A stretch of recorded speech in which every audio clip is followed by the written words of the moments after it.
Overlord Volume 7. The Invaders of the Large Tomb. Prologue. In the very heart of the great tomb of Nazarick, deep within the 10th floor, the throne room adorned with 40 flags simmered with excitement. Everyone there had formed ranks while silently bowing their heads toward the throne in a display of their loyalty. Grotesques filled the rows. Needless to say, the floor guardians were also present. Other NPCs created by the 41 Supreme Beings and the minions who reported directly to the Guardians were also in attendance. There were easily over 200 total present at the first gathering this large since the day they had arrived in their current world. One thing, however, was different from previous times. This wasn't the usual lineup. The audience was packed to the brim with powerful beings. The average level in the room was over 80. Shaltir, guardian of the first 3 floors of Nazarick, usually had her vampire brides at her side, but today she had summoned her most elite undead followers. Then there was Mare, one of the 2 guardians on the 6th floor, who was accompanied by a pair of dragons that had never left their posts until now.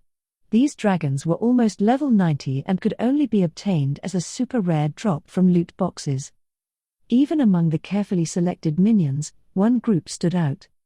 In comparison to everyone else, this group of undead was more than slightly inferior. There were around 100 of them, the highest level among them only 40, lined up alongside the other 200 beings in the chamber. The regular denizens formed rows facing the throne, but the out-of-place undead, which were the least impressive of those invited to this sacred place, were arranged in lines near the very front, right beside the guardians themselves. They stood shockingly close to the throne, indicating higher status. It was unthinkably favorable treatment, but there was a good reason for this. Those creatures had been created by the ruler of the great tomb of Nazarick, Kugane himself. It would be a mistake to neglect them. All of those present were Ainz's subordinates. They devoted themselves completely to the guild Kugane, but at the same time, there was a clear hierarchy of superiors and inferiors. Naturally, NPCs personally created by the 41 Supreme Beings were at the very top. Among those, the guardians of each level stood highest. After these NPCs, the next in rank were the auto-spawning monsters, plus those created by the Yggdrasil mercenary system, minions. To an extent, the standing of minions depended on their strength and their responsibilities, but the majority of them were lined up side by side with no differentiation. So where did the undead created by Ainz fit in? This question was a tricky one for Albedo, captain of the Guardians. She wondered if they should be considered equal to the NPCs. When she consulted Ainz, he broke into a smile and declared that the lowest position was fine. Ainz's undead creation ability could only be used a limited number of times per day, but it had no cost. The high-level minions that the Guardians brought with them, however, had been created with gold coins or real cash through the game Yggdrasil's mercenary system. If the undead minions died, they could be created for free, but if the high-level minions died, the money invested in them went up in smoke. In Ainz's view, although they still required a corpse, the free monsters he created were clearly inferior to anything that cost money. But his loyal subordinates did not share this view. Though moved to tears by their magnanimous master's decision, Albedo was unable to accept it. In distress, she sidestepped the issue by making an exception and lining the minions up one behind the other. Ainz looked down from the room's highest point over the ranks that Albedo had racked her brains to organize and spoke quietly like an oracle. No, to all the beings under his influence, his words were nothing less than those of a god. First, I'd like to thank you for your extended service gathering intelligence, Sabos and Solution. Well done. Ainz nodded in satisfaction when the pair below bowed deeply. But the hard part came next. Behaving like a king was too much for an ordinary person to handle, the pressure was staggering. Below him stood a sea of subordinates. Love and respect sparkled in their eyes. The stomach Ainz didn't even have begun to ache while his equally non-existent heart pounded. But that only lasted a moment. The intense desire he felt to flee was forcibly dispelled by a particular characteristic of his undead body, which suppressed emotional fluctuations. After finally concluding he could perform his role as ruler to satisfaction, Ainz started giving out orders. "Both of you, come before me." The two who had been mentioned rose together. With such synchronized movements, anyone would think the event had been rehearsed. They climbed the stairs to the throne and halted before Albedo, who stood adjacent to Ainz. They kneeled in unison. "Raise your heads. In recognition of your excellent work, I'm going to reward you." Ainz looked at Sabos. "Sabos, you begged for Tsue's life, but the reason I put her under my protection was to pay back a debt. It had nothing to do with your service. Therefore, I'll grant you a wish. Now then, tell me what you'd like." Praising someone in public could rouse the onlookers to action. That was the general aim of giving the President's Award out in front of the entire company. Subordinates motivated by rewards improved the overall efficiency of the organization. That was why Ainz had utilized his experience as a working adult and gathered so many of his people here, to create an opportunity to inspire that zeal. But there was also an extremely dangerous side to this plan, because Ainz had to exude the charisma of a ruler in front of a massive amount of people.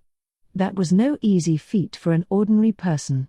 Still, as the last player left in the Great Tomb of Nazarick, it was a mission he needed to clear. "I have to live up to their devotion." As Ainz steeled his will, Sabos's moustache quivered. "My wish is to devote myself completely to. These guys are insanely loyal.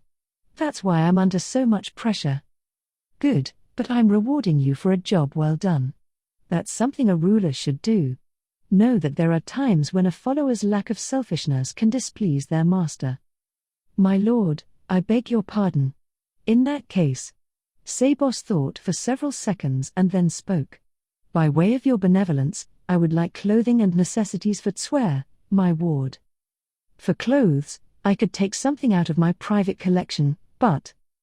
During his Yggdrasil days, since there wasn't much chance of coming across limited edition items or player-made skins more than once, he always snapped up any appearance-related goods that caught his interest even a little bit with no hesitation. And it wasn't just Ainz. All his friends tended to do the same. No, it was likely that any player would do the same thing.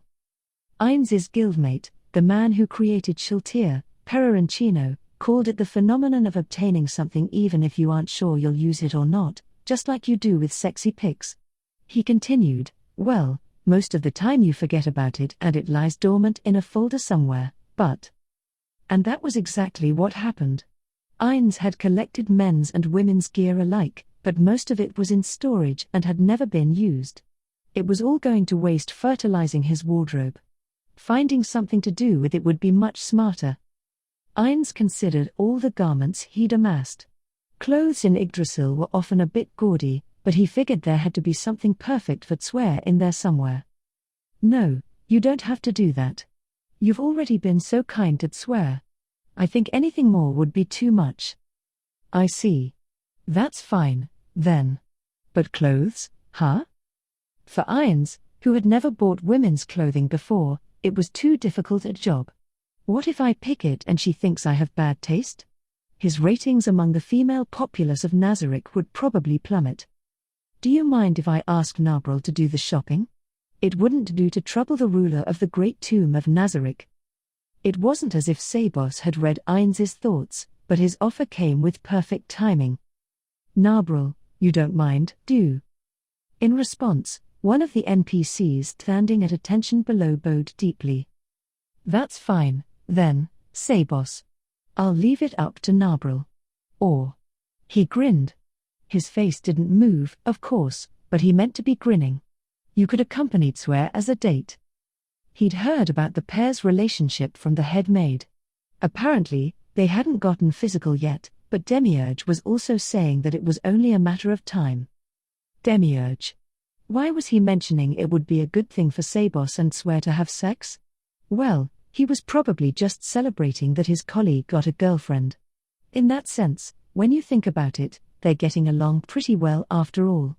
Things were a bit tense in the kingdom, but maybe it was just due to the circumstances. Well, I'm somewhat relieved. Their creators were always fighting, but I never got too involved. The root of Touch Me and Albert's quarrel lay outside Yggdrasil, which was to say in the real world, Albert was jealous. The trouble started after that one fight. That must have triggered it all. Realizing that now, Ainz felt like he was gazing out over a desert wasteland, but at the sound of Sabos's somewhat surprised voice, he cleared those thoughts from his mind. That's all right with you, my lord? If so, then I'd like to take swear shopping. I'm not the type to pick on a happy couple just because I'm single. With the silly thought of putting on the jealousy mask and tailing them if they went on a date in Rantle, he said, I don't mind, and gestured with his chin at the other person bowed before him. Then, solution, tell me your wish. I would love a few humans, live ones, if it's not too much trouble. Nothing would delight me more than if they were all so pure. Ainz thought of the humans they had captured. Most of those still alive were members of the Eight Fingers, in other words, people who had caused him some displeasure. He'd received a report that the ones who seemed useful had been tortured until their spirits were broken. The only others were exceptions under the protection of a pair who were currently in disciplinary confinement. I can't use those. Pestonia and Negredo went so far as to defy my word to protect them. Okay. I'll give you a few live humans. Just not pure ones. Forgive me for being unable to fulfill all your requests. Nonsense. It was not my place to request purity. I am overjoyed to receive live ones. In response to Solution's deep bow, Ainz nodded in a manner he thought appropriate for a ruler. I see. Then thank you. Very well, the two of you are dismissed. Entema, come to me. Entema traded places with the other two and kneeled. Now then, Entema. My lord. Her voice was difficult to understand and Ainz winced. So your voice hasn't returned to normal yet. The lip bug Entema equipped wasn't a monster that auto-spawned in Nazarick, but that didn't mean they didn't have any. If she used one of the several in her room that had been summoned with Yggdrasil coins, she could go back to her base voice at any time. There was only one reason she wouldn't, a grudge. Is it grating to your ears? I'll go put on my voice immediately. No, not at all. I don't have anything against this voice, you know. Thank you. You worked hard enough to find yourself in this state but not quite enough to warrant a reward. I cannot grant you as much as I did the other two, but is there something you would like? Ainz felt that giving out rewards left and right indicated indiscretion, not generosity. A surplus of anything decreased its value. In that sense, according to Ainz's standards, Entema's efforts were insufficient for a bonus. Still, sending her away with nothing after she sustained such a serious injury would be unkind. What's that thing called? A purple heart? I don't know much about army stuff. If he were here, he could tell me all about it. Ainz recalled a guild member who was a military otaku. Then, Lord Ainz, please let me know if there is an opportunity to kill that little girl. I want to steal her voice. Realizing she meant the mysterious girl with the mask, Evil Eye, Ainz granted his permission. Very well. I'll let you know. You're dismissed, Entema. He watched her return to her previous position. Okay, moving on. Naturally, there were no objections. But Ainz couldn't necessarily be happy about that. It was quiet because these were people who regarded him as an absolute, who believed that a single word from him could turn white into black. The silence in no way implied he was doing the right thing. I should probably establish an inspection agency and a bunch of others. First, he wanted to create a position that would be in charge of conferring honors. The problem was that the NPCs and minions thought devoting themselves to Ainz was only natural, and like Sabos, all of them considered uncompensated service the norm. Another issue was that since the standards of assessment were vague, Ainz was simply deciding performance based on his own values. If we want to do these things on a bureaucratic level, they'll need to clarified. I suppose this is what I get for heaping all the management of the organization onto Albedo and running away. But this is too much for one ordinary person to handle. I can barely use any of my life experience.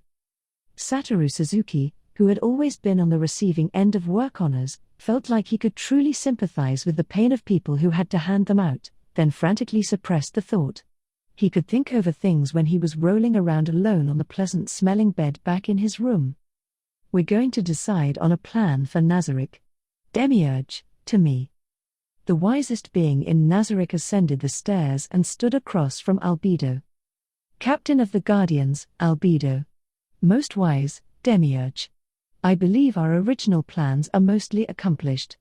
I would like to hear your thoughts on what Nazarick's course should be going forward. I also permit anyone else with suggestions to raise their hand. Ainz's highest priority was the continued existence of Nazarick. No, in the worst case, it would be fine to lose the location as long as he could ensure the safety of his guildmates' children, the NPCs. With their evacuation shelter set up and various other preparations, it would probably be okay. His second highest priority was to spread the name of Ainz Ulgaun throughout the world. The reasoning was based on the optimistic idea that if any of his fellow guild members caught wind of it, they would come to him. He wondered if it would be all right to put this item farther down the list. The third highest priority was fortifying Nazarick. Ainz had a feeling that this one should actually be at the top. It was true that based on his observations, he had gotten the sense that Ainz Ulgaun was the most powerful organization in a world where the Great Tomb of Nazarick was a mighty, impregnable fortress. Still, the enemy who had mind-controlled Shiltir was out there. Even if they were only able to accomplish that with a world item, it was dangerous to get complacent. And if world items existed, it wouldn't be a bad move for Nazarick to conduct itself as if other guilds existed. That was precisely why he felt the distinct need to strengthen their home base. At the moment, they were in the process of incorporating lizardmen into their organization, while Ainz was continuously creating more undead, but he also thought their efforts needed to be more earnest. Priority number 4 was collecting information. It was previously seen as the most important but had been downgraded since they had accomplished it to some degree. That was the order of operations Ainz had in mind, but in the end, it was an ordinary person's take on things. His plan wasn't based on properly analyzed data, so there could have been holes in it. That was why Ainz wanted to borrow the wisdom of this pair of intelligent guardians. But if all he wanted was a consultation, he could have summoned just the two of them. Considering how dangerous it would be if they discovered how average Ainz truly was on the inside, it probably wasn't ideal to have the discussion in the current setting. But actually, that wasn't true. In fact, he needed to do things this way in order to fulfill his role of master in the manner that the NPCs imagined, although he felt their notions were already in the realm of fantasy. In other words, he needed to be an absolute, unimaginably powerful sage. Both of you, speak clearly so everyone can hear. Those present are elites you guardians personally selected. They should all listen to every word of our plan going forward with their own ears. Yes. This was Ainz's desperate move, a larger-scale version of his explain-it-to-all-the-guardians tactic. It was his strategy to have everything spelled out for him, while pretending he already understood under the pretense that someone else did not know yet or that he was requesting a simple explanation everyone could understand. Okay, Demiurge. Since some of those present are not aware of all the details, please give a simple rundown about the current situation and what we've done to the kingdom. Understood. Demiurge addressed the NPCs at the bottom of the stairs. I've been wanting to hear this. Of course, during the latest operation, Ainz had been convinced that the wise Demiurge couldn't possibly be doing anything wrong, but when he really thought about it, he felt like things might be going further than was absolutely necessary. Firstly, the highest echelons of the kingdom's underworld are now under our control, thanks to the efforts of Mayor, Neuronist, and the Prince of Fear. If we continue to gradually infiltrate, we should be able to conquer it completely. NN? Ainz made a small noise. The question of why they were conquering the kingdom's underworld had escaped his lips. He felt like the brief explanation he'd been given before differed somehow. I guess having a permanent source of cash or easier access to information would be valid reasons? As he was thinking that, Demiurge, who had closed his mouth, whirled around to look right at him. Thankful his body couldn't sweat, Ainz asked, "What is it, Demiurge?" "Oh, I just thought I heard you say something, Lord Ainz." "Ah, sorry. I meant to murmur my agreement, but I guess it was unclear. Now, go on. Tell everyone the purpose of conquering the kingdom's underworld. Yes, sir. Well, everyone, ruling the kingdom's underworld can be considered a foothold toward Lord Ains's primary goal of world domination. I assume no one here is so feeble-minded that they fail to grasp this. All the faces Ains looked down upon shone with comprehension. It didn't seem like there was a single person left in the dark. Ains was the only one who didn't understand. World domination? What are you talking about? How long have you all been laboring under that assumption? Were all things he obviously couldn't ask. Ains felt the gears of his brain spin faster than they ever had in his entire life as he considered various angles for a few moments. This is utterly strange. I don't get it. How did this happen? Originally, he had wanted to work quietly to build a reputation without going around making enemies and hopefully contact any of his guildmates who may or may not have been in this world. That was his small, precious wish. But now, world domination? Where the hell did that come from? He wanted to deny it, but he didn't have the courage to speak up. Each and every minion, not to mention the NPCs, had a satisfied expression that seemed to say naturally, as if they were being told something they already knew. One glance was enough to tell that this was a fact that had long passed into common knowledge among everyone assembled. It was like a dry, lonely wind was whistling past the area around the throne. Ains ul Gaun was the absolute ruler of the great tomb of Nazarick and a supreme being. That's how his image had been built up, so what would happen now if he destroyed it? He would be like a pop star exposed by the paparazzi. A celebrity whose fans and profits dwindled would wind up in a sorry state, but he had the feeling his own fate would be far more tragic. It seems like we've poured too many assets into this to pull back now. Actually, when he took a moment to think about it, world domination didn't sound so bad. Of course, it wouldn't be as simple as a video game, but because an ordinary person like Ains found it so absurd, it likely wasn't concrete enough for him to wrap his head around.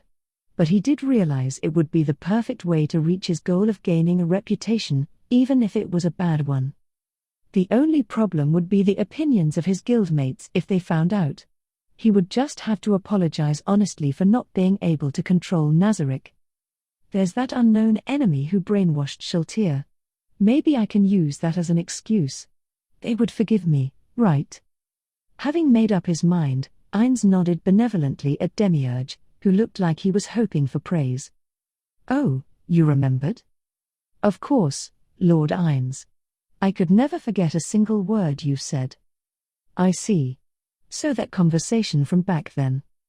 Indeed, my lord. It was that conversation, right? Indeed, my lord. So it was that time. Well, I'm glad, Demiurge. Thank you. But you know, world domination is a difficult thing. It certainly is. So, how do you think we should go about it? Pretty impressive how my voice isn't shaking, if I do say so myself. I suggest we set world domination as our guiding principle going forward. It is my belief that Nazarick should act openly. With the ones who mind-controlled Shultir currently operating in secret, it could be problematic for us to remain lurking in the shadows. I see. Really? Lurking in the shadows seemed safer. Ains had no clue how Demiurge had arrived at his conclusion. I agree, Lord Ains. If we get the organization out in the open, then we can deal with issues openly as well. We wouldn't be limited to dispatching handfuls of agents or needing to creep around for investigations anymore. Hearing Albedo's explanation, Ains finally understood. Oh, I see. It was tempting to go from these painstaking operations to simply doing whatever they wanted. So we rule the kingdom from behind the scenes, forcing them to acknowledge Nazarick. But I won't stand for this place you rule to be counted as part of the domain of some country, so. Demiurge shook his head in response to Albedo's concern. Of course you wouldn't, Albedo. Neither would I. Besides, I have analyzed and considered the data we collected, and there is practically nothing appealing about the kingdom, with the exception of one person. It's the same for the other countries. I think serving another state would be a foolish plan. Why is that? Serving another state would hold us back in some ways. If the ones who mind-controlled Shaltir hailed from some organization while we had been serving some state, we might not have been able to act in time. Therefore, Lord Ines. Demiurge fixed his eyes on Ines and solemnly made his suggestion. I propose we establish a country called the Great Tomb of Nazarick, Chapter 1, An Invitation to Death. 1. Imperial capital Arwenthal was a ways to the west in the Baharuth Empire's territory. At its center stood the imperial castle where Jerkniv Runefar El Nix, also known as the Freshblood Emperor, resided, while important facilities of every sort, the graduate school, the Empire's magic academy, government agencies, radiated out from it. The city was truly the heart of the Empire. Its population was smaller than the Re-Estize Kingdom's capital, but the scale was much grander. Additionally, due to major reforms over the past several years, the city was in the middle of the greatest growth period in its history. The capital was constantly importing new things, creating an influx of materials and talent, while the old and stagnant parts were demolished. The hope for the future that the residents carried was evident in their cheerful and bright expressions. The city practically clamored with dizzying excitement as Ines walked through it with Narbril. Usually people who had just arrived from the countryside would move slowly and take in their surroundings as they strolled, many of them struck by the many differences between the kingdom and the empire. But Ines didn't have that kind of time. His mental state was clearly reflected in his hurried gait. The emotion controlling him was displeasure.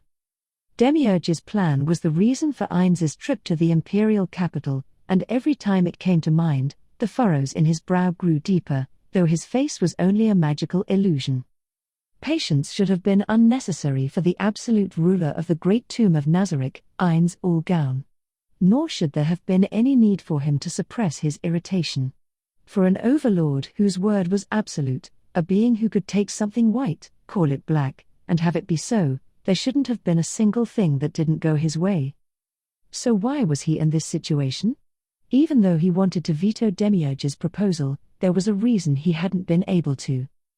In terms of putting the power of Nazarick on display, Demiurge's plan was extremely straightforward and would yield immediate results.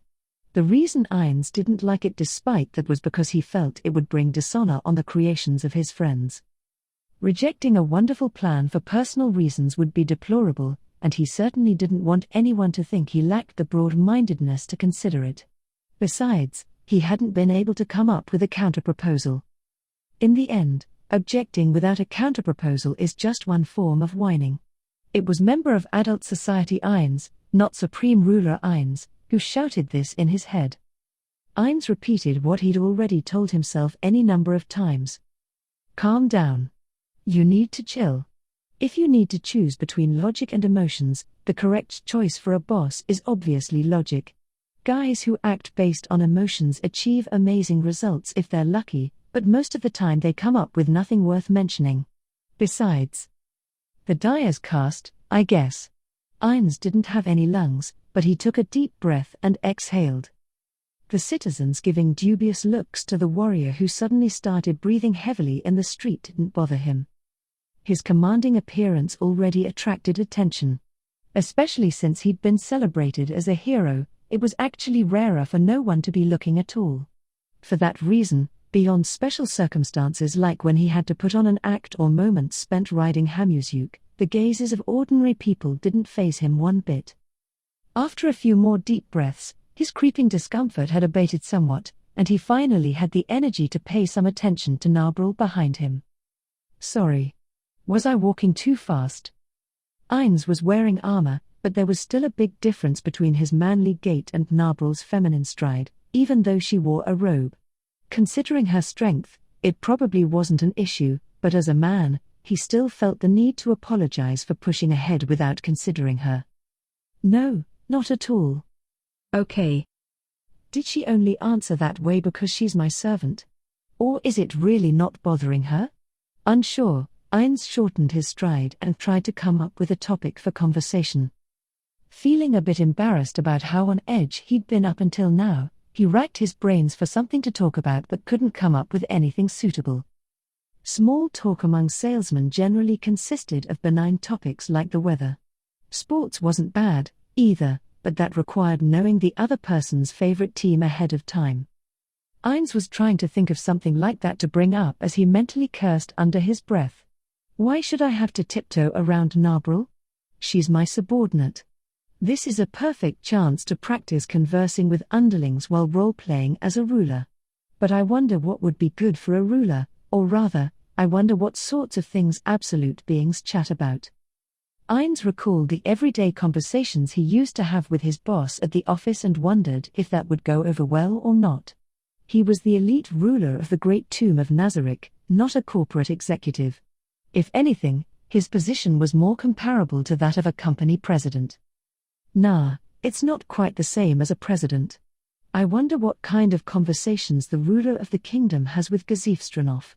I wish I could use that as a point of reference. It was a bit late in the game to be mulling over this type of thing. Walking in silence any longer would be awkward. Still unsure if it was a good topic, Ines desperately broached one. Hey, Nobbe. What do you think of my voice? Ines poked at his vocal cords, or more accurately, the place where they would have been.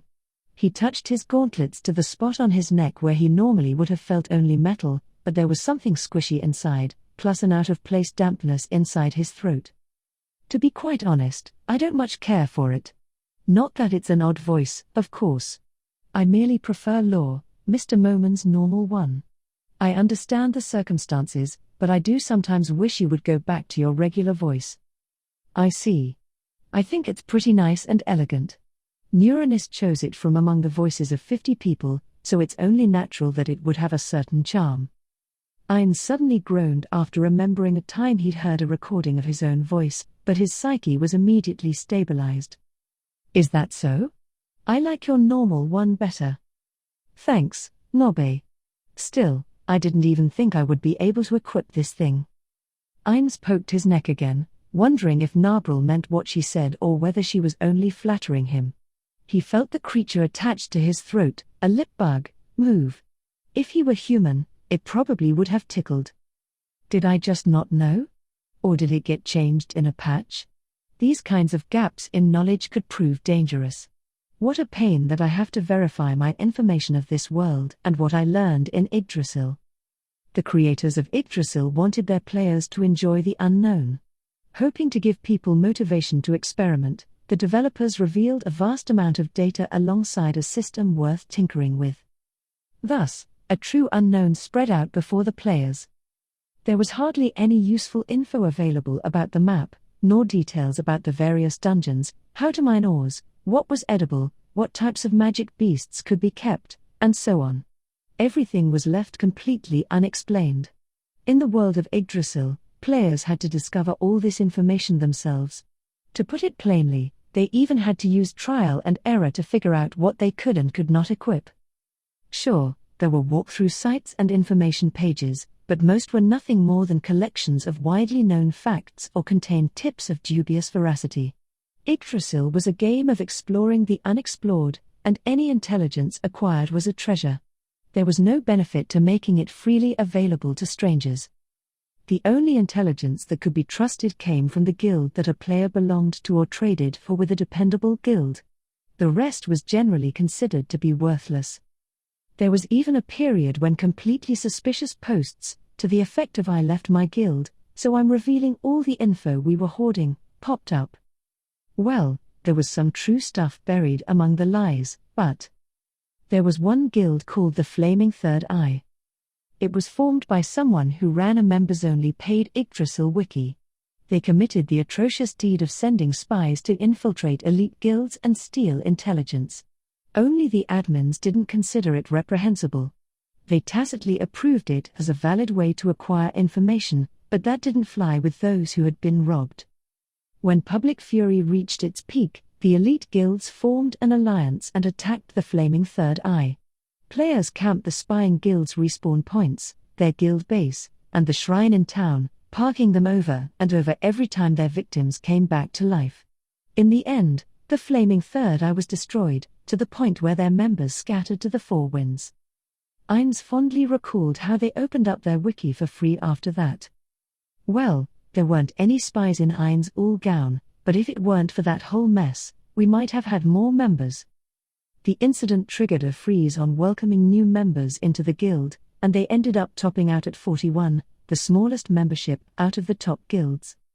In Yggdrasil's later days, it was possible that there had been sites publishing only reliable information, but Ainz mostly pored over those back in the good old days when the guild Ainz Ul Gown was at its peak. There hadn't been much useful info at the time. My knowledge basically cuts off back then. I at least kept an eye on patch notes. There must be other Yggdrasil players in this world besides me, though. I have to keep in mind that I might be at a disadvantage on the intelligence front. By gaining control of the Eight Fingers, their knowledge of the area surrounding Nazarick had jumped. Ainz had learned a lot about the kingdom as well as the empire, and now they were putting that knowledge to good use. But there hadn't been much about the sacred kingdom known as the theocracy or the council state, so they needed to cautiously gather intelligence on those. Sheesh. Thinking about it only brings up more anxiety. I'm ready to talk about something more cheerful. Ainz paused there and took a quick look around. The empire sure is lively. Oh? It seems just like E. Rantel to me. At Narbrul's response, he looked around again. The streets are animated, and the people walking about have a gleam in their eyes. It's a sign that they feel their lives will improve over time. Narbrul, walking a fair bit behind him, was saying something along the lines of brilliant observation, Mr. Moman, but Ainz didn't reply. He was too busy feeling embarrassed over what he had said aloud. It was simply the feeling he got, but he didn't trust his eyes. It's not like I'm trying to be like Pandora's actor or something. A sign? How could I say something so pretentious and not be mortified? Do I think I'm a poet? He had to act like a hero to some extent back in the kingdom, but it seemed like he was still performing even now. With shame blooming on his face beneath his helmet, not that his bare skull could actually blush, of course, Ainz caught sight of the influder had recommended up ahead. Even at a distance, it was clear that the best accommodations in the imperial capital were superior to those in E. Rantel. Still, that was only based on a practical impression of the facilities. If E. Rantel's best lodgings were a luxurious inn with a sense of history, then this building was more like a posh, newly opened hotel. Deciding which one was better came down to a matter of taste. Well, we can't be sure until we go in, but the atmosphere is pretty unmistakable. Ainz gave a quick once-over to the proof that he was an adamantite rank adventurer hanging around his neck before stepping toward the entrance. Like in E. Rantel, there were muscular guards in leather armor stationed by the door.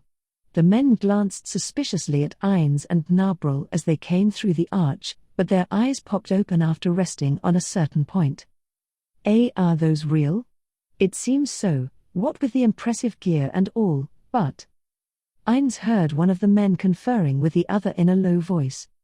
When he approached the guards standing at attention, who were unable to conceal their nervousness, one of them asked politely in an extremely strained voice, "Excuse me, Sir Adamantite rank adventurer. I'm sorry to trouble you, but might I examine your plate?" Ainz took his off for inspection. "Does this in refuse first-timers?" "Yes. It's true that to maintain a certain dignity, we do turn people away unless they have a suitable introduction.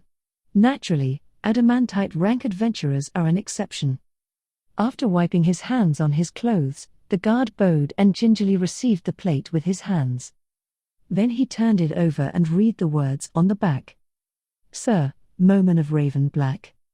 "That's right. Then you are all set.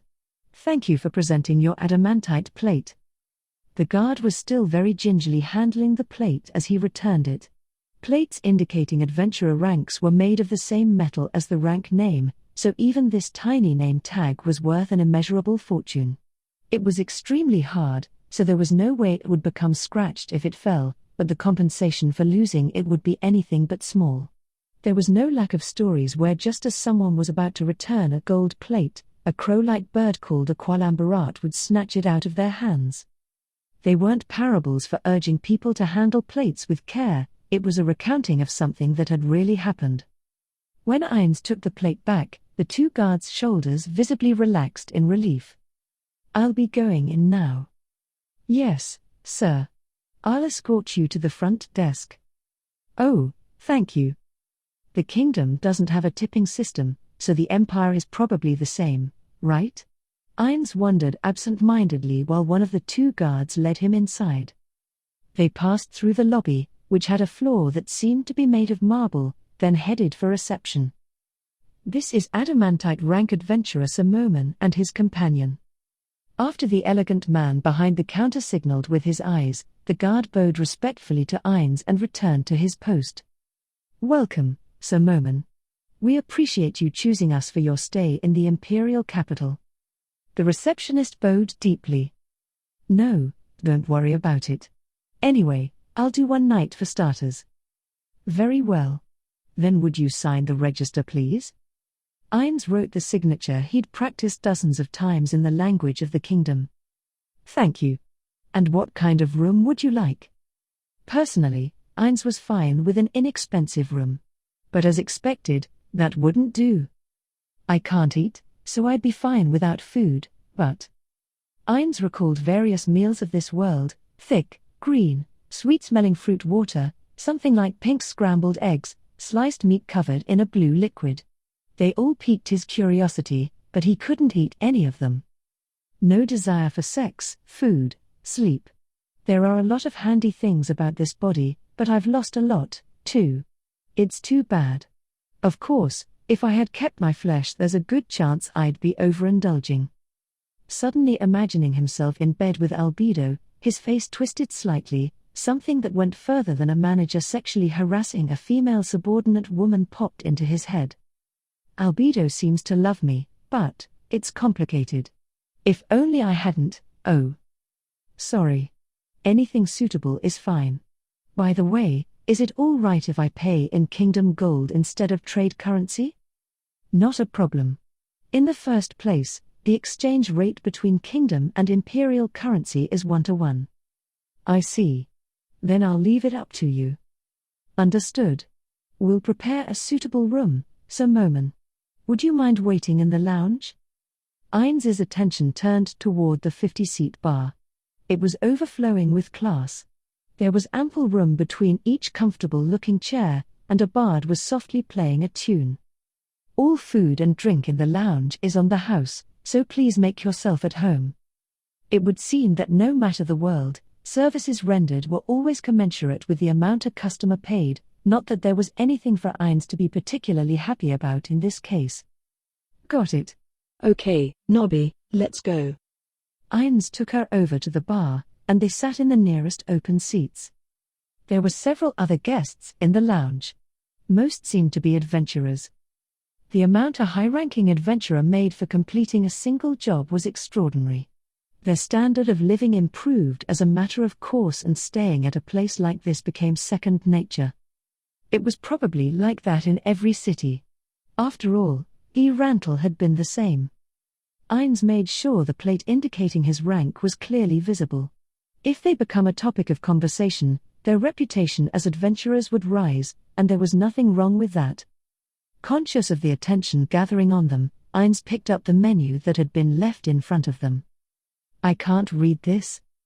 He flipped through it haphazardly. The reason he'd opened it despite knowing he wouldn't be able to read it was to avoid looking suspicious. He did have the reading item he'd lent to Sabos before, but he couldn't casually use it here. Sabos. Swear, As he recalled his subordinate's face, the name of the woman Sabos was involved with slipped out. "What about her?" "Oh no, it's nothing. I just wonder if she's getting along all right." He'd left her care in Sabos's hands, but since Ainz had vowed to protect her, it was his role as manager to keep tabs on his employee. "I don't think there are any issues. The head maid is in disciplinary confinement, so Sir Sabos is with her at all times, teaching her the various duties. Once she learns enough etiquette, her lessons will expand to include cooking and other tasks. Then, after determining her aptitude, she'll get her official assignment." "I see. Well, as long as she has Sabos, she'll be fine, right? And, Isn't it about time those two were released? Albedo's anger has subsided somewhat by now, hasn't it? Narbril said nothing and lowered her head slightly. Perhaps noticing a pause in their conversation, a waiter approached. Have you made your selections? I'll have an ice macchiato. What about you, Nobe? The same. You can order whatever you like, you know. Yes, but I'll have the same, please. Oh, but please make mine with extra milk. Understood. The waiter bowed deeply and quietly withdrew.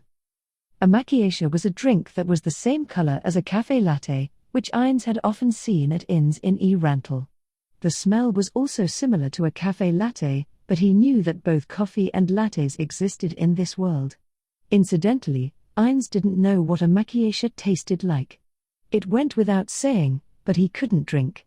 He experimented once, but the contents simply sloshed out the bottom of his jaw and he couldn't sense any taste at all, so there was literally no point. Nonetheless, the reason he'd ordered it was that he figured it was appropriate since the drink only seemed to be available at high-class establishments. Wiping away some non-existent sweat, he asked Narbril an obvious question. Nobe, what does a macchiato taste like? He asked because he knew she'd had one before. For a little while, she looked like she was thinking it over. The expression she had was the same as someone who wondered how best to describe the flavor of coffee to someone who had never drunk it. It's similar to a café chocolato. But I don't enjoy the faint condensed milk aftertaste. I see. Sounds tasty. Chocolato? Never heard of it. There's a very good chance it's something original to this world. I would rate it as not bad. Just as Ines hummed thoughtfully, their drinks arrived. Go ahead. If neither of us touches our drinks, it'll seem weird. He'd gotten so used to his helmeted lifestyle in the kingdom that he said this completely forgetting how unnatural it was to keep his helmet on even when someone brought him a drink. Thank you. It's fine if you keep drinking, but please listen. I'm thinking about taking 2 days to see the imperial capital. I heard the central market is surprisingly well stocked, enough that you can have fun just walking around and browsing. And there's also the northern market.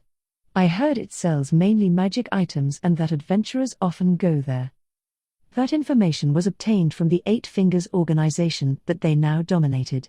There was more underground type intelligence, but Ines wasn't planning on sticking his own nose into those affairs, so he'd only skimmed the documents. On the third day, let's go to the Adventurers Guild. If possible, I'd like to make the acquaintance of the Empire's Adamantite rank adventurers, but if that's impossible, let's do a short, simple job to make ourselves known. If we can get out of here within 7 days, that would be best. Any suggestions or anything? Narbril, who had stopped drinking to listen, shook her head. 2. The imperial capital was a physical manifestation of the Empire's power that contained multiple astounding sights, but almost everyone who visited marveled at one thing the most: nearly every road was paved with brick or stone. None of the nearby countries, not even the theocracy, though it was more advanced than most, could match the quality of these roads. Not that every city in the Empire was similarly outfitted, but still, seeing the capital was enough for visiting diplomats to understand and admire the Empire's potential. The main street was especially grand. One of the imperial capital's largest roads, the main street was contiguous with the highway. Like ordinary roads, carriages and horses moved down the center, and pedestrians walked on the sides. What set it apart were the various safety provisions. A simple guardrail was built on the boundary between the sidewalk and the street. Having the sidewalk a step up provided additional protection for pedestrians. There were also lamps along the side of the road that shone magic light on the streets at night, as well as many patrolling knights. Down this street, the safest in the Empire, walked a man with a silly grin on his face, humming a cheerful tune. He stood about 5'7". Age-wise, he was probably almost 20. Blonde hair, blue eyes, healthy tan skin, a man with features you could find anywhere in the Empire. He wasn't handsome. He was only average and wouldn't stand out in a crowd. Still, there was something appealing about him. Perhaps it had something to do with the faint, merry smile on his face and the confident way he carried himself. With each step, each swing of his arms, the sound of chain links rubbing together came from under his fine, immaculate clothes. A perceptive passerby would gather that he was wearing mail. He wore a sword on either hip, short swords, going by length. Knuckle guards covered the grips completely. The scabbards weren't elaborate, but they didn't look cheap. Farther around behind the swords, he wore a blunt weapon, a mace. He also had an armor piercer. Carrying a weapon or two in this world was only natural, but there weren't many people who had 3 different attack types: piercing, cutting, and crushing, at the ready. Someone who knew a thing or two would figure him for an adventurer. Someone who knew a little more would no doubt notice the lack of a plate adventurers usually wore around their necks and realize that he was a worker. Workers. Adventurer dropouts.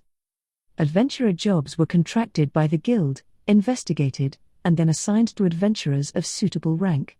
In other words, the guild screened requests at the earliest stage to make sure they were appropriate. It refused questionable jobs, ones that threatened civilian safety or involved crime, and sometimes blacklisted the requester. For example, the guild did everything in its power to block requests to procure plants used to make drugs. The guild also rejected jobs that would disrupt the balance of an ecosystem. For example, it wouldn't send adventurers to proactively kill the monster at the top of a forest's food chain. If the monster was killed, the ecosystem's balance would be destroyed, and monsters might appear outside the forest. The guild wanted to avoid that. Of course, it was a different story if the monster at the top of the food chain left the forest and invaded an area where humans lived. In other words, adventurers were like allies of justice. But pretty ideals alone couldn't make the world go round. There were people who simply wanted money, willing to do dangerous jobs for good rewards. There were even people who merely enjoyed killing monsters. Those who pursued darkness rather than light, those who dropped out of the adventurer system, they were the ones people, with a mix of scorn and wariness, called workers. But that didn't mean everyone who became a worker was that type of person. For example, say a boy was seriously injured in a certain village. Could an adventurer who happened to be passing through heal his wounds for free using magic, yes or no? The answer is no. There was a rule that forbid adventurers from casting healing magic without charging the prescribed fee. Normally, healing fell within the jurisdiction of the shrines. Sick people made an offering to receive the effects of healing spells.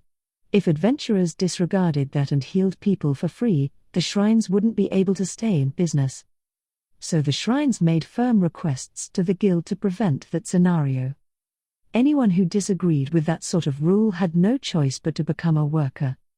From this perspective, the shrines seem almost like villains, but it was precisely because they had revenue from healing that they could work for the people without getting heavily involved in politics.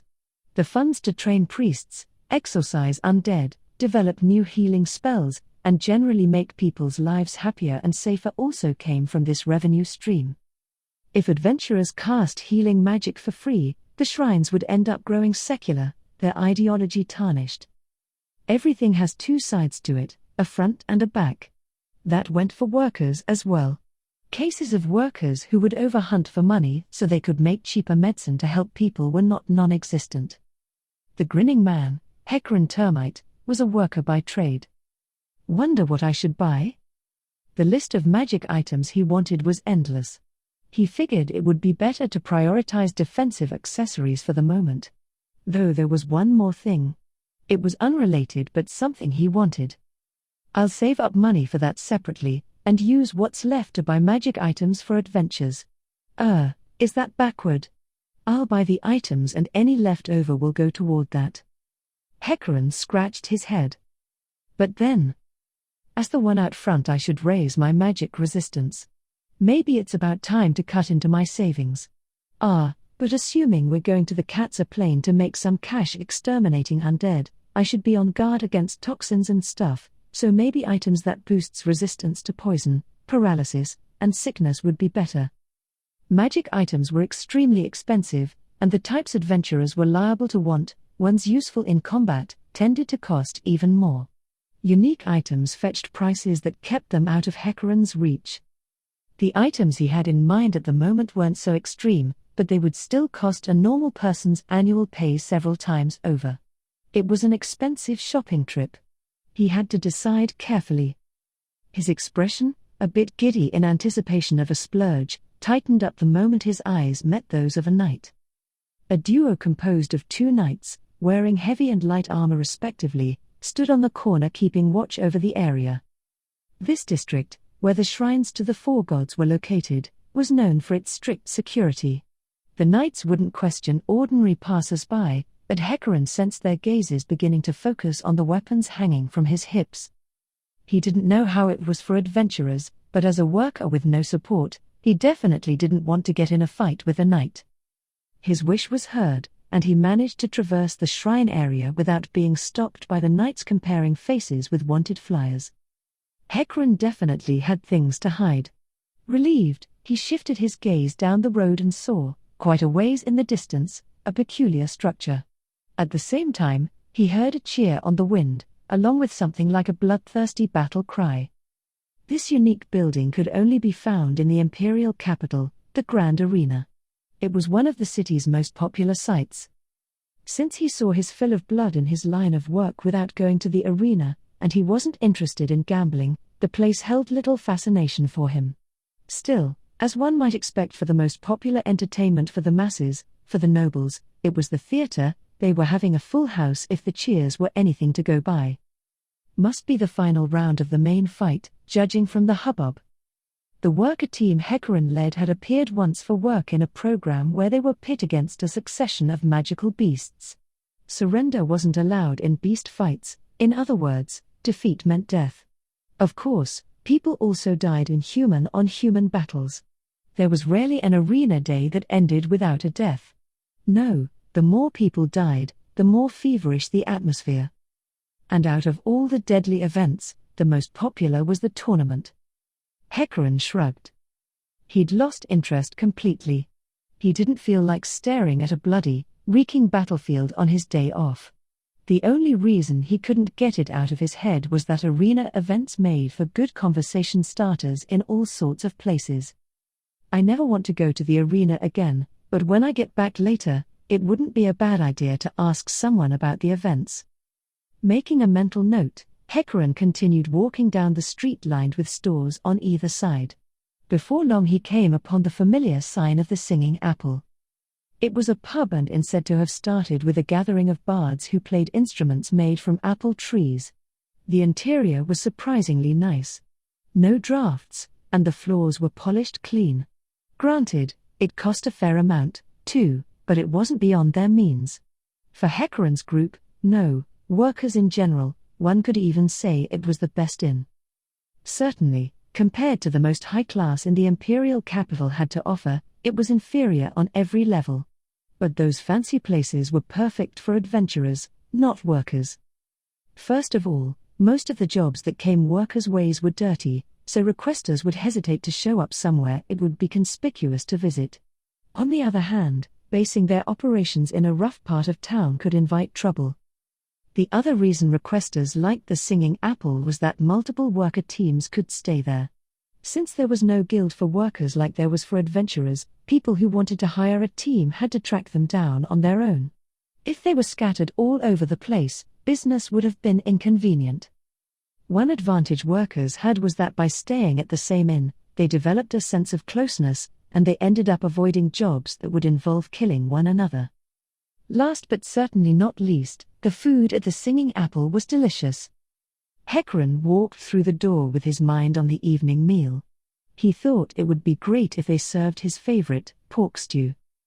The words that leapt into his ears when he went inside were not welcome back or how was your day? From his friends.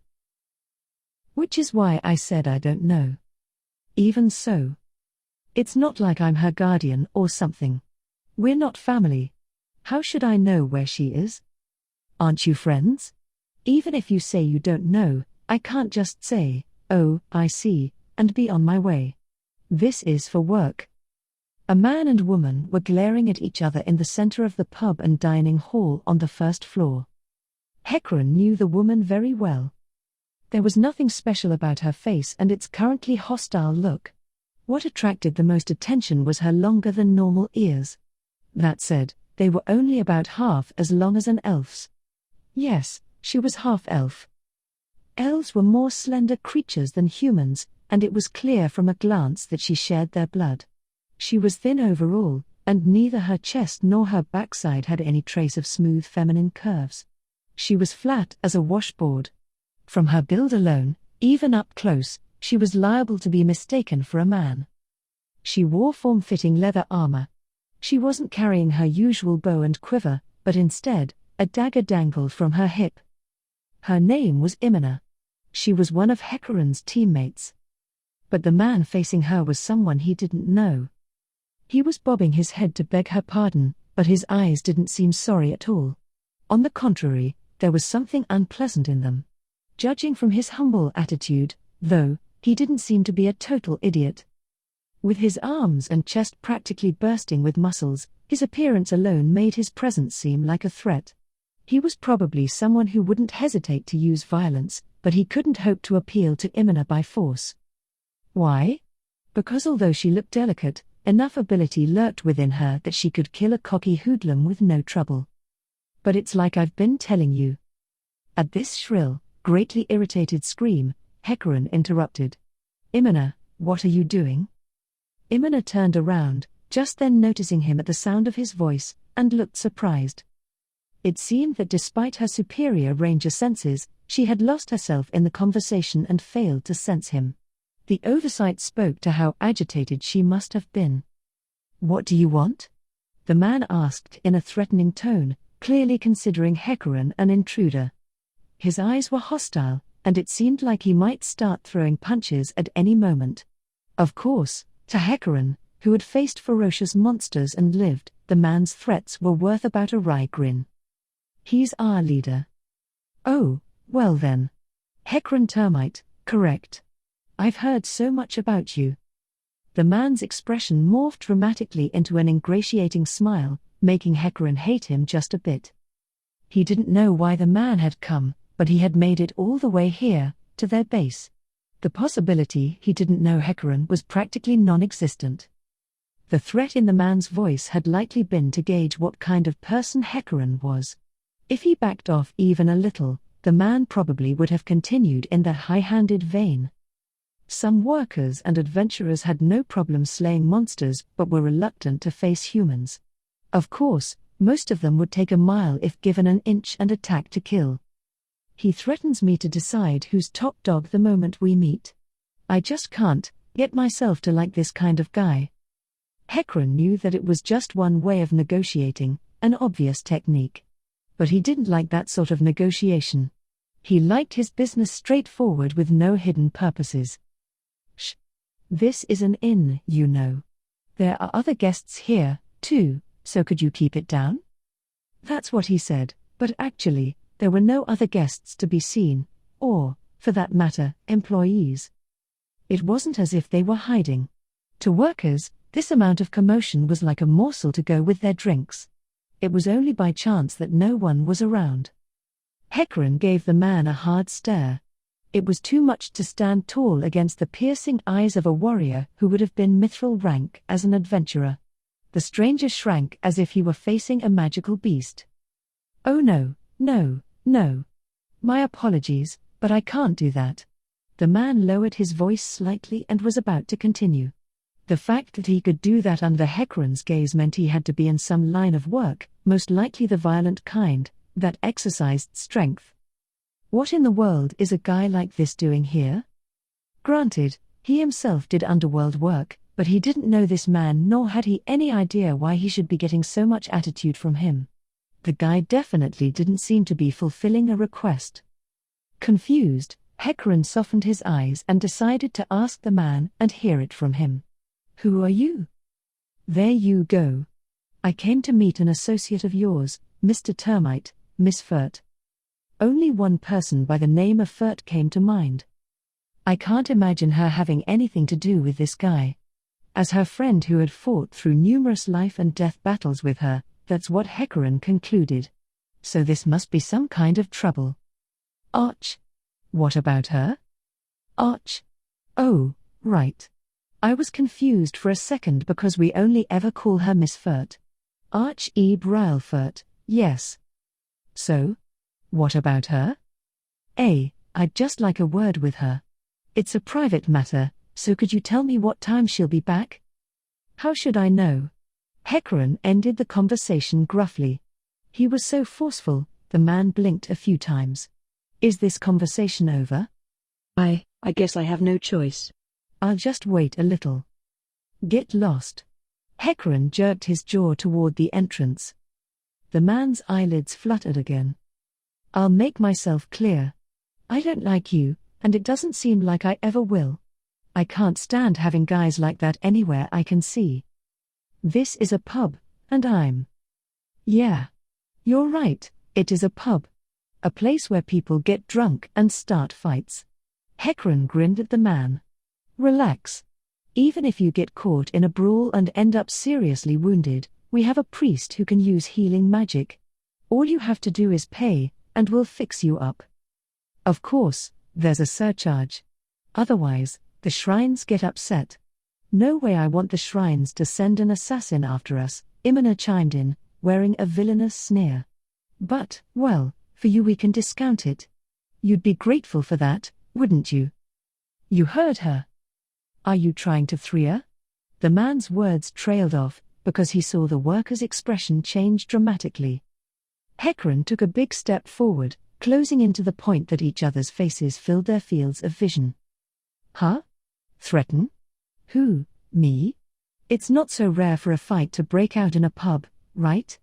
I'm giving you a friendly warning, and you say I'm threatening you? Are you trying to start something? Hecarim's face, the veins of his brow bulging, was one of a man who had survived countless life and death battles. Defeated, the other man backed up a step but clicked his tongue at his last act of defiance. Then he set off hurriedly toward the door.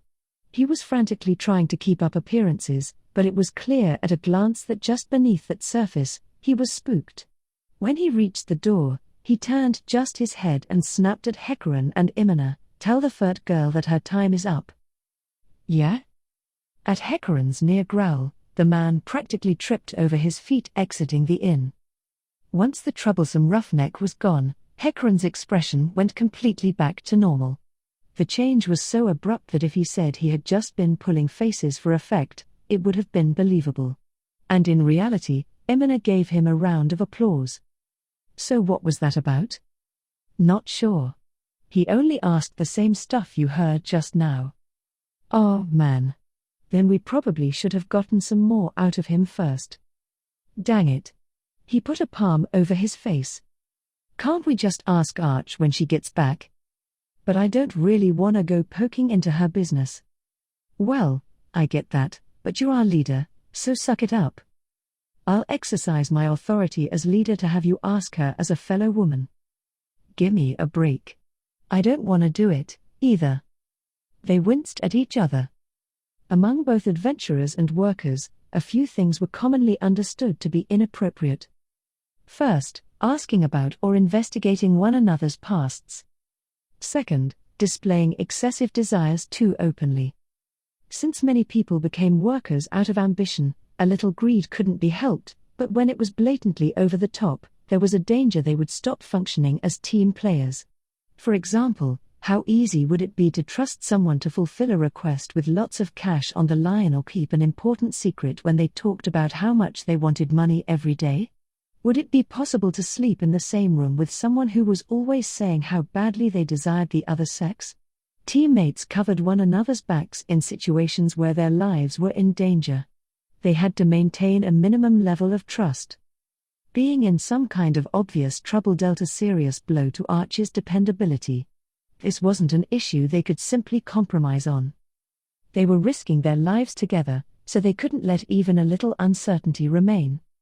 Irritated, Hecarim furiously scratched his head. He didn't forget to wear a "this sucks" face. I guess there's no helping it. Someone has to ask her. Thank you. He gave Imina a deadpan stare as she smiled and waved. What? Trying to run away? You're asking her with me. What? She grimaced but gave up when she saw that Hecarim's expression didn't crack a bit. Fine. I hope it's nothing too depressing, though. Where did she go anyway? Oh, she's investigating that job. Aren't me and Rob supposed to be doing that? They had returned to the Imperial capital and were resting up after finishing a round of undead extermination on the Katsa plain when a new request popped up. The terms weren't bad, so they were leaning toward accepting. The plan was for the best speaker of their bunch, Roberdike, to look into the background of the requester as well as the nature of the job, while Hecarim dropped by the Imperial Government Office to pick up the reward for the undead extermination, a state undertaking, and then investigated the same things as Roberdike via different sources. Imina and Arch were supposed to be on standby at the inn.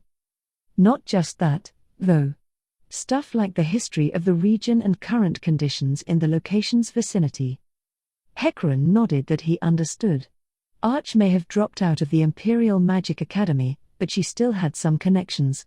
She would be best at collecting academic knowledge. Maybe she was digging through documents at the Wizards Guild. That's why she said she'd look into things with Robber. He has a fair amount of knowledge himself, plus shrine connections, you know. So what did you find out, then? About that, said Hecarim as he sat down. Then he lowered his voice. I can see why they're hiring workers. Or at least, based on the location, it'd be impossible to hire adventurers. But, and the requester mentioned this, too, it does seem to be true that they're talking to other teams as well. So it's actually a joint job? The requester must be expecting quite a return considering no one's ever set foot in these ruins. Gringham's team got the request, and he was saying the same thing. Heavy Masher seems to be thinking of going. We have to decide what we're doing by tomorrow, too.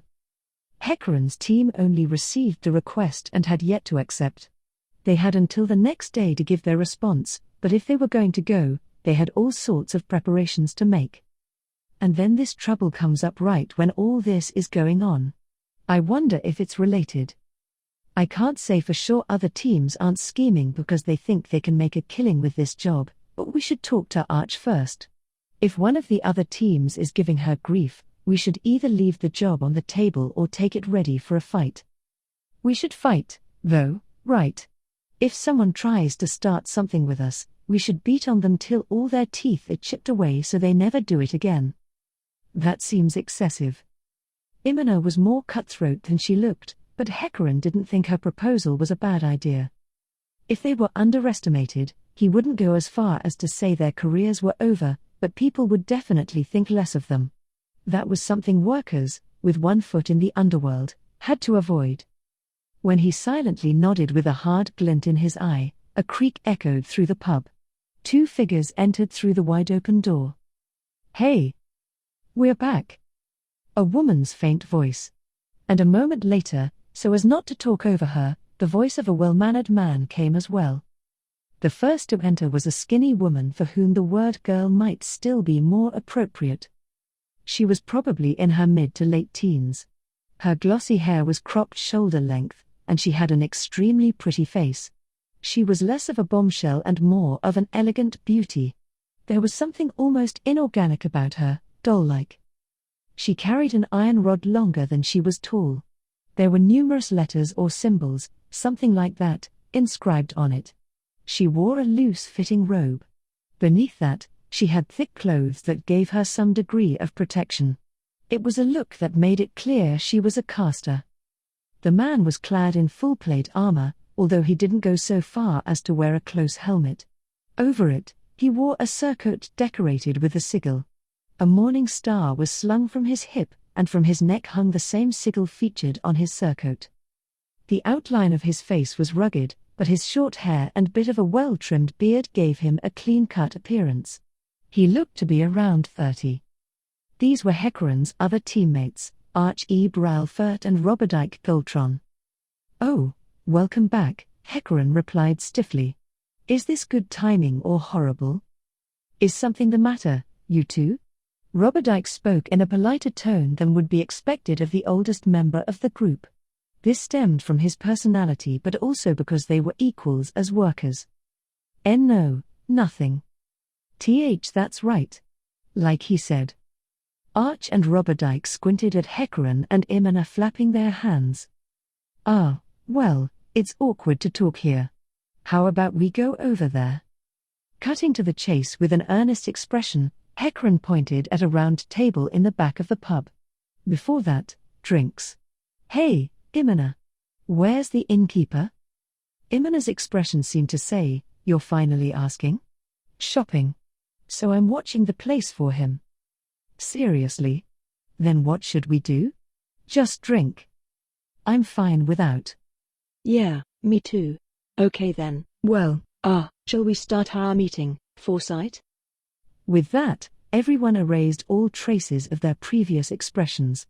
They leaned in around the table, bringing their faces closer together. Talking in this conspiratorial manner even when no one else was around was like an occupational disease. First, let's review the content of the request.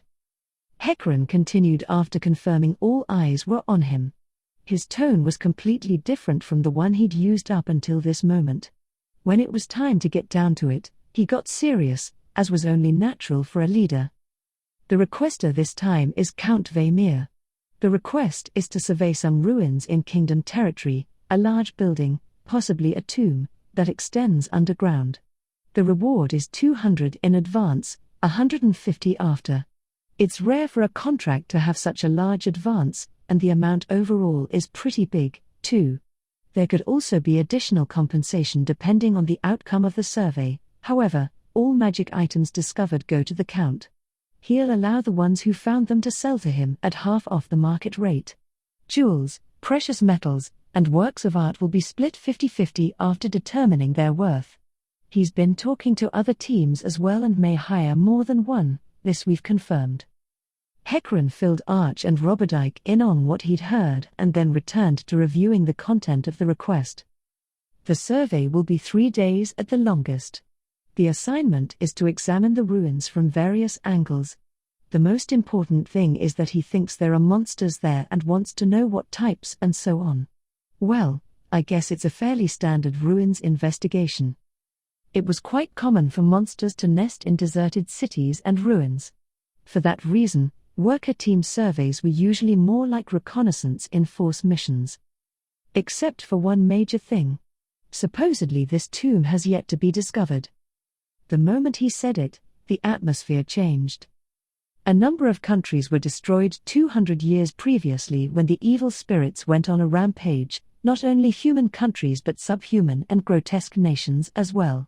Sometimes there were extraordinary treasures, usually magic items, sleeping in their ruins. Discovering these treasures was the dream of any adventurer or worker. That's why they all sought ruins that no one had ever looted. Foresight's chance was right in front of them. Also, the Count will provide transportation for the way there and back, as well as food for the duration. I think that's it. Arch, Roberdike, let's hear your report.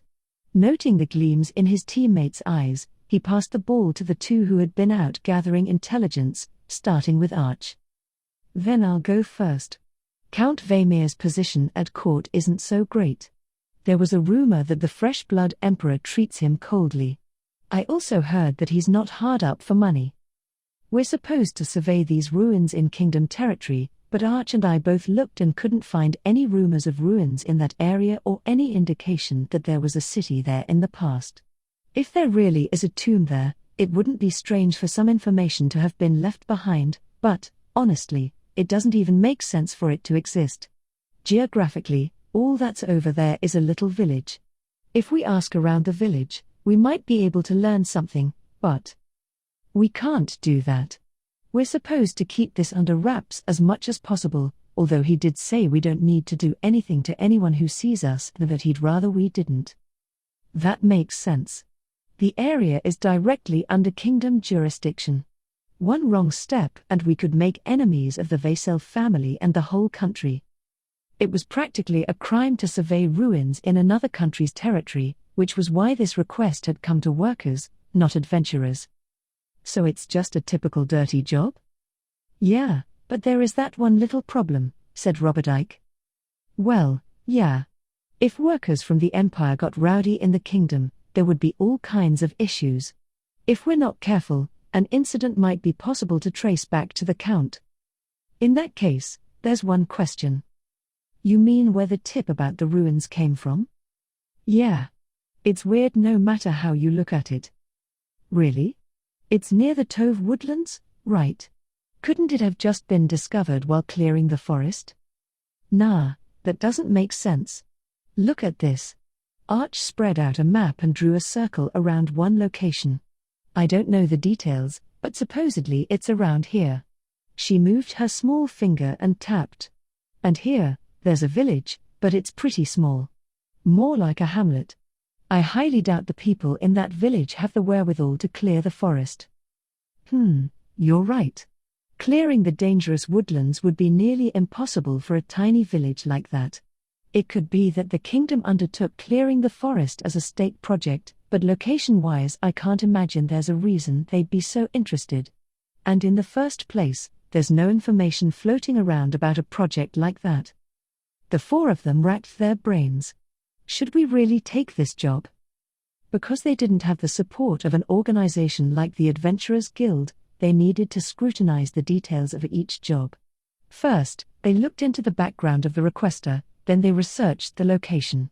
Only upon then examining the content of the request would they finally take the job. Even after being so thorough, they often ran into trouble. Workers risked their lives on their work. No matter how much they investigated, it would never feel like enough, but they couldn't stay in the business unless they were thorough. If a job seemed too dangerous for them to handle, they had to leave the offer on the table no matter how good the terms were. When I confirmed about the payment, he gave me the advance. Hecarim set a gold plate on the table. It was inscribed with lots of little letters. If they refused the job, they had to give it back. I checked the gold ticket at the bank, and the full amount has been paid. We can cash it at any time. Gold tickets, managed by the Empire and guaranteed by the bank, were like checks. The downsides were that to make them hard to counterfeit they were quite elaborate and took time to prepare, and that there was a fee involved, but the benefits were innumerable. In nearby countries, it was usually the Adventurers Guild that did this work, but in the Empire, the tickets were backed by the state. So it's not a trap. Well, I figure we can assume they're serious if they've given us a gold ticket. If it was a trap, there would have been no need to pay such a high advance. Of course, it could have been a ploy to make them think that and lower their guard, but Hecarim couldn't think of a reason a noble he'd never even met would have something against him. I think. Wait. Imina, I'm not finished. I want you to keep your mind a little more open. Sure. Then tell me, there are a few things I don't understand, even for a rush job. For example, hiring multiple teams. Why is he doing that? It was just as Imina said. Considering the time it would take to contact everyone, it was strange to hire multiple teams if he was in a hurry. Not sure. I don't know why it's a rush job in the first place. I haven't heard anything about any of his associates having some sort of emergency, and it's not like there's a ceremony or anything coming up in a few days. If anything, I imagine it's because he's worried the kingdom will discover the ruins. And hiring more teams yields a better chance of success. Hey, Hecarim. Did Gringham's team have any ideas? You think he would tell me if they did? Plus, I had my hands full trying not to leak any of the information we'd acquired while asking him if he'd been contacted. Hecarim shrugged as if saying he didn't know what else he could have done. It could be that the Count has a rival. That is a possibility. That would explain the rush and the large number of workers. Oh, right. Something big happened in the kingdom recently. Not that it seems to have anything to do with these ruins in the E-Rantle area. Tell us anyhow, Robber. After prefacing his report with "I didn't really get much on it and it's basically a rumor," Roberdike gave an uncertain description of the huge incident that had occurred in the royal capital. He said he would need more time to be able to say anything further, but sure enough, as it stood it was a rather unreliable, fractured account. It might be related, but it might not be. For the time being, Archie's idea seems the most plausible. And you agreed, too, Robber.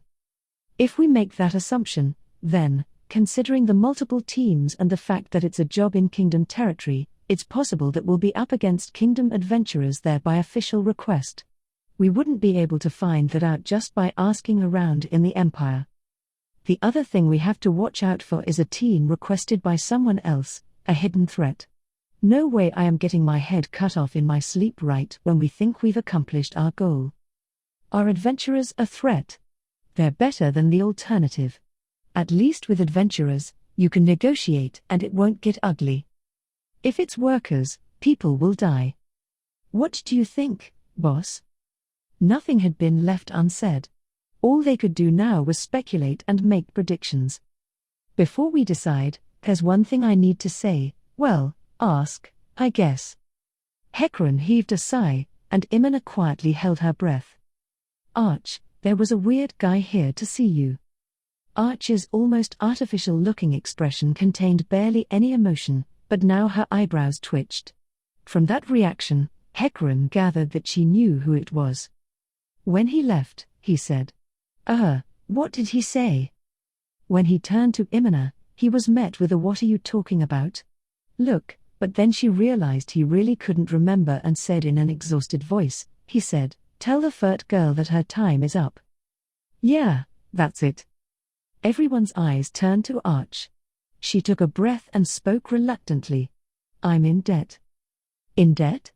Hecarim yelped in spite of himself. Naturally, he wasn't the only one in shock. Imina and Roberdijk also looked surprised. They all knew how much each member made as workers because they split their rewards evenly. With that much going into their pockets, debt was inconceivable. How much? 300 gold. The others exchanged glances again. In terms of an ordinary salary, it was an outrageous amount. Even as workers of their caliber, it was impossible to earn that in one job. Yes, the total for this job would come out to 350, but that was the reward for the entire team. From there, necessary expenses such as communally used consumables plus other team-based spending would be deducted. In the end, they would each get about 60. Their team was fairly elite as worker teams went. In adventurer terms, they had ability equal to a mithril-ranked team. How had she managed to go so far into debt that even at their class she couldn't pay it off in one job? Arch probably sensed all their puzzled eyes. Her face was gloomy. Of course, she didn't want to talk about it. But she couldn't not. If she cut off the conversation here, it wouldn't be surprising for her to be kicked off the team.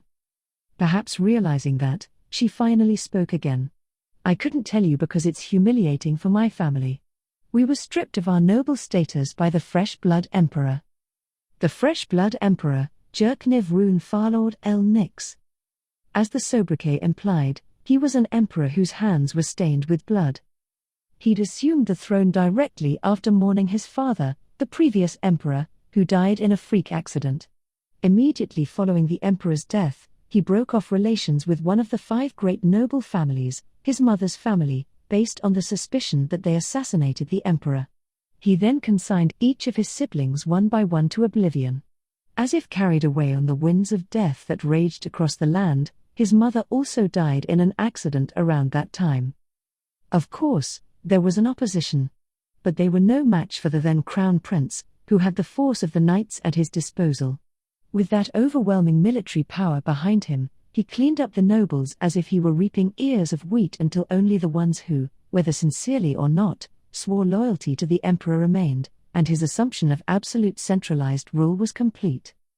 But the Fresh Blood Emperor didn't stop there. He stripped many nobles of their status on the grounds of "we don't need any useless people," and instead, he promoted anyone with ability, including commoners, further solidifying his authority. There were 2 things about this that astounded everyone. One was that the cleanup of opposing nobles, carried out on an impossible scale, was done with such inspired efficiency that it didn't decrease the nation's power. The second was that the emperor who had achieved it was still a young teenager. Nobles who had been ruined by this man weren't hard to find, but the thing is, my parents are still living as if they're nobles. Of course, they don't have the money for that. So they're borrowing from this sort of nasty guy to make up the difference. The other 3 looked at one another. They were doing a good job hiding it, but it was still possible to detect their irritation, displeasure, and anger. "I'm a good caster. I want to join you," a skinny kid holding a staff taller than she was had said. It seemed like Hecarim wasn't the only one recalling how stunned they'd been back then, and how dumbfounded when they found out what she could do. Since then, over 2 years of adventure after adventure, where one wrong step would have meant death, no matter how much money they made, it seemed like her gear had barely changed at all. Now they finally knew why. "Are you serious? Want me to give them a real talking to? We should teach them the words of the gods. Or perhaps fists first. Maybe their ears don't have any holes, and we need to start by making some. Please wait. Since I've said this much, let me also say, depending on what happens, I might take my little sisters and leave." "You have little sisters?" Arch nodded, and the other 3 looked at one another again. They couldn't say it, but they all felt that maybe they should force her to quit this line of work. Certainly, workers made more money than adventurers, but the catch was that the jobs could be extremely dangerous. Foresight meant choosing jobs only after making sure they were safe, but unforeseen issues cropped up all the time. If things went poorly, it was entirely possible Arch could die and leave her sisters behind. But everyone felt they shouldn't poke their noses any further into her business. "I see. Well, for now at least we understand your issue. We'll leave you to solve that, but as far as whether or not to accept this job," having said that much, he cast a cold look at Arch. "Arch, sorry, but you don't get to vote this time." "You don't have to be sorry. It's no problem. I know I might not choose correctly, given my financial troubles. Money can make you blind. Honestly, I'm just glad I'm not getting kicked off the team." "What are you talking about? We're lucky to have a caster with your skills." He wasn't just being polite. It was the truth. Especially with regards to the talent she'd been born with. Hecarim and the team had been saved by her miraculous eyes more than a few times. To give a name to Arch's special ability, perhaps something like magic detection eyes. Apparently arcane casters had an invisible aura of magical energy surrounding them, and Arch could see it and know what tiers of magic they could use. It was unnecessary to explain how useful it was to be able to gauge an opponent's power. As far as Hecarim and the others knew, there was only one other person in the Empire with that ability, the greatest, most powerful wizard in the country, Fluda Paradine. In other words, Arch was Fluda's equal, if only when talking about their eyes. "I can't believe the Magic Academy let such an outstanding student get away. Truly. You're so young, yet you can use the same tier as me. You might make it to tier 6 someday." "That seems hard, but if there were even a slight possibility, I'd be happy." When the atmosphere had relaxed somewhat, Hecarim clapped his hands together. The dry sound drew everyone's eyes. "So, are we going to take this job or not? Roberdike? I'm fine with it. Imina? Why not? We haven't had a proper job in quite a while. Worker jobs didn't come along so often. Indeed, the previous week they'd been exterminating undead on the Katza Plain, but they were simply paid for how many they killed. Taking on a job from a requester was a bit different. Then, if you're worrying about me, please don't. Even if we don't take this job, I'll find another way to make money." The 3 of them exchanged glances, and then Imina grinned. "No way. Hadn't even crossed our minds. I mean, it's not a bad job, you know. We want that fat reward. Right, Roberdike?" "That's right. We're not doing it for you but for the many items sleeping in those undiscovered ruins. Isn't that so, Hecarim?" Like the man said, Arch, although it's too bad we won't get famous as the ones to discover them. "Thank you, everyone." Arch bobbed her head, and the others looked at one another and smiled. "Okay, so Arch will come with me to cash the gold ticket. You two, start getting the stuff for our adventure ready." They couldn't slack on checking their magic items, making sure they had rope and oil, all the equipment they'd need for their trip. It was appropriate work for methodical Roberdike and Imina with her thief skills. Or maybe Hecarim was just awful at it. "Okay, let's get going," But Arch. Arch cocked her head as if to say, "What?" And Hecarim posed the question on his mind. "You know, we won't make enough on this job to pay back your debts." It's okay. "If I pay that much, I can get him to wait a little longer. We could lend you the rest." Imina chimed in. "Sure. You can just pay us back after the next job," added Roberdike. They wouldn't just give it to her, but much was a given. The members of Foresight were equals. "I'll pass.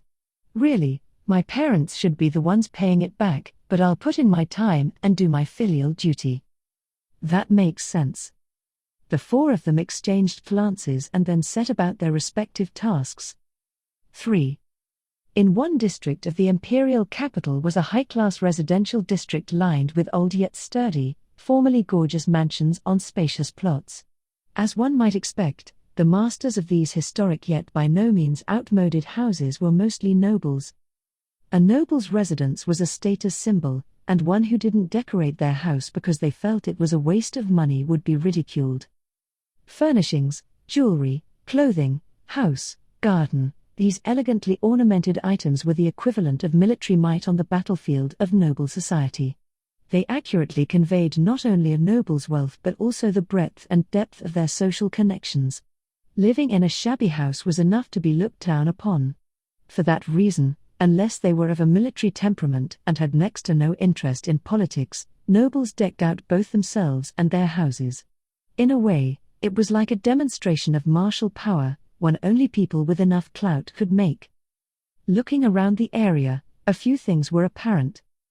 The neighborhood was in a very safe part of the capital and was quiet, but the silence seemed to stem from something else. There were many houses that lacked any human presence. And in fact, there wasn't anyone in those houses. They'd been abandoned by former nobles, who could no longer maintain them, stripped of their rank by the fresh-blood emperor. Amid the empty boxes were some houses that were still inhabited, but their outer walls had fallen into disrepair and the pruning of the trees in the yard had been neglected. In the sitting room of one of those houses, wearing a hard expression, Arch was welcomed by her parents. Their faces had the well-bred noble look, and they wore well-tailored clothes.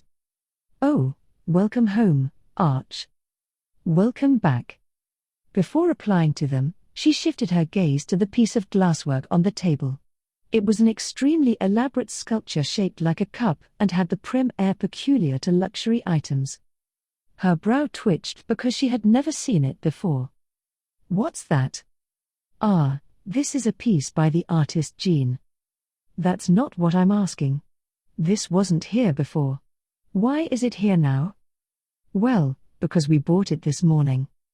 Her father's remark, as casual as if he were discussing the weather, sent a wave of shock through Arch's body. "For how much?" I believe it was 15 gold pieces. A steal, don't you think?" Arch's shoulders slumped. It was a natural reaction for anyone who had just used their advance to pay off part of a debt only to return home and find that same debt had increased once more. "Why did you buy it?" Any noble would become a laughingstock if they didn't spend money on things like this. Arch couldn't help but give a hostile glare to her father, with that proud look on his face. "We're not nobles anymore." At her words, his face hardened and flushed. "You're wrong." He thumped the table. Perhaps it was lucky that since the sitting room table was so thick, the glass cup didn't budge. Arch had no problem with it breaking, but it probably wouldn't have even fazed her father. He would just think, well, it was only 15 gold pieces. While Arch suppressed her irritation, her father continued shouting, spittle flying from his lips. "Once that wretched fool dies, our family will resume our status as nobles. Our house has supported the empire for over 100 years. I will not forgive this interruption of our glorious history. This is an investment for the future, and besides, by showing off our power like this, we can send a message to that villain that we won't give in." Idiot. That was Arch's opinion of her excitable, arrogant father. That villain was surely the fresh-blood emperor, but he probably didn't care one bit about their family. Plus, shouldn't there have been a better way to get back at him? Prisoner of his own little world, her father couldn't see outside. Arch shook her head weakly. Would you two please stop fighting? Her mother's leisurely tone triggered a temporary truce. She stood up and handed Arch a small bottle. Arch, I bought you some perfume. How much was it? 3 gold pieces. Oh, thanks. That makes 18. She calculated the total in her head as she thanked her mother, took the bottle that had barely anything in it, and put it away in a secure pocket. Arch had a hard time being cold to her mother. And from a certain perspective, things like perfume and makeup could be considered smart purchases. If she dressed up and attended the right party, a powerful noble might fall in love with her. The idea that a woman's happiness was in marriage, pregnancy, and child-rearing was considered correct by most nobles. Buying those sorts of things as an investment toward that end wasn't so wrong. Still, she didn't feel it was appropriate to be shelling out for perfume right now, considering the family's situation. An ordinary household could sustain itself for a month on 3 gold. I've told you 1,000,000 times, but you shouldn't waste money. Only buy the minimum daily necessities. But I just told you. This is a necessity. Her father cast an exasperated look at her, his face splotchy with rage. They'd had this conversation any number of times, and it always ended in a compromise. Arch partly blamed herself for things having gotten this bad. If she had made some kind of power move earlier on, this wouldn't have happened, and she wouldn't have caused trouble for her teammates in Foresight. I'm not contributing any more money to this household. I'm taking my sisters and leaving. This quiet announcement made her father furious. His first thought was probably, then who'll make the money? She thought icily. Who do you think has supported you up until now? I've repaid my debts to you, she declared. The money she had given them already was quite a sum. And it was money made on adventures that was supposed to go toward growing stronger with her friends. Of course, everyone was free to use their rewards how they liked, but there was a tacit understanding that a good part of the funds would go toward building up their strength.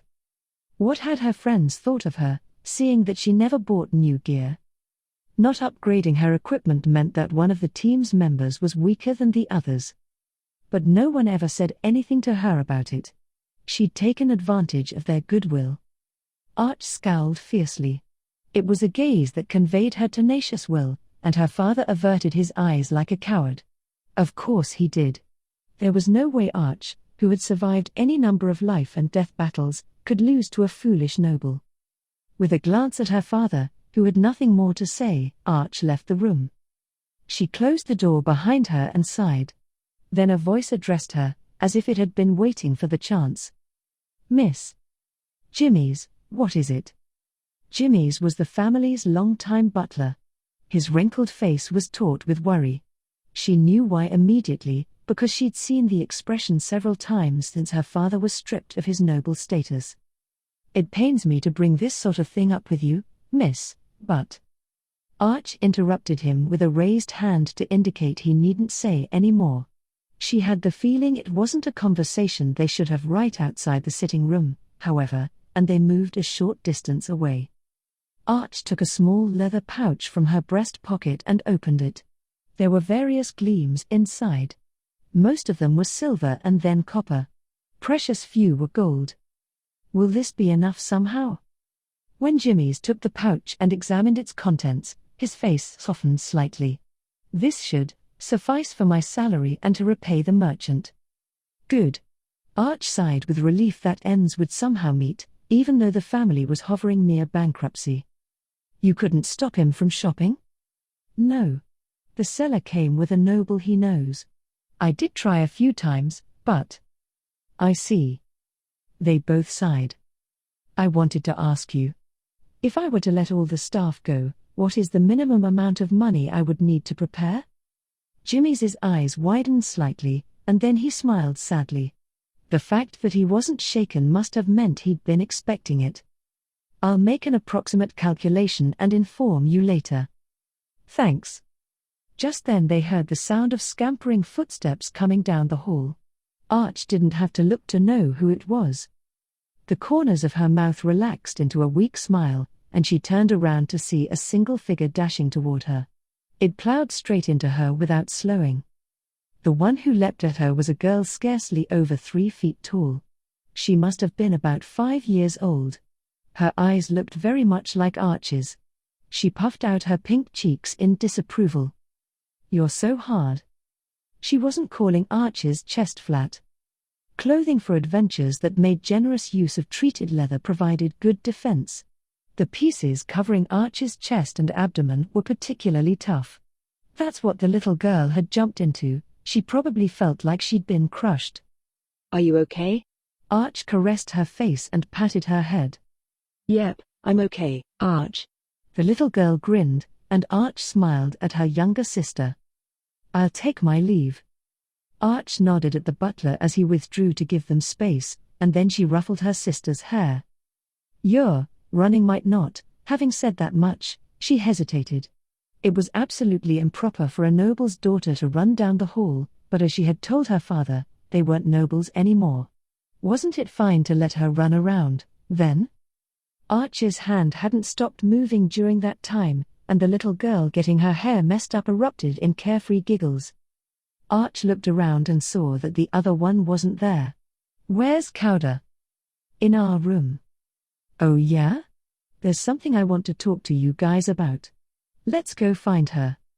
"Okay." Her smile so cheerful. "It's my job to protect it." With that strong sense of mission, Arch took her sister's hand. She could feel the warmth of the little hand completely surrounded by her own. "Your hands are hard, Arch." Arch looked at her free hand. Cut numerous times during adventures and calloused, they were no longer the hands of a daughter of a noble family. She didn't regret it, though. Her hands were proof of her time with her friends, foresight. "But I love them." Arch smiled as her sister squeezed her hand. "Thanks." The imperial capital's northern market was bustling with activity as usual. But since most of the shoppers who came here weren't ordinary folk, the crowd wasn't jam-packed like the central market. Here it was possible to walk along the rows of stalls and browse without bumping into people.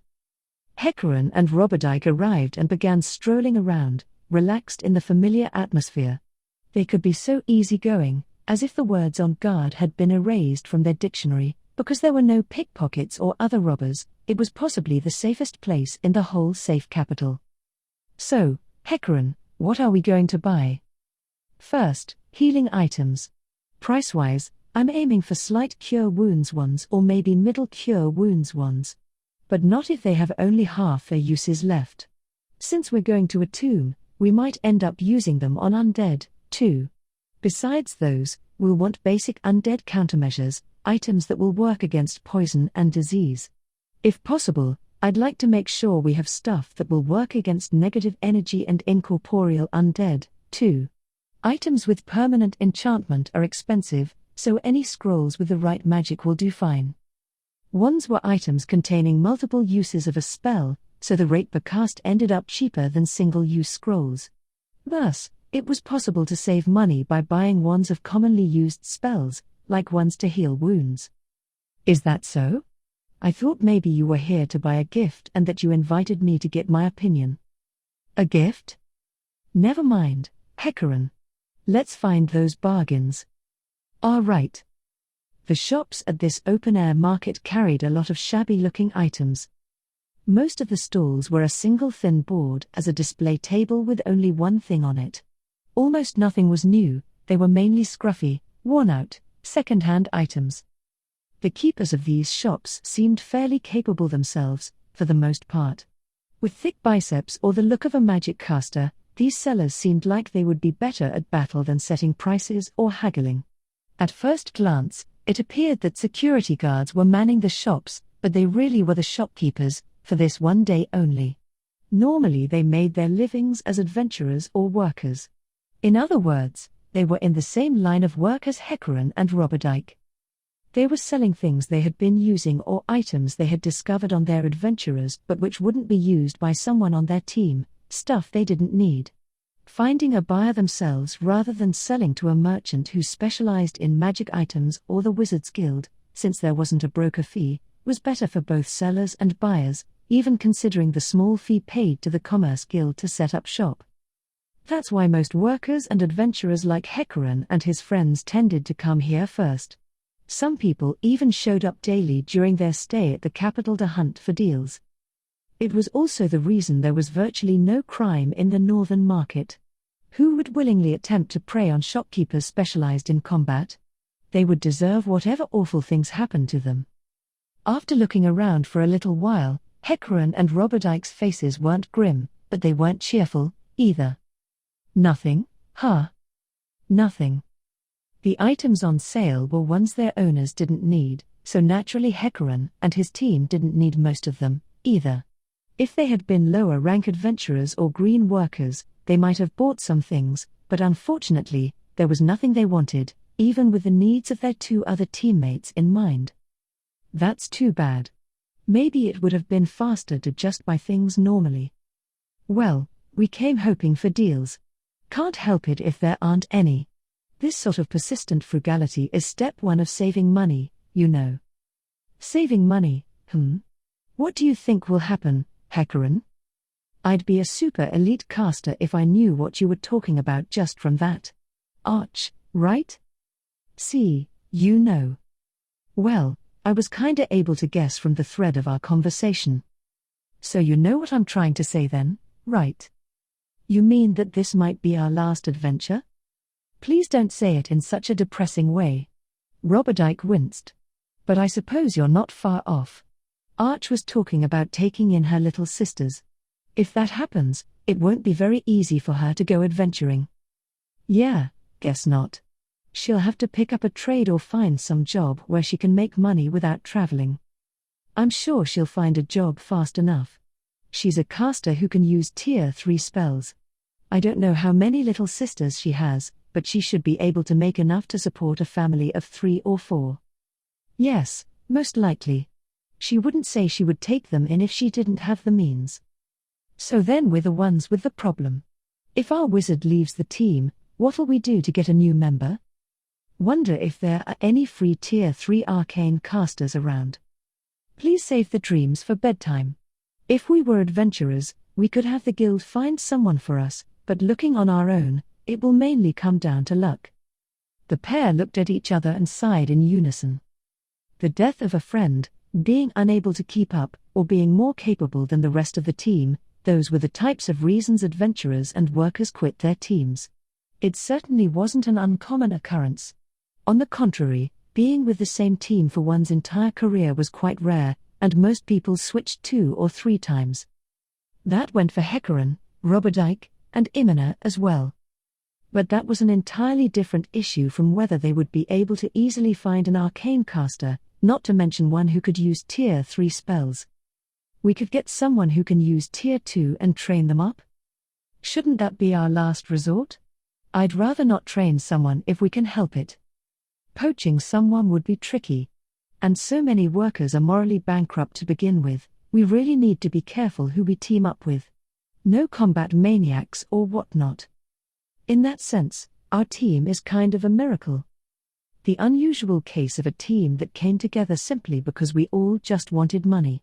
Well, I guess we found out about Arch's issues after the fact, so not quite. Miss Arch showed up right as we were trying to figure out what to do about our final member. Roberdike was looking off into the distance. Hecaran figured his eyes must have been doing the same thing. I even remember what I was drinking that day. Her appearance was so timely it made me think that perhaps the gods formed our team. Really? Wow. I don't remember it as well as you, Robber. What were you drinking? Water. That's what you always drink. You basically never touch the hard stuff. I'd hate it if you drank as much as Imina, but Imina sure is a handful when she's drunk. Anyhow, it's not my fault I can't stomach it. Well, yeah, you turn red, blue, and then white from just one glass. I wonder how it would have been if you hadn't protected yourself against poison the first time you drank. Maybe you'd have a different teammate standing here instead of me. Some people die from alcohol, you know. Roberdike shrugged. Let's get back to the topic at hand. What should we do if Arch leaves? Is there a chance we'll disband? If we can't find another member, that'll be our only choice, won't it? It's too dangerous to take jobs with only 3 of us. Maybe we could go back to being adventurers? I absolutely refuse to follow the shrine's rules when all I want to do is save people. If it came to that, I would just retire. Retire? That wouldn't be so bad, either. I have some money saved up. I'd like to do some kind of work that is useful, that helps the weak. I wouldn't mind working the fields in a frontier village and acting as a pseudo-priest. What would your plan be, Hecaran? What would I do? The corners of Roberdike's mouth tweaked upward. Is it all right for you to decide that all on your own? It took a little while for Hecaran to see what Roberdike was getting at. Finally the implication sunk in, and his face twitched. What? Heh. It was a wicked laugh. Did you think we wouldn't notice? But it's not like we were trying to hide it. It just wasn't the right time, you know? So that's what you were talking about with the gift. Who made the first move? Hey, Roberdike. Look over there. Hecaran was pointing to a pair of people browsing items in a splendid tent. One was a warrior clad in raven black armor. A crimson cape hung down the figure's back, draped over huge swords. Quite a contrived way to change the subject. Well, that's fine. I'll have you tell me all about it later. That is some impressive gear. If the person inside is worthy of it, they would be one skilled warrior. Maybe someone we know got new armor? I'm not positive, but I don't think it's anyone I've seen around the imperial capital before. And besides, see that woman standing there kind of hidden? She's a new face. I don't have a good angle. Who's more beautiful, her or Miss Imina? Don't go there, man. I can't be answering a question like that. But honestly, the lady standing over there is prettier. Miss Imina is quite a pretty lady. If you, head over heels in love, would say that, then. I see. They must be travelers or adventurers who ended up here. Or maybe they're going to start with a fresh base in the city. But they're shopping around the daily use magic items. Isn't that weird? There were all sorts of enchanted goods inside the splendid tent, but not the kind adventurers or workers would use, more just for everyday use. For example, one was a refrigerator, a box that could be filled with chill to protect items held inside. There was also a fan, which created a nice breeze. Most of these items had been thought up 200 years ago by the Minotaur known as the All-Talk Sage. He was a warrior, and the nickname came from the fact that he proposed lots of items but didn't have the ability to make them, nor could he explain why they were shaped like they were or by what logic he'd arrived at them. Supposedly, he was a first-rate warrior, though, to the point where there were still fishy-sounding legends being told, saying he could whip up tornadoes with a swing of his axe and split the earth if he struck it. He was also known for mobilizing the large country of Minotaurs, who thought of humans only as food, to elevate the human race to the status of slave laborers. Adventurers usually lived in inns, so it was rare to see one interested in buying household items thought up by that subhuman. They were difficult to take on adventures. It's not so strange. The Empire's magic technology is fairly advanced. You can buy things cheaper than in other countries, so perhaps they estimate shopping is worth it even figuring in the effort of taking their purchases home. I see. That could be. Certainly if you figured us as the standard customer, it'd be odd, but I don't think it's so weird for someone passing through. Yeah, that makes sense. When I think of it that way, I understand why they look so invested. The warrior in the armor was inspecting all the magic items very thoroughly, opening and closing the doors, holding things up, flipping them over. Hecaran thought he could see beads of sweat forming on the merchant's forehead. Maybe we should get that invested in our own search. Yeah. Chapter 2, Butterflies Caught in a Spider's Web. 1. A number of workers gathered at the Count's place before dawn. Including Hecaran and the rest of Foresight, who were the last to arrive, there were 18. They were all skilled workers from the imperial capital who had been rounded up for this job. The teams observed one another with appraising eyes, keeping a short distance between groups. The way they all turned simultaneously to look at Foresight when they arrived was quite a sight, in a way. Ah, I've seen a few of these faces around. Or actually, didn't we just run into Mr. Beetle over there on the Katsa plane? Huh? Didn't I tell you at the inn? Gringham's team got the request, too. Did I not say that? I'm pretty sure I said something to that effect. But anyhow, behold this concentration of the Empire's most famous workers. A round of applause for our requesters' deep pockets. We can do without the applause. More importantly, it looks like the team leaders are over there. Though the workers were split up by team, 3 people had gathered to exchange information. Gringham's there, so yeah. Okay, I'll go say hello.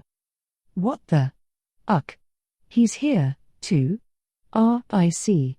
So those elf girls are. He's the worst. Drop dead, shitbag, Imina snapped. She was only murmuring in a low voice but with enough hostility that Hecarim and the others quickly looked around. Miss Imina. I know, Robber. We're teammates for this job. I just don't want to see his face. I don't like that guy, either. When it comes to like or dislike, I'm not fond of him, but we still have to watch our attitudes. Hecarim got in between Imina, whose face said, "Oh, be quiet," and Roberdike, and he playfully shrugged his shoulders. Hey, I gotta go say hi, so don't talk like that now. I won't be able to keep it off my face. Good luck, leader. At Roberdike's cheer, he pulled a face and said, "Yeah, sure, it's just me."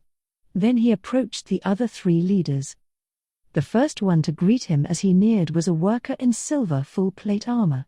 Since the armor was bizarrely rounded and had huge shoulders, it made the man look less like a person and more like an upright rhinoceros beetle. Judging from the horn jutting out from the forehead of his close helmet, that's what he was going for. However, one thing he probably wasn't going for was the impression that a child had stood a rhinoceros beetle up on 2 feet. His legs were short. To put it kindly, he stood with his short, stout legs planted firmly on the ground, like a dwarf warrior might. As I suspected, thou hast come, Hecarim. Hey, Gringham. Yeah, the terms were pretty good. He raised a hand to wave at the other 2. The greeting was a bit relaxed for the situation, but they didn't seem to be offended. The 4 of them were wildly different ages and experience levels, but they were all capable workers. If you only brought Hecarim, looked at Gringham's team and counted before continuing, 5 people, where are the rest of your members? They're resting, washing away their fatigue. And due to the injuries incurred during the recent work in which thou also participated, various repairs and purchases need be made. This man, Gringham, was the leader of Heavy Masher, a large worker team of 14. Naturally, there were benefits to having so many members. Since they could take a number of different approaches to any given job, Heavy Masher could act very practically. It was a major strength to be able to customize the team to fit individual requests. But there were also drawbacks. Since rewards were shared, each member's take was smaller. And it also took more time to make decisions, so they were less agile. With those pros and cons, depending on the workers' personalities, it wouldn't be surprising for a team that big to split apart, so the fact that Gringham could hold them all together was an indication of his excellent management ability. Sounds tough. Maybe you should join our team, then you won't have to get cursed for making so much without them. What a daft proposal. A leader must reward his team when their work is done. So, albeit unfortunately for thee, we'll take the liberty of achieving excellent results. Come on, gimme a break. And you can totally talk like normal, you know. Gringham flashed a smile. Sensing some negative sentiment, Hecarim shrugged his shoulders and turned to another man. I think this is the first time we've properly met. When Hecarim offered his hand and greeting, the man took it. He had strong, firm hands. His tapered eyes moved to focus on Hecarim. Foresight. I've heard a lot about you.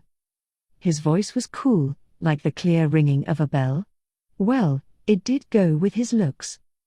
You too, Tunbu.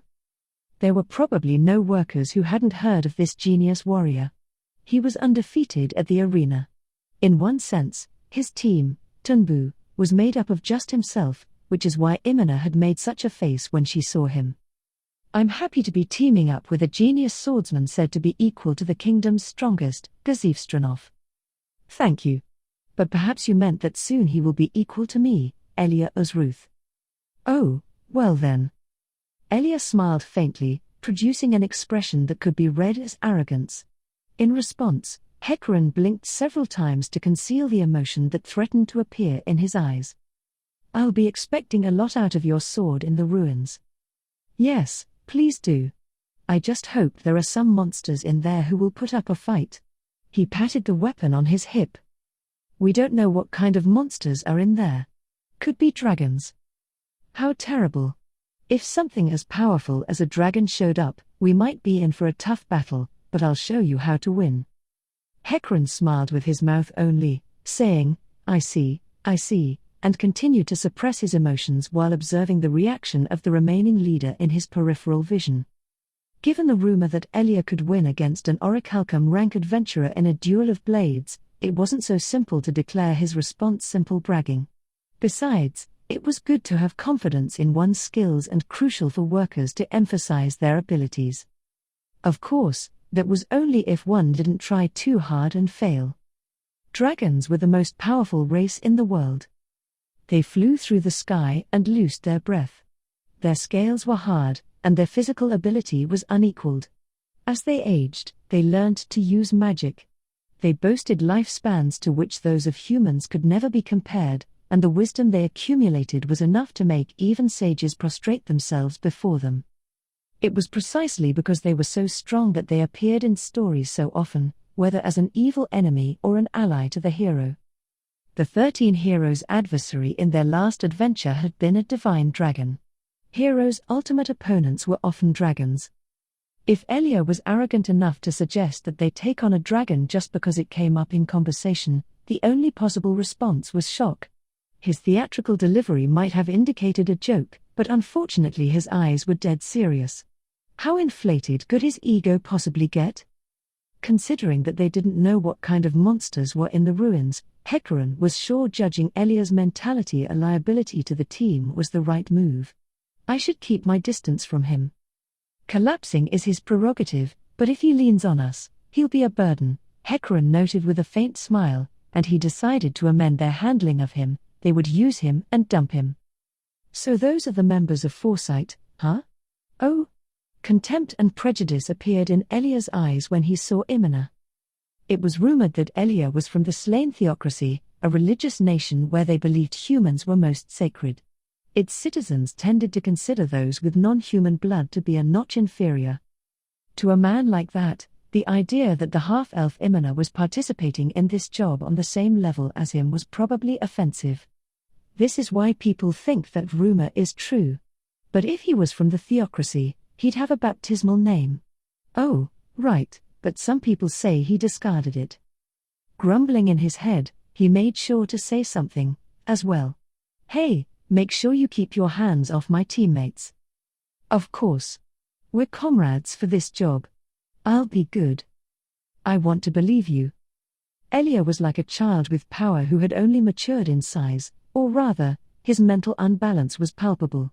Hecarim had given his warning, but he still got bad vibes that didn't let him rest easy. "What? Please do." Then, getting back to our original topic, I'd like to pass on taking command during our trip. Barring extremes, I'll follow the orders of whoever leads the group, and I don't mind being the vanguard in a fight. I'll conquer everything with my katana. Okay, got it. Then I'll be getting back to my team. If you need anything, please call me. Elia bowed and walked away. Hecarim nearly scowled when he saw the multiple women waiting for him, but he couldn't let his feelings show. There were times when other people knowing one's emotions was a disadvantage. If he was going to get caught in that kind of spot, he wasn't fit to be a team leader. He buried his reaction and erased his expression. Shifting his gaze as if averting his eyes from something unclean, he greeted the last remaining team leader. "Hello, sir. You're looking well." "Hello, Hecarim. You're looking fine yourself." The whistling quality of the man's voice was due to the fact that he'd lost most of his front teeth. Palpatra Greenleaf Ogrian. His nickname came from the armor he wore, which sparkled like a leaf covered in morning dew. It wasn't made from metal but from the scales of a green dragon. Palpatra's team had successfully hunted the beast. Of course, it hadn't been such a big one, but dragons were beyond what workers and adventurers could usually handle. Palpatra was an 80-year-old man. Most people in this line of work retired in their mid-40s, the faster ones got out before they even hit 40. The number of adventurers dropped abruptly past age 50. As expected, people who did this harsh work sidled up next to death couldn't ignore their physical decline. And actually, although he was an exception, he had still fallen quite far from his peak. During his heyday he was said to have been orichalcum rank. And yet, he remained on the front lines. Palpatra was so old, but he was still working. Most of the people in the industry respected him. That one seems a mite risky, eh? Palpatra's wrinkled face grew even more wrinkly as he lowered his voice, and Hecaran voiced his agreement. Right? I don't care if he wants to destroy himself, but I'm not interested in going down with him. It's true that he's strong, but that sort of overconfidence can spread to fellow travelers. It's extremely dangerous. Gringham emitted a low groan that seemed to say, "What do we do with this guy?" There was probably no worker who didn't think that, faced with Elia's attitude. Actually, how strong is he? I haven't been to the arena lately. Thou knowest not? I do. And thou, sir? Just stories, I haven't seen him with my own eyes. If I ask my teammates, they might know something. What's the standard anyway? If we say Gazif is the peak, then where would someone everyone knows, say, the 4 rank? The knights nicknamed Heavy Bomber, Unshakable, Lightning, and Storm Wind. It's hard to rank them. They're certainly not as strong as the captain of the Royal Select, but Gazif being on top is also in the past. With the passage of time, new powers will emerge. Are you saying Uzruth could be one of those? Is he really that strong? Actually, I've never seen the 4 up close. Probably the most powerful I've seen is the Emperor's direct report, the captain of the Silver Guard. He's pretty tough, equal to the 4, maybe? The strongest I know are the Council States Dragonlords. Humans could never defeat them. Some say there are 5, but some say 7. Oh, but we're trying to figure out a yardstick to use to rank Elia, so let's limit it to human fencers only. In that case, most of the Ardland Council States fencers get excluded because they're subhumans. Same can be said for the martial kings of the arena. Then how about the female Holy Knight of the Sacred Kingdom Robel with her divine swords? That said, when it comes to pure fencing ability, I'm not sure. As a worker, it was extremely important to gather information about who was strong for carrying out jobs. If someone got in the way, knowing who they were could make the difference between a win and a loss. Of course, a warrior would end up learning about others in the swordsmanship world as a matter of course. What was happening right now was the same thing. The conversation that had started with the question of how strong Elia was had gradually gained steam and was turning into an exchange of powerful character info. It resembled a group of kids going, "That guy is strong." The slain theocracy's overall level is high, but I don't hear many rumors about exceptional individuals. Even if they have them, they're faithcasters, so they don't count. One of the top-ranked adventurers in the kingdom is a woman warrior. What about her? Oh, you mean pecs, not breasts? She's strong, yeah. But I heard she lost to the captain of the Royal Select in a formal duel. I heard she nearly killed someone who called her that. Higher. What a terrifying woman. Once you start listing names, it gets hard to keep it to just sword users. The city-states have the Brave Warrior and the Dark Knight.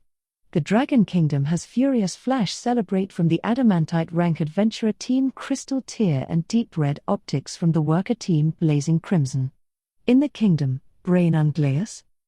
The conversation paused for the first time. Brain Unglaeus? Who's that? Thou have not heard? He's a well-known swordsman in the kingdom. And thou? Hecarim shook his head. He'd never heard that name before. Thou knowest not? Unable to hide his disappointment, he spoke in an indefinite tone as if digging up old memories. This happened a long time ago, but I faced him in the quarterfinals of the Kingdom's Royal Tournament. At the time, I was nowhere as strong as he. Was that the tournament that Gazif Stranov won? Indeed. In the end, Ungleus lost to Stranov, but their duel was worthy of close attention. They were both truly model fencers. I kept thinking things like, how'd he block that? And oh, in this situation you can curve your blade to strike. I can only say I was lucky to witness it. If a man of Gringham's caliber was saying that, and Brain held his own against the warrior said to be strongest in any nearby kingdom, then he must be one first-rate fighter. There are a lot of tough guys in the world I've just never heard of, thought Hecarim admiringly. So then who do you personally think is stronger, that Ungleus fellow or Uzruth? Uzruth, Gringham answered immediately. Compared to Ungleus at the time of the tournament, definitely Uzruth. I saw him recently at the arena, so I'm confident. In other words, he's equal to the captain of the Royal Select a few years ago? He's that strong? Whoops. Hecarim lowered his voice after getting so excited he'd been shouting. I see. Ungleus, I guess I should make sure to keep up to date on the kingdom. Speaking of which, have you heard the big news? About the third Adamantite rank adventurer team? Of course I have, sir. Sorry. I haven't. Hecarim, thine ignorance will endanger thy team. I realize that, but I can't go around gathering info on kingdom adventurers. That'd be a waste of money. Higher. You got some metal. I like you. Sir, I'd like to get your opinion. I've heard the rumors about Moman of Raven Black, but are they not overblown? Did his team truly beat a giant basilisk with only 2 people? With no one specialized in healing? Whoa, that can't be true. It would be nearly impossible to kill a giant basilisk with 2 people. Not even an adamantite ranked team could do it. So we agree, Hecarim? The more information I gather, the more suspicious he appears. There is even one story that says during the incident in the kingdom he slayed a demon over 200 difficulty in one blow. This is merely my theory, but dost thou think perhaps the Kingdom Adventurers Guilds fabricated the stories and promoted him to Adamantite in order to increase their own influence? Could be. The appearance of a high-rank adventurer is major. But would the guild really fudge his rank like that? They can be pretty stubborn. Depends on the city. Each guild master is a little different. The head of the guild I had back when I was an adventurer was the nastiest variety. I socked him right in the face. Higher. That's why I'm a worker now, Palpatra laughed heartily. The story of how he became a worker was notorious. There probably weren't any workers in the imperial capital who didn't know it. Anyone who went drinking with him heard it over and over. Still, I doubt they would do that.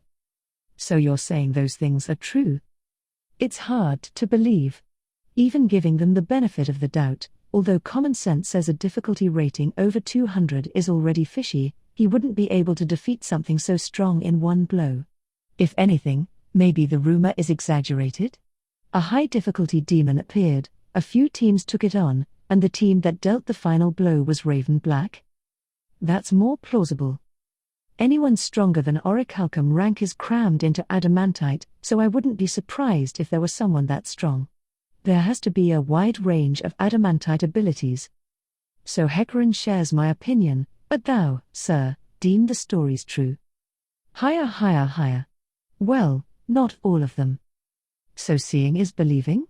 I'd like to meet him someday, sort of. Just as the other two were agreeing with Hecarim, they heard the sound of flesh being struck and a woman's stifled scream. The eyes of all the workers present gathered on one point. Several who expected an emergency were already lowering their hips to take a combat-ready stance. The scream had come from a woman on Elia's team who was now collapsed at his feet. Given the circumstances, no one had any doubt that he'd knocked her down. Looking up at his face twisted in anger, she begged for forgiveness, frightened. As Hecaran suppressed the disgust welling up from the pit of his stomach, something flashed across his mind and he turned hurriedly to check on Imina. Just as he imagined, all emotion had drained from her face.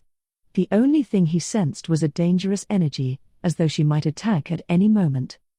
He hurriedly signaled to Roberdike and Arch next to her that they should intervene. Personally, he felt the same as Imina, but he couldn't go sticking his nose into other teams' business. Not that it wasn't possible, just that if he were going to do it, he'd have to be ready to take full responsibility for the outcome. Several members of other teams were grimacing in disgust, but for the same reason as him, none of them moved to do anything, either. Somehow, reason won over. Imina made an obscene gesture at Elia's back and spat on the ground. I guess he's only equal to the captain of the Royal Select when it comes to fencing. It'd be great if he were his equal in humanity, too, but I guess that's too much to hope for. Well, shall we call that good for the small talk? Yes, you're here now, so we have some important things to decide. Who will act as overall commander? He's already declined. A silence fell. There were 4 teams total. Certainly, they were an impressive force, but without someone to unify them and give direction, they wouldn't be very well coordinated. It didn't matter how many arms one had, if they couldn't be used at the same time, it was the same as having one. Managing these teams with their different personalities would be difficult, and doing it without getting complained at would be nearly impossible. Whoever took charge would be hated by the other teams if their orders led to failure or they were suspected of prioritizing their own team's reward. Frankly, for how much skill it demanded, the job had more cons than pros. Knowing that, the team leaders remained silent and tried to gauge one another's moods. They seemed to want to push it on the one who brought it up. After the lull had lasted about a minute, Hecaran finally said, looking exhausted, "Honestly, we're probably fine without an overall commander, right? Isn't that just putting off the issue? We'll have a problem once a battle begins. I propose taking turns. That should get us through this with the least discontent. I think we can confer once more when we arrive at the ruins." Ah. Right. Hecaran and Palpatra agreed to Gringham's suggestion. Then shall we take turns going in the order we arrived? What should we do about Uzruth's team, Tunbu? That little punk won't care if we skip him. There's no way he's qualified anyway. I agree, sir. Then I, from Heavy Masher, shall take the liberty of leading first. Thanks, Gringham. Counting on you, young'un. Yes, sir. That said, the chance of any savage monsters appearing within the Empire is as good as non-existent. The problems will start once we enter the kingdom, especially as we near the Tove woodlands. Ah, maybe we should have gone in reverse order. Hecaran jokingly cradled his head in his hands, and the other 2 laughed quietly. Then they immediately tensed up and turned to face a man walking toward the group of workers. Everyone else was already looking his way. It was finally light out, and the Count's butler was approaching across the lawn. His back was straight as he walked, the appropriate posture for one serving a count. When he arrived before the workers, he bowed. No one responded in kind, but he took no notice and began to speak. "It is time. Thank you very much for taking on the Count's request. 2 men from the house will accompany you. There will also be a total of 6 adventurers to guard the wagons and so on. Your destination is an area of unexplored ruins located in the kingdom, what seems to be a tomb. You will stay there to make your survey for 3 days. Additional compensation will depend on what my master gains from the information you bring him and will therefore be decided at a later date. Are there any questions?" The butler didn't say very much that was different from the request they'd already heard. The only new information was that there would be adventurers attached as guards. They were interested in where the tip on the ruins had come from, but every worker knew the difference between questions that would get answered and questions that wouldn't. Anything that was likely to be shared they would have heard already at the request stage. Besides, if it was a clean job, the Count would have used adventurers. The requester was sure to be tight-lipped about a dirty job, and it was safer for everyone not to ask. "Very well. I will lead you to the wagons we have prepared." There were no objections, and everyone followed behind him. The members of Foresight brought up the rear. That piece of shit should die. What do you think? Should we kill him? Unable to hold back her hatred for Elia, Imina began spewing it into Hecarim's ear the moment she was next to him. Was her voice lowered because she was seething or because she had retained some self-control? He couldn't tell, but he hoped it was the latter. I'd heard the rumors, but he truly is a despicable man, isn't it? The worst. The other two didn't hide their disgust, either. That was only natural for Foresight. With a woman like Imina as a member, the things Elia did were unforgivable to them. All the members of Elia's team besides Elia were women, elf women. If that were all, neither Imina nor her teammates would have taken issue. But there was a reason they unanimously declared him a vile bastard. Although all the women had the minimum amount of gear, the material and make of it was shabby. That, and the long elven ears that should have been sticking out from under their cropped hair had been sliced off. They were in that condition because they, all of Elia's team members, were elf slaves from the slain theocracy. The Empire's slavery system had changed a lot under the previous emperor. They had slaves in name, but the slaves' actual status was somewhat different. There were also still some slaves, however, such as the subhumans made to fight in the arena, for whom nothing had changed. The elf slaves Elia had with him were that kind. The Baharuth Empire, Re-Estai's kingdom, and slain theocracy were made up of nearly 100% humans and had a more exclusionary attitude toward non-human races than other countries in the area. For that reason, even other humanoids, like Imina, who was a half-elf, found them difficult to live in. The only exception was dwarves. Up in the Azalizia mountains that ran along the border between the Baharuth Empire and the Re-Estai's kingdom was a dwarf kingdom. Since the Empire traded with them, the dwarf race was a properly protected class. I feel bad for the elves, too, but our job right now isn't to save them. Imina sighed deeply. She knew that logically. Her emotions just couldn't keep up. Let's go, Imina replied simply and walked out in front as they increased their speed a little to catch up with the others. Then everyone's eyes popped open in surprise. The butler had led them to the two rather large covered wagons that were being prepared for the trip to the ruins. A group of people was loading them with supplies. They must have been the adventurers the butler had mentioned. The plates around their necks sparkled gold. Their surprise wasn't at these people, but at the horses that would pull the wagons. Sleipnirs. Voices gasped in astonishment. 8-legged Sleipnirs were bigger than normal horses, as well as superior in terms of muscular strength, stamina, and mobility, which is why they were considered the best magical beast on land.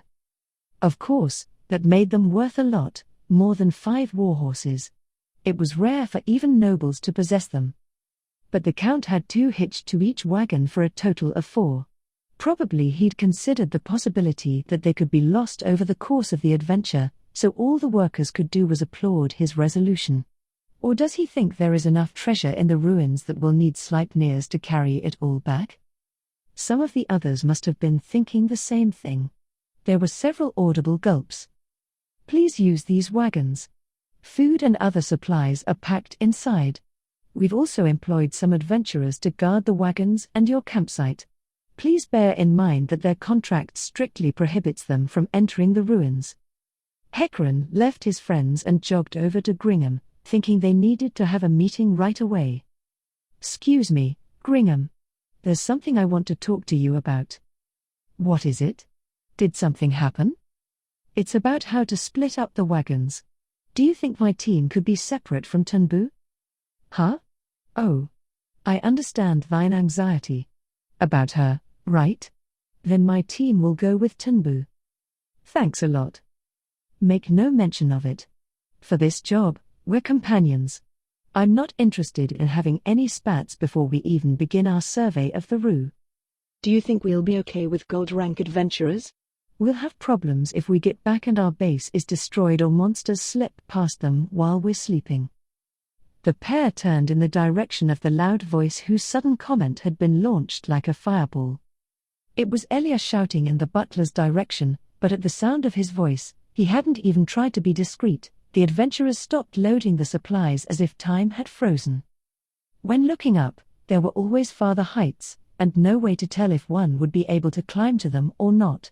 To people who nevertheless advanced step by step, Elia's comment was utterly offensive.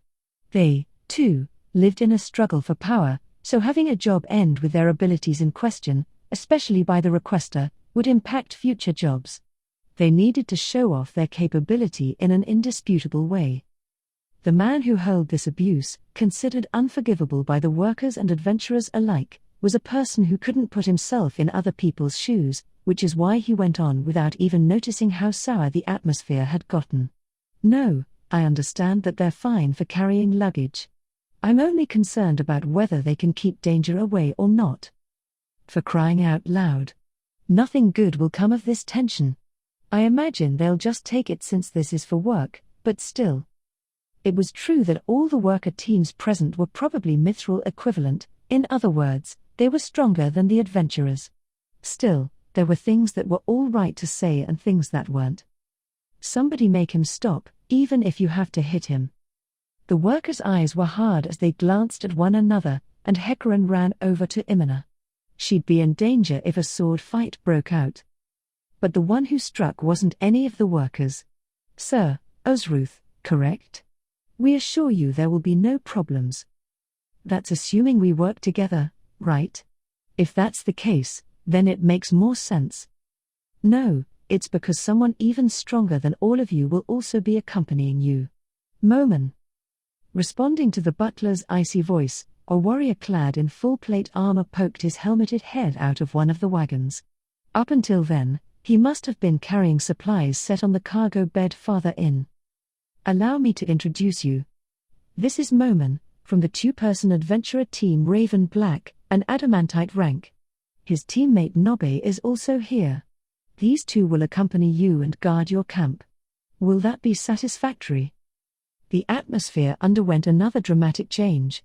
The highest rank possible for anyone adventuring to attain.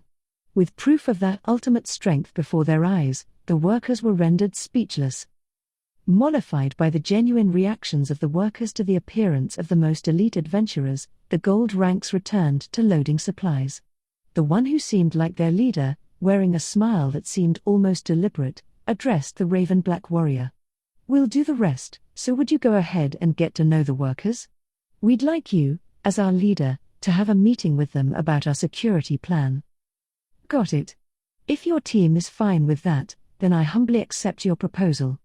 That said, I think your team should lead the security planning. You have more people. It seems like it would be easier to have you guys do the bulk of it. Humbly? What are you saying? And we could not possibly disregard. No, I insist that you take point on security. Utilize us well. Nobe. With a faint chuckle he stepped lightly out of the cargo bed. An astonishingly beautiful woman followed behind him. Where a gorgeous woman appeared, a fuss was certain to follow. But there existed a level of beauty that didn't allow for that. Those who saw a truly beautiful woman could only stare. Hecarim, she's... Yeah, Robber. I was thinking the same thing. We saw her in the Northern Market. That's Moman of Raven Black. And his sole teammate? The rumor that they took out that huge giant basilisk doesn't seem to be an exaggeration. A giant, is that true? Supposedly. Not only that, but I heard from Gringham that he killed a difficulty 200 demon in one hit. Surely that's a lie. Difficulty 200 is in a realm where it's impossible for humans to win. Did you mishear 100? Even that would be amazing. But somehow it doesn't seem like a lie when you see how he carries himself. Hecarim felt he'd been able to grasp Moman's personality from the warrior's short exchange with the guy who must have been the gold rank team's leader. He seemed to have the proper presence and charisma of an adamantite rank adventurer. Hecarim thought he could grow to like him. Before we get to know one another, there's something I'd like to ask you. Moman didn't speak very loudly, but they could sense his courage in his deep voice. Why are you going to the ruins? I know you got a request. But unlike adventurers, who have a hard time turning down a job if the guild insists, you guys aren't tied to anything, so why did you accept? What motivates you? The workers all looked at one another. No one knew who should say it, and it ended up being a member of Palpetra's team who spoke. That would be money. It was a perfect response, because there was no greater reason. The workers hadn't been debating the answer but trying to figure out why Momen, who must have already known something so obvious, would even ask. Seeing that the other workers were vocalizing their agreement, Momen asked another question. Does that mean the amount of money offered was worth your lives? Yes. The offer was enough that it made sense to take it. And we can expect additional compensation depending on what we discover in the ruins. I'm fairly certain it's enough to justify risking our lives. It was Gringham who answered. I see. So that's your decision. Got it. My apologies for the utterly nonsensical question. Do forgive me. You don't need to apologize over that. No worries. Higher. Seems like that's it for your questions, but can I ask one? Go right ahead, sir. I'd like to get confirmation on the rumors. Will you show us the truth of the one that says you're exceptionally powerful? Aha. Seeing is believing? Okay, that's fine. If it will help you be satisfied with our protection, I'll show you my power. But in what way should I display it? I suppose having you spar with someone would be best. Everyone's eyes gathered on. And I said it, so you should fight me. What? Sir, I'm terribly sorry, but I'm not very good at holding back. I don't intend to hurt you, and I'm not confident I can be a good sparring partner at your level, but if that's all right, then? Higher. Well, you are adamantite rank. I'm not even thinking about hurting you. A faint chuckle came from beneath Momen's helmet. That's only natural, sir. It's what you call a clear gap in ability. I'm strong. Stronger than any of you. That's why I'm adamantite rank. Full of overwhelming pride, he seemed to be peering down at them from high above, but no one was offended. That must have been how much power his presence held. The words he spoke and the terrible authority he exuded, as if he'd racked up more than a few kills, were very persuasive. Amazing. Yeah, amazing. Delirious voices commented here and there. Many women fell for strong men. And many men fell for them as well, in the sense of respect. Like moths fluttering around a flame, people knew that if they got too close they would get burned, but they still couldn't resist. For those who lived in this world of blood and steel, strength was like a massive bonfire. Higher. No one doubts that you're adamantite rank. Still, how about we get a taste of what you can do? Here, the wagons are in the way. Can we use that big open space over there, sir? Having gotten permission from the Count's man, Palpetra led the group over onto the lawn. The workers went with him, of course, but so did the adventurers and the butler. I don't think Palpetra can handle him. That guy is crazy strong. Rather than strong, it's more like he's on another level completely. Doesn't he seem even stronger than both of the Empire's adamantite teams? Yeah, you're right. The members of Argenti all have rare classes, so their abilities are uncommon, but in terms of power they lose out to the more basic classes. I hear the 8 Ripples are so great because of their numbers and excellent teamwork. Argenti was a team whose leader was a bard who'd reached the realm of heroes. All the members had unusual classes. 8 Ripples was a 9-person team. Some people said that each individual member hadn't reached adamantite rank, that they were only so strong due to their large team size, but others said that by working together they achieved things even other adamantite ranks couldn't. Still, one had to wonder if either of them were truly worthy of being called adamantite, humanity's last resorts, who made the impossible possible. Hecarim could hear his teammates whispering about those things behind him. And it wasn't just those 3. If he concentrated, he could hear all sorts of conversations. The most common topic was speculation about how good a fight Palpetra would be able to put up. Not a single person thought he would beat Momen, because although it had been only a short time, they all considered Momen's aura enough to convince them he was adamantite rank. As he was walking, lost in thought, someone fell into step beside him. The noisy metal armor was enough for him to know who it was without looking up. How do you think their fight will go, Gringham? I pity Palpatra, but Moman is not likely to lose. It's more about how well Palpatra will be able to persevere. Dost thou not wish to reserve the next round? Seriously? Count me out. What about you? I decline. I am satisfied by the display of his superior presence. I do hope, however, to get some training while we're on the road. Me too, oh. The pair looked out at the lawn where Moman and Palpatra were staring each other down at a distance. The gleam in Palpatra's eyes was not that of an ordinary elderly man but a veteran warrior. His determination gradually mounted, morphing into excitement. The atmosphere was no longer one of a friendly bout. Everyone watching was anxious and sticky with cold sweat. This can't be good. Palpatra is taking this seriously. Gringham inadvertently dropped his forced manner of speaking. I get that he's fighting an adamantite rank adventurer, so he has to go at him like he means to kill him. Ooh, Hecaran, next to Gringham, basked as he moved his eyes to the dark warrior facing Palpatra. From Moman, he felt nothing. In his stance with both arms dangling down, there was none of the fighting spirit one would expect from someone who was about to clash swords. Like an adult facing a child with a sword, his calm was clearly visible. Wow, he's amazing. Palpatra's hitting him with that much killing intent and he's not reacting at all. He can't not notice it, he's just at the peak of warriordom. Is that heights of nothingness? Enlightened mind? Or maybe realm of the wandering priest? He must be awfully sure of himself to look so composed despite the gap between their weapons. Yeah, I'm just amazed. Palpatra's spear was a magic item with a tip carved from a dragon tooth. Meanwhile, Moman was holding a wooden staff he'd borrowed from one of the adventurers. It didn't look enchanted at all.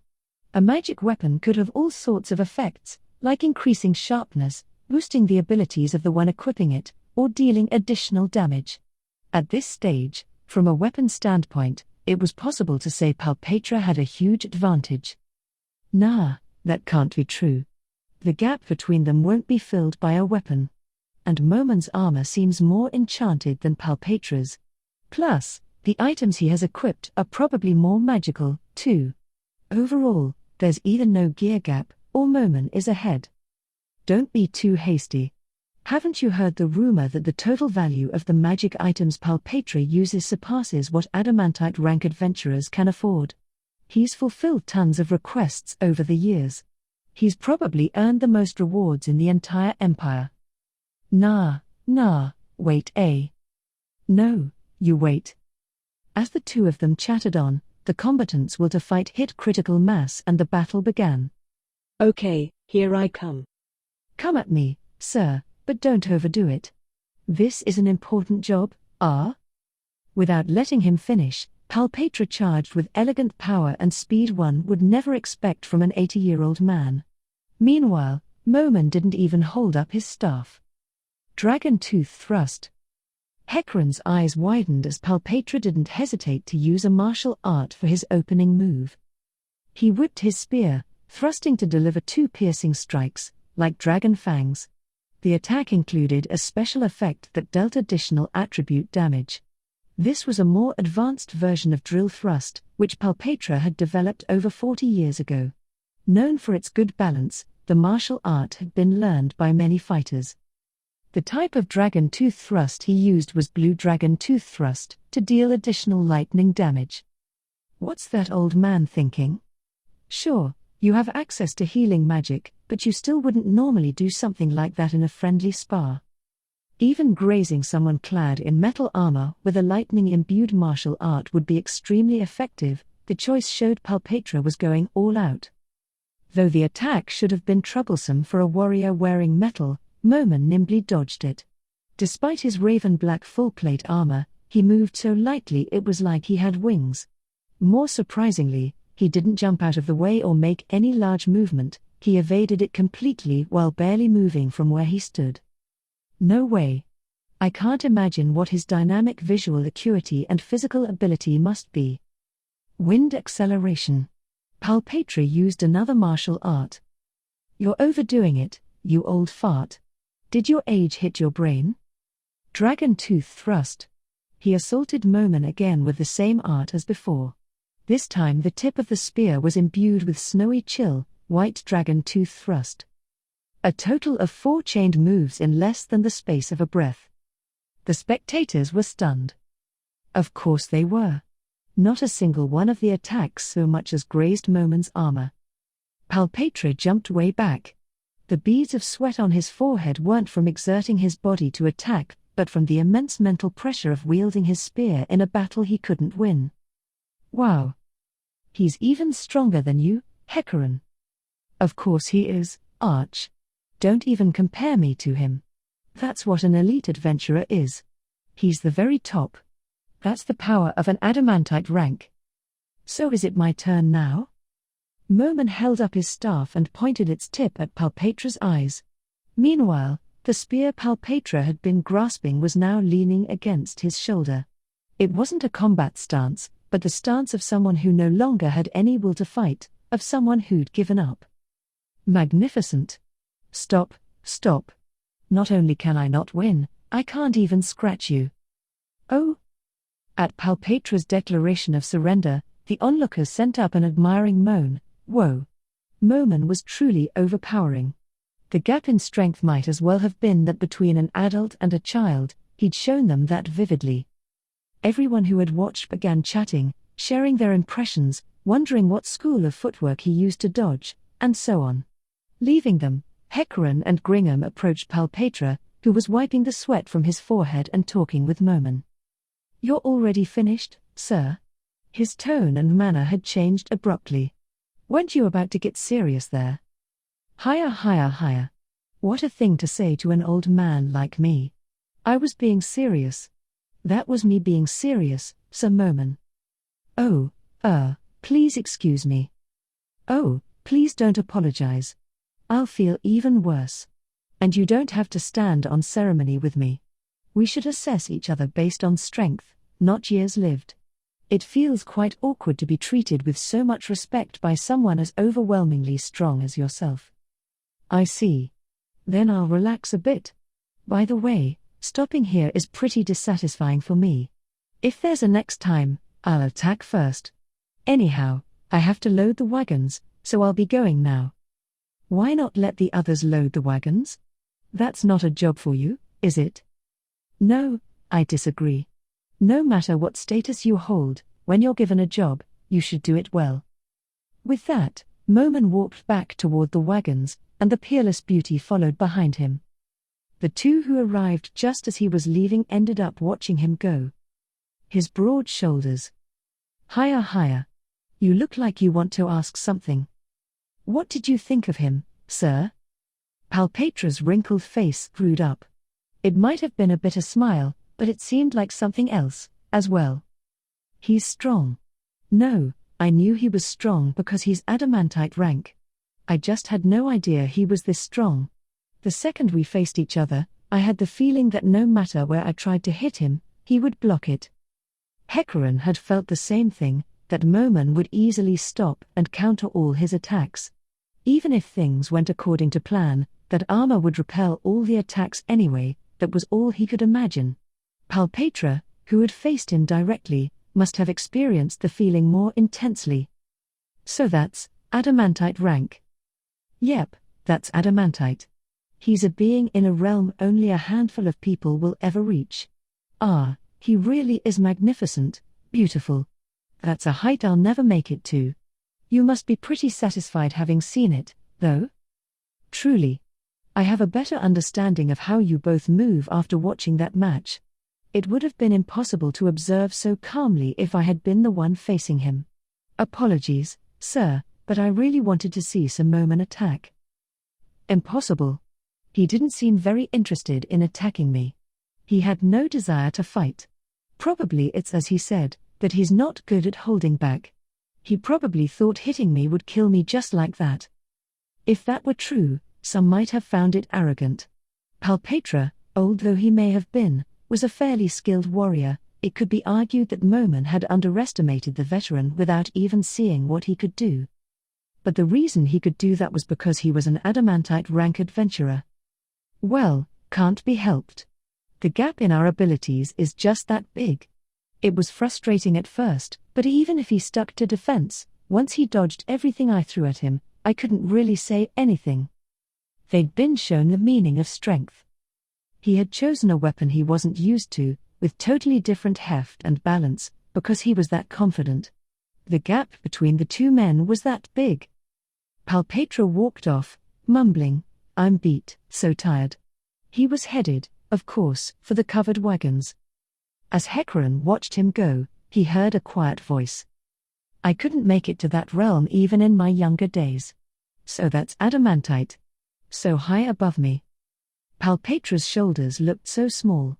In comparison, Moman looked enormous, they could sense his power.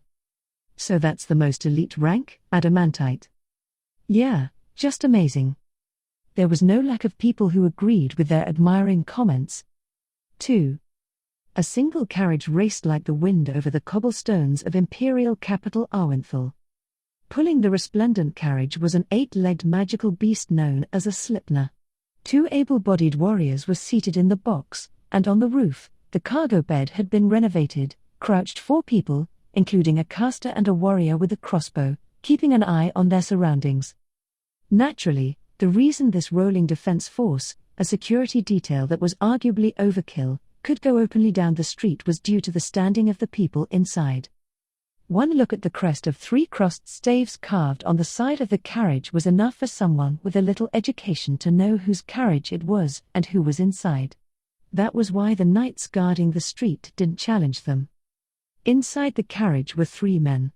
In their robes, they all looked like casters. All 3 were well-known names in the Empire's magic world, but their attitudes clearly indicated a hierarchical relationship. The most superior of them had white hair. Just as Gazif Stranov was known far and wide as a warrior, there was no caster in the region more famous than this elderly man. He was the great caster, the strongest, most elite in the Empire, Triad caster Fluda Paradine. Sitting across from him were 2 of his leading disciples, who were so skilled they had good command of Tier 4 magic. Though they'd just left the Imperial Palace, the atmosphere was ruled by an oppressive silence. One of the disciples cautiously spoke, unable to bear it any longer. "Master, what do you intend to do about His Imperial Majesty's order?" Silence reigned over the carriage once more. But it didn't last long. Fluda answered in a voice that was profound in its quiet. "It's His Imperial Majesty's wish. As a retainer, my only choice is to carry it out and investigate. But it's too dangerous to try with magic. We'll start by sifting through the records, then we'll summon demons to gather intelligence." "You don't know him, then, Master?" Fluda closed his eyes and waited a few seconds before opening them again. "Alas, I do not. I've never heard of this immensely powerful demon, Yaldabaoth. The previous month, a horde of demons had attacked the capital of the kingdom. As far as he had been able to gather, Yaldabaoth and the demon maids who attended him were terrifying beings who might as well have been from another dimension. Due to this demon disturbance, the order of imperial knights who attacked the kingdom every year hadn't marched. Usually invading when one's enemy is exhausted is the proper way to wage war. But there were 2 main reasons the Empire was invested in this fight. One was to exhaust the kingdom. While the Empire had a standing army, the kingdom's troops were conscripted. For that reason, whenever the Empire mobilized soldiers, the kingdom had to mobilize even more. They were at a disadvantage when it came to the quality of individual soldiers. The Empire timed their attack for the harvest period to force the kingdom to draft farmers so they would have a shortage of able hands in the fields. The long-term plan was to make the crops go to waste. The other reason for the campaigns was to chip away at the power of the nobles within the Empire. Nobles who opposed the emperor were made to cough up funds via a special war tax. Naturally, if they refused, their families were ruined for suspected treason. In the end, it was only a difference of being tortured slowly or killed swiftly once and for all. The reason the Empire hadn't moved this time was that the Emperor, Jerknev, had judged that since the kingdom had done them the favor of wearing themselves out, it was unnecessary for the Empire to do anything. Besides, the Empire's nobles in the opposition had already lost most of their teeth. There was just one problem. Where was Yaldabaoth, the perpetrator of those truly demonic deeds? And what kind of being was he? Both of those things worried him. It was only natural that Fluda, the most capable caster in the Empire, would be tasked with investigating. Then there's the one who rooted the demon, Moman of Raven Black, and his companion, beautiful Princess Nobe. I'm very interested in them. And the mysterious caster Ain's Ul Gown. Have the retired heroes been stirring? Perhaps a war as fierce as the one with the evil spirits 200 years ago is about to begin. Is it? I don't know. But only a fool prepares for war after it breaks out. A wise man makes arrangements in advance. Soon the carriage reached its destination. Spacious grounds were enclosed by a thick, high wall with several watchtowers guarding both the interior and exterior. Mixed patrol groups of select knights, of the 8 orders of Imperial Knights, the most elite First Order, and casters were making their rounds.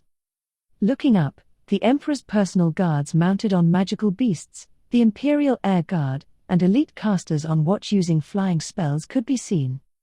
This place was the symbol of the Empire's power, the thing they'd been pouring most of that power into since the previous Emperor, the Imperial Ministry of Magic. The soul of the Empire's magic activities, manufacturing the enchanted arms provided to the knights, developing new spells, performing experimental research to improve the standard of living with magic, and so on, could be said to reside here. And the one in charge of it all, although he wasn't Minister of Magic, was Fluda. The carriage proceeded across the grounds and eventually stopped before the tower at the farthest reaches of the compound. They had passed by a variety of differently shaped buildings on their way, and a great many people were bustling in and out of all of them. Only this tower had hardly any visitors. Its security, oddly enough, was incomparably tight. For starters, the knights guarding this tower looked different. They weren't knights of the First Order like the ones who could be seen patrolling the grounds. Enchanted full-plate armor enclosed their bodies head to toe, in their hands they held enchanted shields, and slung on their hips were enchanted weapons. Their crimson capes featuring the imperial crest were also, of course, enchanted. The magic those items were imbued with wasn't strong, but even the Empire couldn't outfit ordinary knights with this much magic gear. More than anything, mere knights wouldn't be assigned to guard one of the Empire's critical agencies. They were the most elite knights and therefore belonged to the Emperor's personal Imperial Earth Guard. The casters next to the knights were just as impressive. They had fought in many battles and honed their combat skills, so they seemed every bit as powerful as the veteran warriors. The entrance to the building was additionally fortified with 4 stone golems easily over 8 feet tall. They fulfilled their guardian duties with no food, rest, or distraction. The only people allowed in this place, which was protected as well as the Emperor himself, were the more advanced Tier 3 casters or, in rare cases, research casters with specific errands. Of course, Fluda and the pair of leading disciples were among those with entry permission. Returning the knights and casters' deepest bows with a light wave of his hand, Fluda entered the tower. Upon following the hallway leading straight back, he and his disciples came out at the top of a funnel-shaped space. Many casters were working there industriously. The one who seemed to have the highest status hastened over to Fluda, flustered. "Anything?" "Nothing, Master." The disciple swallowed, and his Adam's apple undulated. His response was both good and bad news. Nodding just once with a subtle expression, Fluda turned around to look at him, the deputy head of this place. He was one of the famous Chosen 30, the 30 disciples Fluda taught personally. "I see. So you can't get them to spawn naturally yet?" "No, we still can't get even skeletons of the lowest tier to appear spontaneously. Now we're experimenting to see if we can get zombies to spawn by placing corpses nearby." Fluda stroked his long beard and gazed at the scene below. There were a little over a dozen skeletons, working fields. They raised their hoes and plunged them into the dirt. The movements of each skeleton were exactly the same. Looking from the side, they all overlapped, They looked like a single monster. This scene of utter synchronization, like a group of people doing aerobics together, was the Empire's huge, secret project, Undead labor. Undead needed neither food nor sleep, and they never got tired. They were the perfect workers. Certainly they had low intelligence, so they couldn't do anything beyond what they were ordered and nothing too complicated, but that could be solved by giving them detailed instructions from nearby. The benefits of unleashing undead on farmland with orders to execute were unfathomable. By lowering labor expenses, the price of produce would decrease, farms and fields could be larger, injuries could be prevented. This project was truly dreamlike. Similar plans using summoned monsters or manufactured golems had been proposed, but undead were the most cost-effective. Naturally, there was a reason they couldn't execute this perfect-seeming plan on a large scale. Opposing forces led mainly by the priests. They were against it on the grounds that giving orders to embodiments of death, the antithesis of life, sullied the soul. There were other, even more religious reasons, as well. They argued that from a spiritual standpoint, using even the corpses of criminals was desecration because once their punishment had been carried out, their souls were wiped clean. That was problematic. Perhaps if they had been in the middle of a food shortage and many people were starving to death, the ministry would have had more leverage. As it stood, however, the Empire had a great supply of food, and there were no signs of labor issues, either. And so the priests opposed the project. The ultimate goal was stronger soldiers.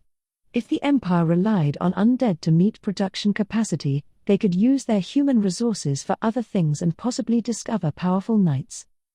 There were also concerns that human workers would be laid off if undead labor became the norm, worries about whether undead would really obey humans forever, fears that with countless undead around, the balance between life and death would collapse and stronger undead would spawn spontaneously, but these were things not only priests but anyone who heard about the plan would think.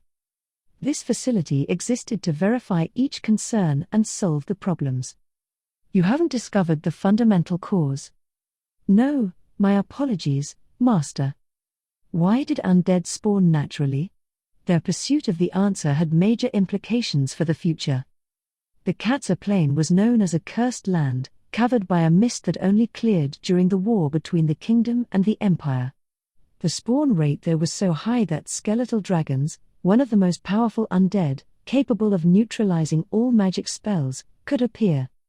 Even if the Empire eventually conquered Rantel and its environs, they didn't want an expanse of land where undead were constantly popping into existence in their territory. Knowing the process by which undead spawned would surely be useful for governing the area. Perhaps they could stop them from spawning ever again. I see. Understood. The deputy bowed, relieved there was no rebuke, and Fluda set off, walking around the outside of the funnel-shaped room.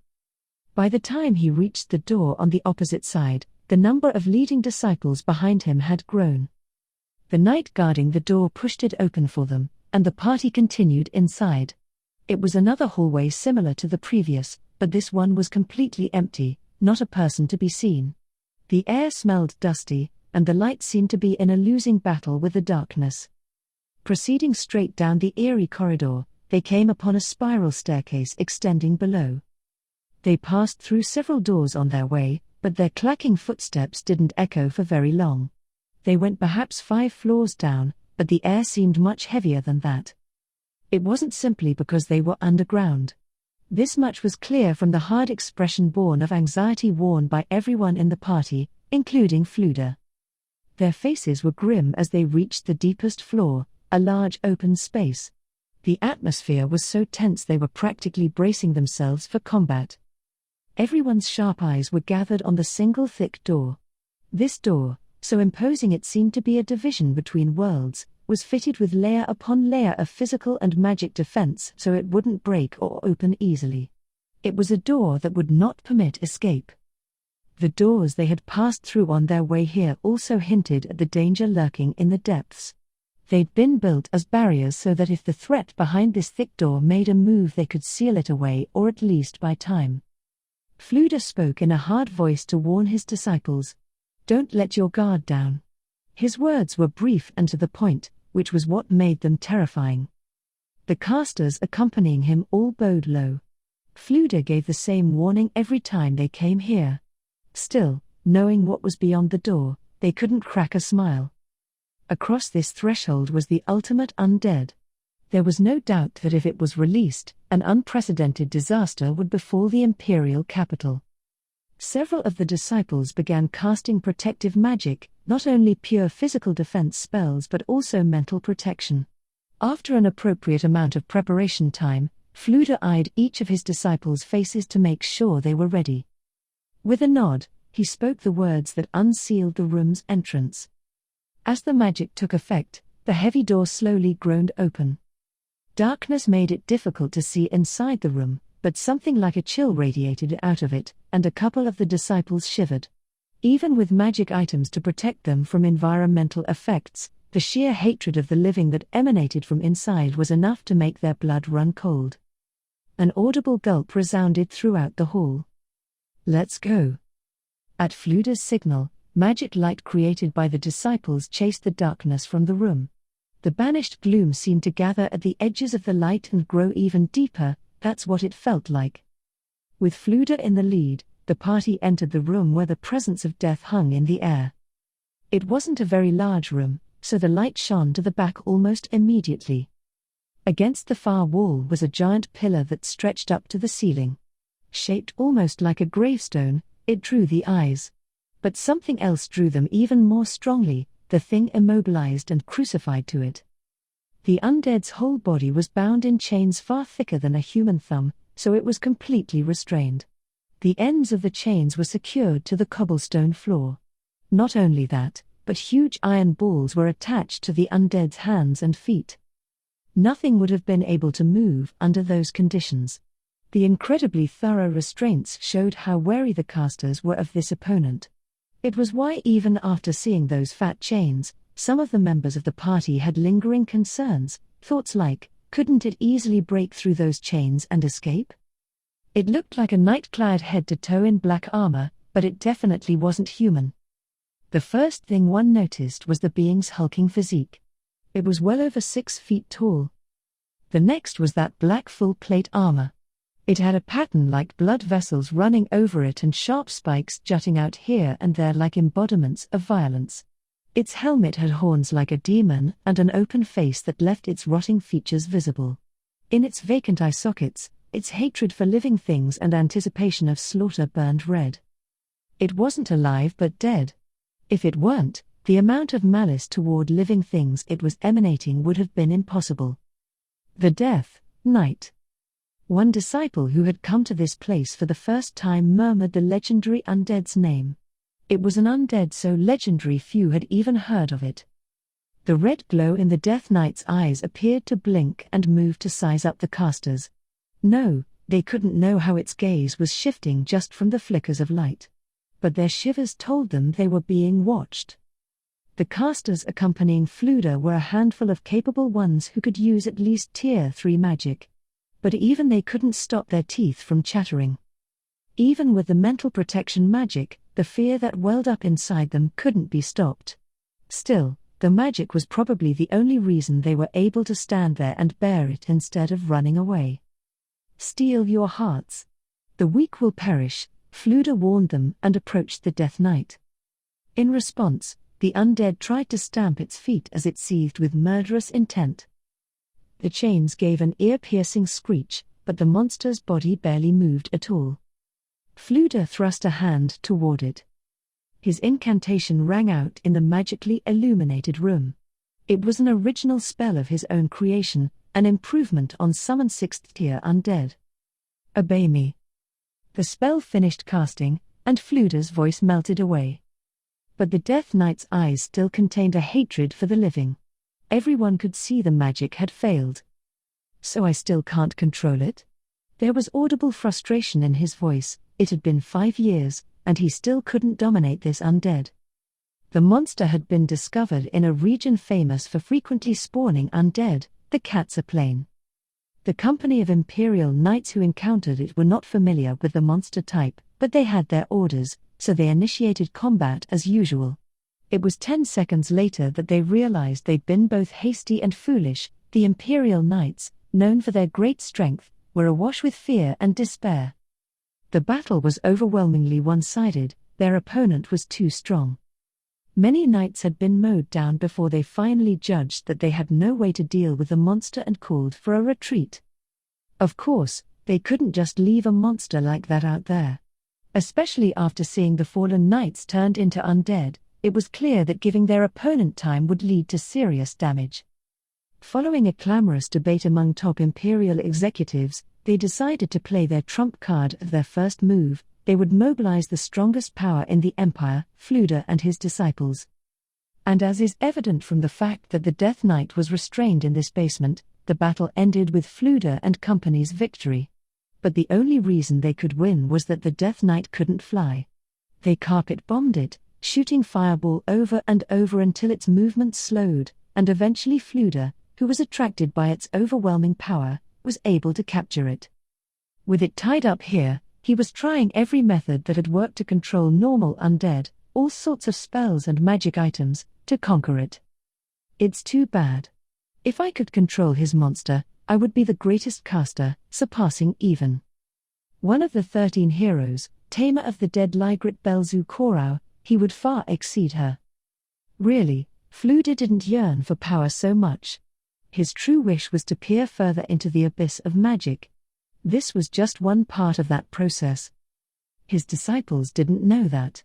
That's why their attempts to comfort him missed their mark. Master, I think you've already surpassed her. Absolutely. The 13 heroes are in the past, Master. They can't compete with you where you are on the frontier of contemporary magic. I think you've already surpassed the 13 heroes, as well, but if you could control the Death Knight, you'd be the greatest power in all the Empire. They say an individual can't win against a mob, but that is only true when the individual is weak. This Death Knight is the strongest individual. No one could see Fluda's little wry smile, because he was standing at the head of the group. All they could see was the hatred in the eyes of the Death Knight. But if even you can't control it, Master, how strong could this Death Knight be? I don't know. Theoretically, I should be able to. So I must be lacking something. Does anyone have any ideas? His query was met with silence. It was possible to control undead using magic. One of the 13 heroes had done it. With Fluda's ability, he could dominate fairly upper-tier undead. Maybe he would even be able to control the one before them as well. But that was simplistic thinking. Magically controlling undead was more complex. Domination and destruction of undead was fundamentally the realm of priests, who borrowed the power of the gods. Fluda was trying to shoehorn magic in as a substitute for divine power, so it was no wonder there were all sorts of discrepancies. I don't mean to insult you, Master, but... One of his disciples spoke up hesitantly, and Fluda gestured for him to continue. Perhaps you aren't powerful enough? For instance, if there were a 7th tier of magic, maybe it could be summoned from that realm? That is certainly a good point. I heard that adventurers give monsters numerical difficulty ratings. What have you thought of it along those lines? I heard that those numbers are really rough and pretty pointless once you figure in age and physique, another disciple chimed in. But even though it doesn't work for unknown monsters, there's no easier way to conceptualize difficulty, is there? The numbers are based on adventurers' battle impressions and a wide range of other data, so they can't be completely off the mark. Then don't you think it would be useless for the stuff of legends like a Death Knight? That reminds me, Master. There's that mysterious volume full of information about monsters. It's not in there? No, it's not. Fluda stroked his beard. There might be a complete version in Iliwenshu, but the only one circulating is incomplete. Puzzled, one of the disciples turned to the one next to him and asked a question. He spoke softly, but the room was a knot of silence. It sounded much louder than it was. What in the world is Iliwenshu? The name of a city. I know that. It just seems like a weird name. Yeah. I looked it up once. Apparently, it means tree at the center of the world in the language that was spoken in those parts in ancient times. Fluda struck the floor with his staff as a warning to the two disciples who had started chatting without permission. They were in the dangerous presence of a legendary undead, they couldn't let their guard down here. They heeded the warning immediately, and silence ruled the room once more. The only sound was the Death Knight's chains straining as he tried to break them. It's unfortunate, but I have nothing left to do here, at least for today. Let's go. Yes, Master. Several voices containing a hint of relief answered, and Fluda left the Death Knight's presence. Even the mighty Fluda couldn't keep his footsteps the same speed going in and coming out.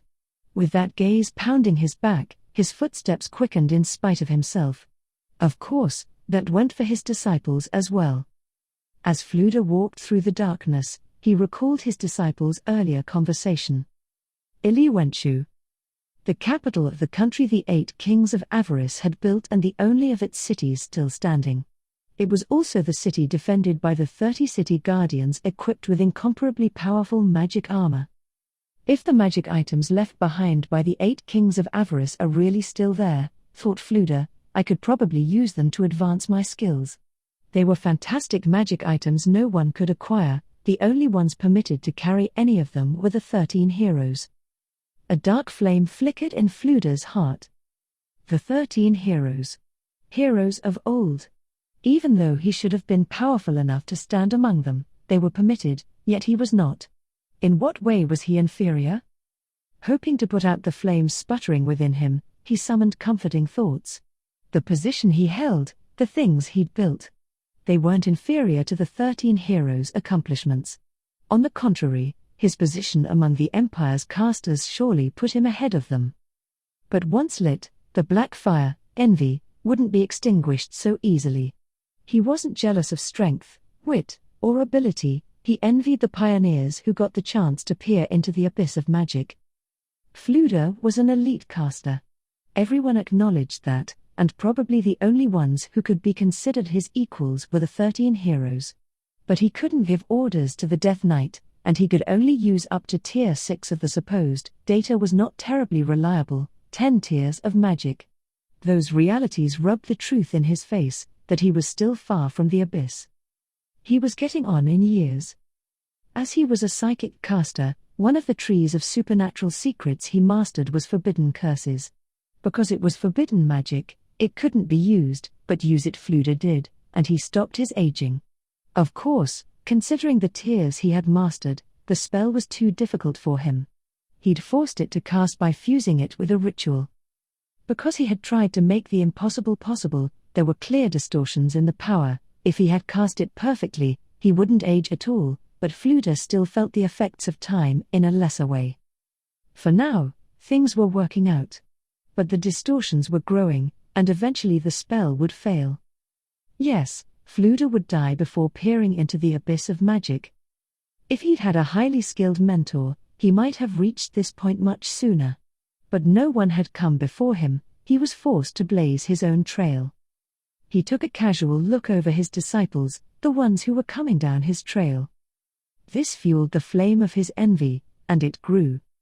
He was more skilled than anyone present, but how old had he been when he reached the level his disciples were at now?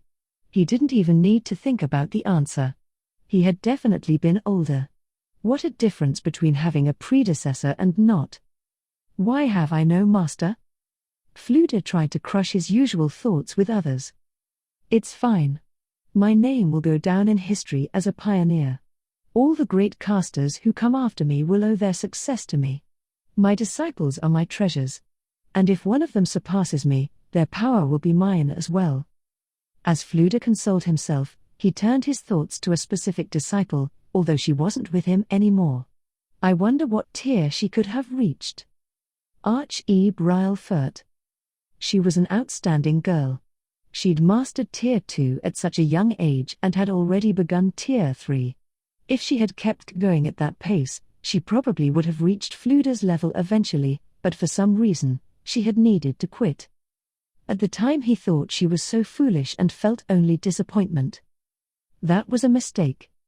Maybe he'd let a big one get away. Where is she now? He almost wanted to try to find her. If she could use up to Tier 3, he could probably promise her a decent position.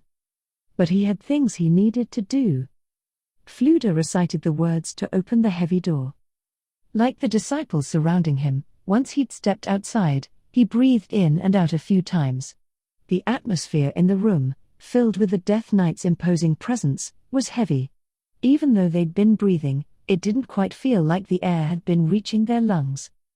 "Master!" A deep, thick voice called out to him.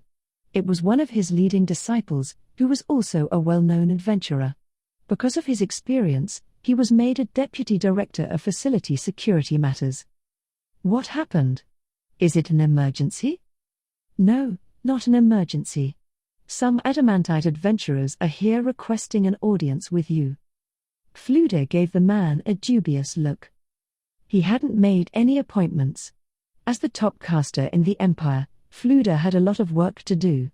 Adding to that the time he set aside for his personal magic research, and he had no free time. He couldn't just nod his head yes because someone said they wanted to see him. The only person in the Empire he would see without an appointment was the Emperor. But dismissing them outright would be too hasty. Adamantite rank adventurers were heroes, despite being individual actors, they couldn't be ignored, not even by the great caster Fluda. He couldn't treat them coldly when he might need to request them to procure rare items for him. "Is it Argenti? Or the 8 Ripples?"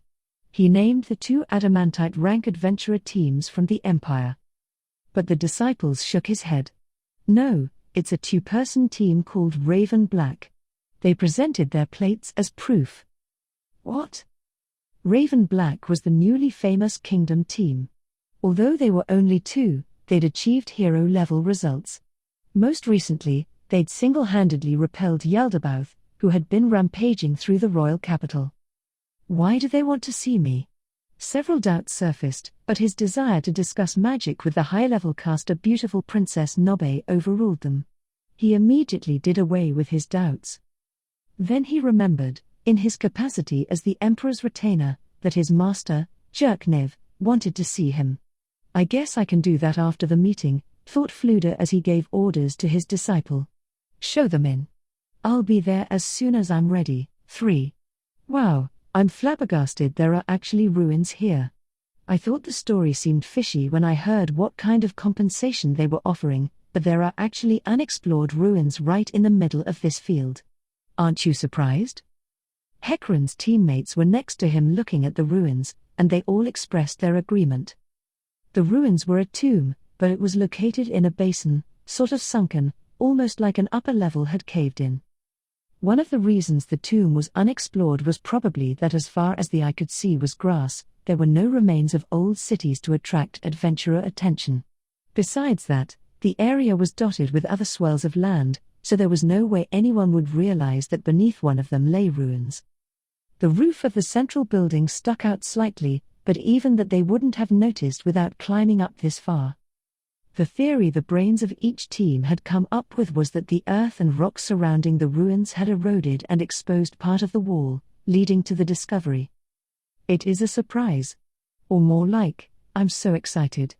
If the ruins really are unexplored, there's a fairly good chance some amazing items are just waiting in there untouched. I wonder. Well, we're out in here in the middle of nowhere, but there haven't been any issues at all. There probably aren't any dangerous monsters here. The most worrying thing now is how our requester was able to specify where we should pitch camp. Their base camp was on an open area of grassland in an ideal location. No one would be able to see them from a distance, because the surrounding hills blocked all lines of sight. If they were careful with lights, it would be very difficult to spot them. That was precisely what made it so alarming. Really, though, how did the Count know about this spot? The most likely explanation was that he had been looking for somewhere in the area to pitch a base camp for some reason. If that were the case, a lot of things made sense. But it also caused new questions to spring up. Why would he, an imperial noble, need to build a base camp in this out-of-the-way place, in the kingdom's territory, at that? I heard there's a big underworld organization in the kingdom. Pretty sure they're called the 8 Fingers. Apparently, they're up to a whole bunch of horribleness. I heard they're even smuggling things into the Empire. A thief I know was grumbling that they're so powerful in the kingdom that if anyone tries to investigate them, it blows up in their face, Imana commented after Arch while smoothing her hair, which was blowing around in the wind. Roberdike sounded bothered. I've heard talk of narcotics as well. Drugs are wonderful if used effectively, but when people make them into products that prey on the weak, I can only feel disgust. He couldn't help it that his voice rose slightly. Okay, we're done speculating about baseless rumors and chatting about things that don't have to do with the job at hand. Besides, when Arch looked him up, she said he didn't seem like the type who would do something likely to get himself purged, right? Hecarim reminded everyone of that, ignoring Arch's murmured protests of I didn't have enough sources. He could have been sneaky and concealed things. Well, I think you all know this, but... Of course we do. We shouldn't talk about it in front of the other teams. Some workers might even take smuggling jobs from the Eight Fingers. As long as some of the other teams might have connections to them, we're not gonna say a thing. Not until the job is over. Yeah, we have no idea what a filthy, tear-stained reward this might be. Even if the money's dirty, a reward's a reward, and we can live on it, snapped Arch. Roberdike shot a glance at her and took a deep breath as if to cool down his overheating insides. Sorry, that was rude. No, I nearly spoke rather impertinently myself. Please forgive me. Never mind that. You didn't even say anything. But I would like you to remember that that's what I think. I'm after material wealth more than spiritual. That said, Arch raised a hand to signify that she was still talking. I want to avoid anything that could be a disadvantage to my teammates. I've seen my share of people destroyed by greed. We believe in you, Arch. Arch nodded, and no one said anything else back. Their feelings were conveyed without words. Their past arguments had cultivated trust. So? What do you think? There's a good chance something is ruling this tomb. Hecarim was examining the well-pruned undergrowth. The statues of angels and goddesses here and there were extraordinarily beautiful, and it was clear at a glance that they, too, were given regular care. On the other hand, the branches of the huge trees towering around the graveyard were all drooping and bent, giving the place an atmosphere like gloom itself. The gravestones weren't in straight lines and looked more like a witch's uneven teeth. They combined with the more neatly kept parts of the area to create severe discord. Someone is taking care of the graveyard. They just aren't sane. Hecarim arrived at this thought through gut instinct, and it made him cold. He turned his attention to the huge building to shake off his chills. The grounds of the graveyard contained a mausoleum in each cardinal direction, plus a gigantic, magnificent one standing in the center. 8 fairly large warrior statues surrounded the large mausoleum, and their imposing presence made it feel as though they would turn away all calamity and fools who dared approach. The undergrowth is trimmed so neatly. There's not even any moss. Someone pretty particular is taking care of this place. I wonder what kind of person. The teams present, minus Tenbu, had felt something strange was up from the moment they learned the nature of the request was a survey. Then they arrived, and the area was rolling plains as far as the eye could see. It was the most unsuitable place for a tomb. For starters, it was strange to build a tomb of this grandeur in such a remote place if anyone actually planned to use it. The location was too inconvenient. It was somewhat understandable if it was meant as a monument to convey the achievements of the deceased to future generations rather than a place to deify the dead. It was possible the tomb had been built at the site of some great deed as well. But in that case, it was strange that there was no historical evidence of that immortal achievement. With no clues emerging even after all the teams pooled their information, there was a good chance that it had been wiped from history. It didn't make sense. The alien feeling that something was stuck in his throat caused Hecarim to furrow his brow. This could end up being a huge incident, depending on who is in here. What'll we do about that? I'd hate if it was some innocent person's house. The members of each team in charge of gathering knowledge discussed this, but the guild didn't have any information about ruins in this area, and since it's so far from the nearest village, the chance that a normal person is living here is really slim. That leaves either some kind of illegal squatter who can't be out in the open or a monster. Since there aren't any tracks outside the tomb, either it's someone who doesn't need food or water, or the inside is made in a way that someone who lives here can sustain themselves. But we don't have enough information. Speculating any further will just lead to stereotyping and narrowed thinking. So that's why we're going in. Information about ruins flowed from the Adventurers Guild to the government. The discoverer retained the right to first survey for a set amount of time. If neither the state nor the guild had information about some ruins, killing an illegal squatter would be overlooked. In other words, a when in doubt, kill policy. Maybe it was a violent way to do things, but humans were weak in this world. They couldn't have some unknown building a nest right next door. Actually, 20 years earlier, great harm had come by way of the organization Zuranorn, which performed horrifying experiments while occupying some ruins. As people did nothing because they didn't have enough information, an entire, albeit small, city was destroyed. The guild had created their policy so that nothing like that would ever happen again. Well, if it fits the usual pattern, it'll be undead. If the tomb is occupied by undead, we need to mop them up and bless the place to get rid of the negative energy, right? As you know, yes, it's very important that we do that. If you leave undead alone, there is a chance stronger undead will spawn. That's why you often find powerful undead inside ruins. It'd be nice if it was just an abandoned tomb and all that was in it were golems whose master had ordered them to keep the place tidy. That would be so much less trouble. What's our strategy? I think you should have gone to the meeting instead of me, Hecarim. Don't worry about it. None of the other team leaders were there, right? Everyone fulfills the role they're best suited for. Arch sighed conspicuously in response to Hecarim's wink. Once night falls, all teams will begin operations. We're going to invade from all 4 directions and meet at the huge mausoleum in the middle. I see. It'd be easy to spot us in daylight. Yeah. The area was open, and they couldn't see any lookouts or travelers. It should have been fine to invade right then, but there was no telling what might happen. It would be a little safer to make their move in the dark. Also, if they continued observing the ruins, even only until night, it was possible they might learn something. This job had a time limit, but the brains of the teams had concluded that it wouldn't be a waste to spend some of it observing. Really, they probably wanted to observe for a few days. Wouldn't we be able to scout safely if we used invisibility? We did consider that, but given the chance something goes wrong, we figured it would be better to go in all at once.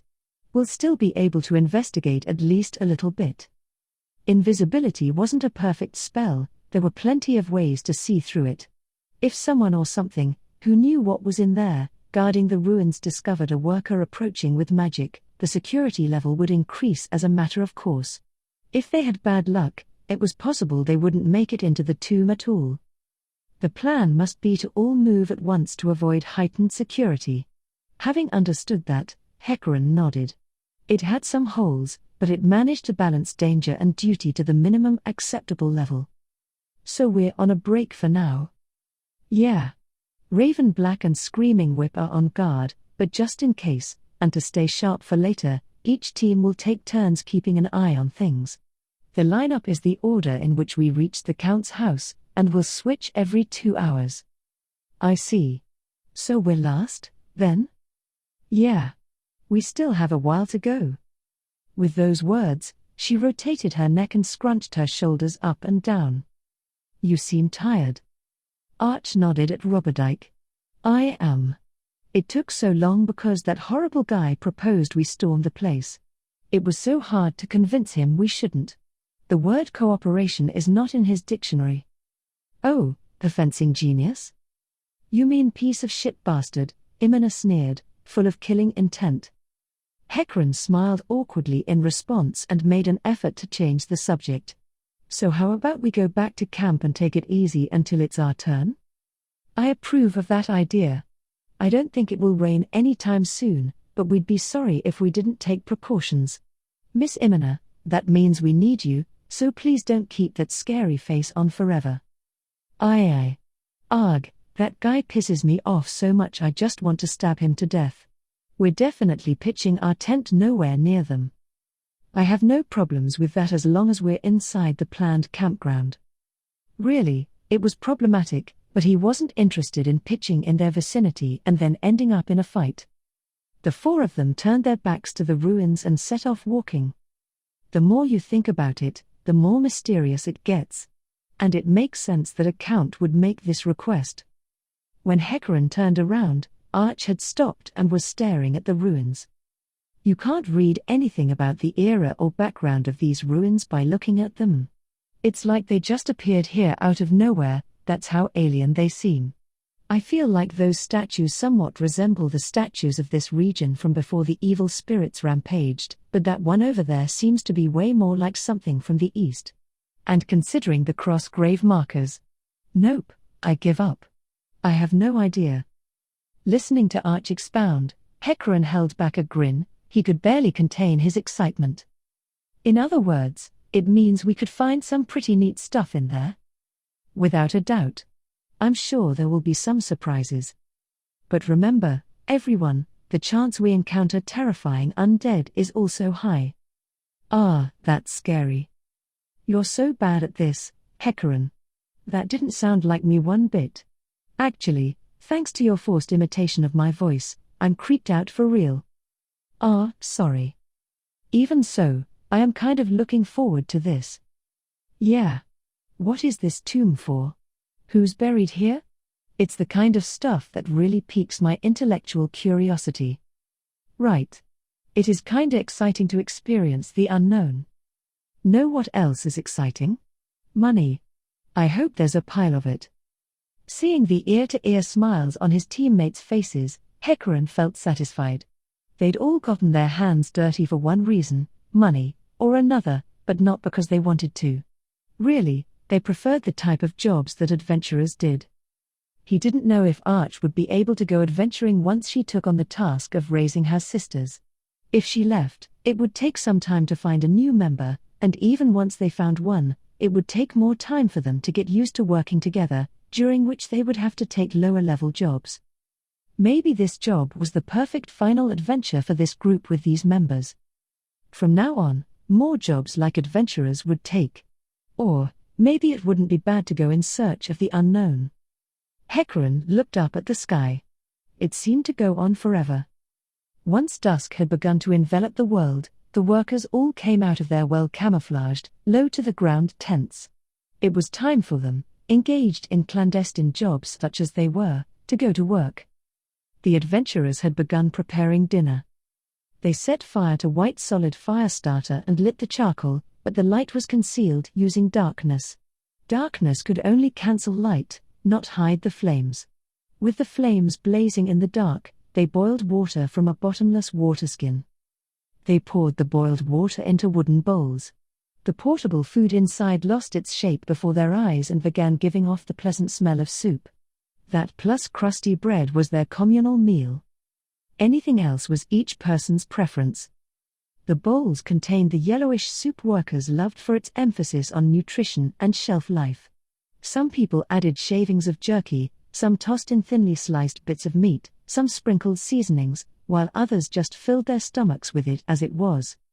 Everyone finished up after eating a single bowl.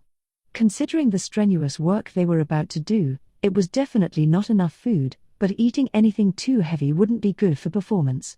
Still, it would be dangerous to eat nothing at all. They weren't sure when they would be able to have their next meal.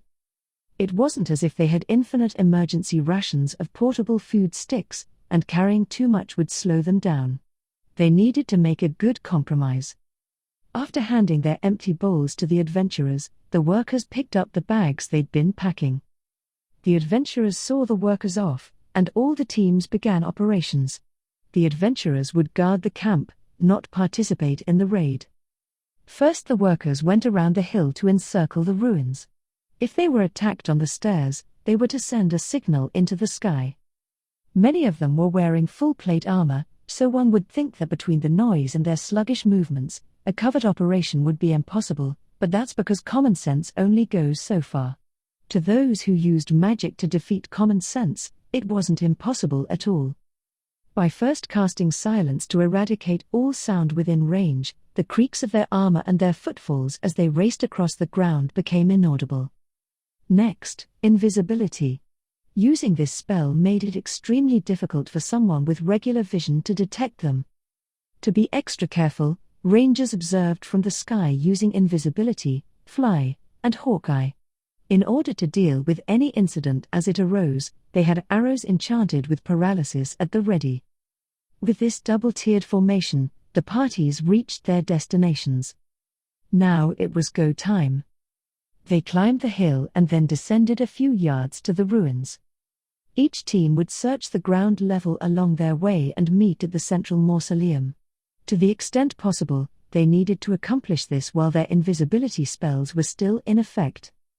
They also needed to align their pace so that part of the group didn't rush on ahead of the others, but it was difficult to pinpoint everyone's locations at night, especially when they were all see-through. Luckily, they'd planned for that. Suddenly, strange rods around a foot long appeared on the ground. Then they floated into the air as if the invisible humans had picked them up. When they bent, they began to glow. These special rods, fluorescent sticks, gave off light via an alchemical reaction that occurred when the rods were bent and two special liquids inside mixed together. The reason the workers had temporarily dropped them was that invisibility spells affected everything one was carrying. In order to make them visible, they needed to be briefly separated from the items in their inventory. The lights moved side to side a few times, and then the rods were destroyed, as if they had performed their function. When the shining alchemical mixture was poured onto the ground, all trace of it disappeared as it hit the dirt. This was confirmation that all the worker teams were ready to go. Though the teams were spaced out and couldn't see one another, 4 ropes were lowered to the surface level of the great tomb of Nazarick almost simultaneously. They were climbing ropes with knots at perfect intervals. The ends of the ropes were attached to pitons driven into the ground, and they swung from them, creaking. If someone with the ability to see the invisible had been present, they would have witnessed the figures climbing down the ropes. Even workers like Arch, who built up their magic skills and knowledge more than their bodies, who hadn't acquired skills that required nimble movements, could manage this level of exertion. That is to say, worker or adventurer, it didn't matter, this level of physical ability was required. Their daily training and the knots in the rope served them well, and all the workers reached the graveyard without falling. Each team had one of the 4 smaller mausoleums as their first objective. Their invisibility spells wore off, and everyone appeared. Each team went sprinting toward their assigned mausoleum. They ran in a crouch through the gloomy graveyard, attempting to conceal themselves with gravestones, trees, and the statues. The silent spells were still in effect, so they didn't make a sound. Even the warriors in full plate armor did their utmost to stay behind cover as they ran. Their brilliant maneuvers made them like shadows running across the earth. As the leader of Heavy Masher, Gringham, approached his team's mausoleum, his eyes widened slightly. It was an even more splendid building than he'd expected. The mausoleums in each cardinal direction were only small in comparison to the huge central one. Up close, it was clear they were breathtakingly large and solemn. Its white walls were smooth, as if a planer had been run over them, and although it must have been some time since it was built, there were no blemishes from the elements, and no chips or cracks, either. At the top of a 3-step marble stoop was a thick door. The door was well polished, not a spot of rust to be found. The black steel fairly gleamed. The amount of care that went into maintaining this building was clear. In other words, there definitely has to be someone here, Gringham concluded as his thief teammate advanced to carefully inspect the stairs. They were communicating via hand signals, since silence was still active, and Gringham was told to stay back. He slowly retreated to avoid being caught in any area of effect trap there might have been. The thief was doing a painstakingly thorough investigation. Gringham was getting a little impatient, but that couldn't be helped. A person's soul resided in their flesh, and when that flesh began to rot and fall off, they would be called to be with the gods.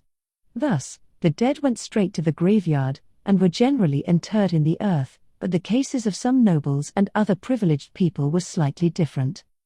If corpses were buried immediately, checking whether they had really decomposed or not required digging them back up. So in order to get visible proof that the corpses had rotted, they were left out to rest for a time. But no one wanted a corpse lying around in their house. So the graveyard's mausoleum would be chosen as the venue for the resting. Once the corpse began to rot, a priest witness would judge that the person's soul had no doubt been called to be with the gods. The mausoleum's common use space was generally for this purpose. The spacious room would have a number of rock slabs, and the corpses would be placed there to rest. The sight of a number of partially rotted corpses seems terrible, but in this world, it was completely natural. Still, when it came to the very wealthy and influential, such as great nobles, things were different again. Instead of a common use space, they would be laid out in their family mausoleum. The mausoleums powerful people owned became seen as symbols of their power, since they would wait there for the god's call. It was not uncommon in the least for the buildings to be furnished and decorated with treasures. In other words, for a grave robber, a wealthy person's mausoleum was the same as a vault full of riches. For that reason, the buildings were often fitted with dangerous traps to keep raiders away. Hence, the extra precautions in investigating this tomb, it was so luxurious. Just as the thief had finished inspecting the stairs and was about to move on to the door, the sounds in the area suddenly returned. Their silent spells had worn off. Well, it was good timing for it. The thief noiselessly approached the door and resumed his close examination. Finally, he placed something like a cup against the door to listen for any noises on the other side. After a few seconds, he shook his head a few times at the others. That meant nothing there. The thief himself cocked his head a couple times in doubt. It was strange that the door wasn't even locked, but if there was nothing left for him to discover, then the rest was up to the vanguard. When Gringham stepped forward, the thief, having oiled the door, put his hand to it. Right behind the thief was a warrior with a shield. Gringham abruptly gave the door a shove, and it slowly cracked open. Whether thanks to the thief's oil or the methodical care of whoever was looking after this place, the door fell away fairly smoothly for its weight. The warrior standing by next to Gringham moved between him and the entrance to defend against any sudden ambush or trap. But the door opened all the way up without spewing any arrows or other projectiles, and a gaping darkness appeared before Heavy Masher. Continual light. An arcane caster's staff glowed with magical light. It was possible to control the level of brightness to some extent, so the caster brought the mausoleum's interior into view. With another cast of the spell, the warrior's weapon also began to shine. Illuminated by the two lights, the place could have been mistaken for a room in a noble or even royal mansion. In the center was a white stone coffin that could have doubled as the altar in a shrine. It was over 8 feet long and covered in carvings that were elaborate without being gaudy. In each of the room's 4 corners stood a white statue clad in armor and outfitted with a sword and shield. And then... Does anyone know what that crest might be? Nope, no idea. A flag with a crest embroidered on it in gold thread that Gringham had never seen before hung on the wall. If a caster and thief who had memorized most noble family crests, even those from other countries, didn't recognize it, he figured the conclusion was valid that it wasn't a kingdom noble's crest. Maybe it's the crest of a noble from before the kingdom was established. Thou believest it's from over 200 years ago. Many countries had been destroyed by the evil spirits 200 years ago, and in fact there were quite a few countries in the area that had a history of more than that.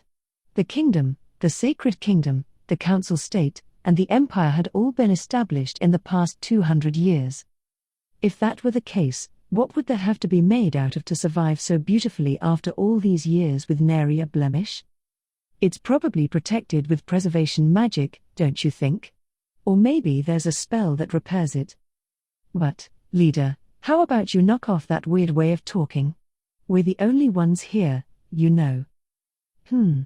Gringham's eyebrows bent to a dangerous angle, but then he broke into a smile. Arg, I'm bone-tired. All this thee and thou hogwash. What kind of lunkhead talks like that? Nice work, but like he said, when it's just us, we really don't mind if you talk normal. Nah, I shouldn't. Talkin' all formal like makes you sound like a worker people can rely on. You know it's my policy to talk that way for work 'cause it's a pain to switch gears. Gringham responded to his teammates' wry smiles with one of his own. He was the third son of a farmer in the kingdom. Everyone knows that splitting up land among heirs forever is foolish because the shares get smaller and smaller to the point where barely anything can be harvested, and the family's power withers.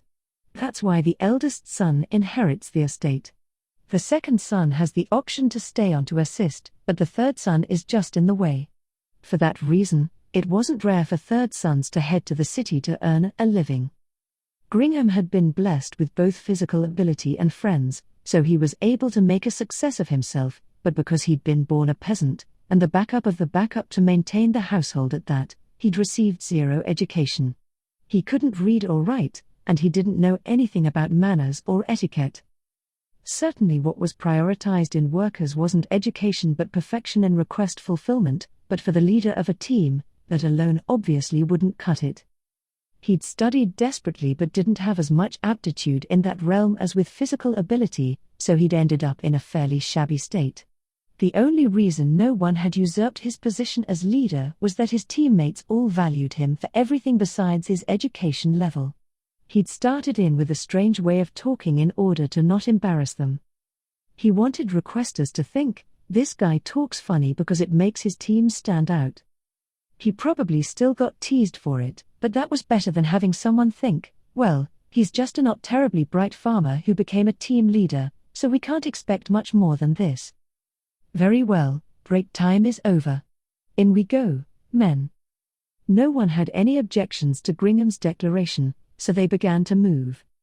First, the thief went inside to make a careful search. The remaining members jammed some thick iron rods in the door so that even if some trigger was tripped it wouldn't shut on them. Then they closed it more than halfway so the light wouldn't leak outside. While the thief performed his careful examination of the interior, Gringham and the others kept a vigilant watch outside. They'd had no choice but to use light, so someone might have seen them. Gringham was on his belly keeping an eye on their surroundings when the thief inside, having reached the flag, was taking a focused look at its bottom edge. Finally, he held out a hand, as though he'd steeled his resolve, and touched it, then withdrew in a hurry. Okay, no problems that I can see. You guys can come in. Watching Gringham and the others enter over his shoulder, he pointed up at the flag. This'll probably fetch a good price. It's woven with precious metal threads. What? Precious metal? Who would hang something like that up in a place like this? The entire party gasped in shock. Then they all hurried to the flag and took turns touching it. The coolness they felt really was metal. From the way it sparkled, the thief's assessment was probably correct. Estimating the weight from its size and then adding the artistic value would make it worth quite a lot. This is a win for the requester. Though we can't say he's recuperated the cost of hiring us, no, all 4 teams, there must be a pile of treasure just waiting for us here. Should we take it right now? Gringham answered the thief's question. This will be rather unwieldy. And probably heavy, as well. Let's recover it later. Any objections? No. It would definitely be hard to do our job if we were carrying this. Regarding the results of my inspection, no traps and no hidden doors. Very well. I'm counting on thee. Gringham turned to the arcane caster, a wizard, who cast a spell as if taking the cue. Detect magic. Can't sense any magic tricks. Of course, that doesn't count anything they might be hiding with stealth magic. Then I guess there's nothing left to investigate. Shall we head to the main building? Everyone's eyes gathered on the sarcophagus in the middle of the room. The thief took his time giving it a thorough once-over before announcing there were no traps. Gringham and the warrior nodded at each other and began sliding the stone cover off. It was fairly large, so they figured it would be heavy, but it was far lighter than expected, to the point where when they put some muscle into it they nearly lost their balance. Once the lid was off, light reflected from inside, innumerable brilliant sparkles. Gold, silver, gems of various colors, all kinds of accessories giving off countless polished gleams. Over 100 gold coins were scattered in between. The flag had given Gringham a hunch, but this sight made him grin from ear to ear in spite of himself. The thief, after making careful observations, reached inside and pulled out one of the myriad sparkles, a golden necklace. And it was a gorgeous piece. It looked like a simple gold necklace, but the chain was ornamented with minute carvings. 100 gold would be a cheap estimate. Depending on where you took it, you could get 150. Everyone reacted differently to the thief's appraisal. One person whistled, another smirked. The one thing they all had in common was the flames of delight and greed dancing in their eyes. We get half, so at the very least this is 50 additional gold pieces. 10 per person? That's a marvelous bonus. These ruins might be a mountain of treasure. Wow. This is ridiculously amazing. It really is. But what a waste to put all this treasure out here. I'll find a good use for it. At that, the wizard plucked a ring set with a huge ruby out of the pile and kissed the jewel. It's ginormous. The priest scooped some of the gold coins into his hands and let them spill back out. The bright clinking of coin on coin echoed throughout the room. I've never seen gold pieces like this before. I wonder what era, what country they're from? The thief put a scratch in one using a knife and smiled in admiration. These are quality coins. They're double the weight of the trade currency, and if you consider them works of art, you might be able to even get a little more. This is, hair. A couple more members joined in as if they couldn't hold back the laughter. Even their share of this alone was no joke. Men, let us save our prayers for afterward. Let us recover these items as quickly as possible and head to the main building. If we're late, our share will decrease. All right. A spirited response to Gringham's call rang out. It was full of excitement and enthusiasm. 4.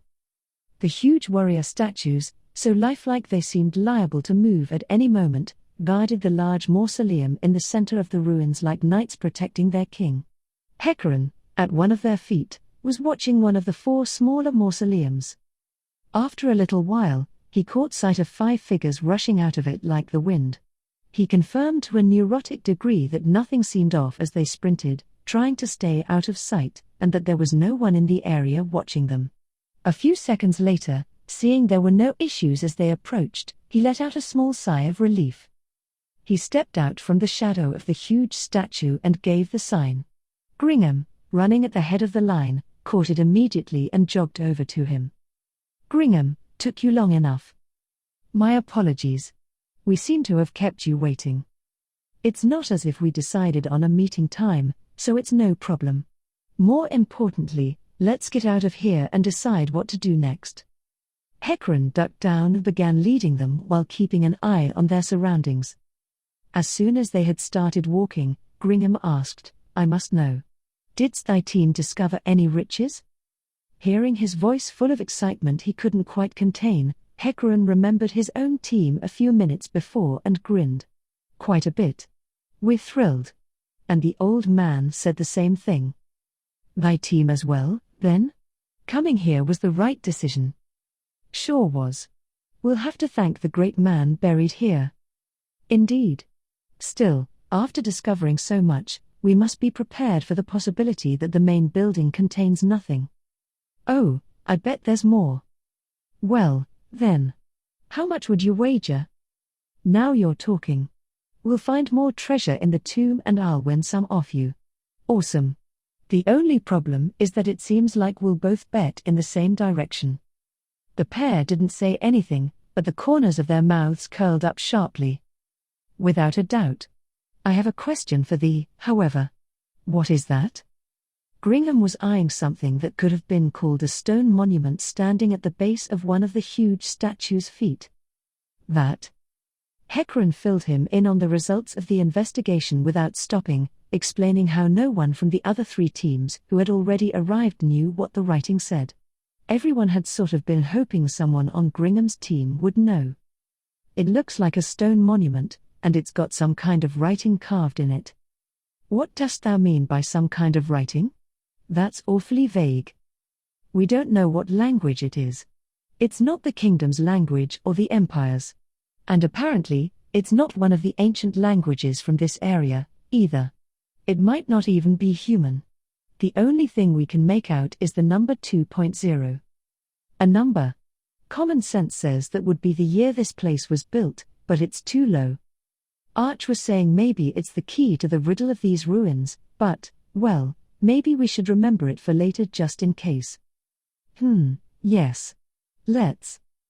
They passed by the statues and went up a long, shallowly inclined, white stone staircase, and the entrance to the central mausoleum loomed before their eyes.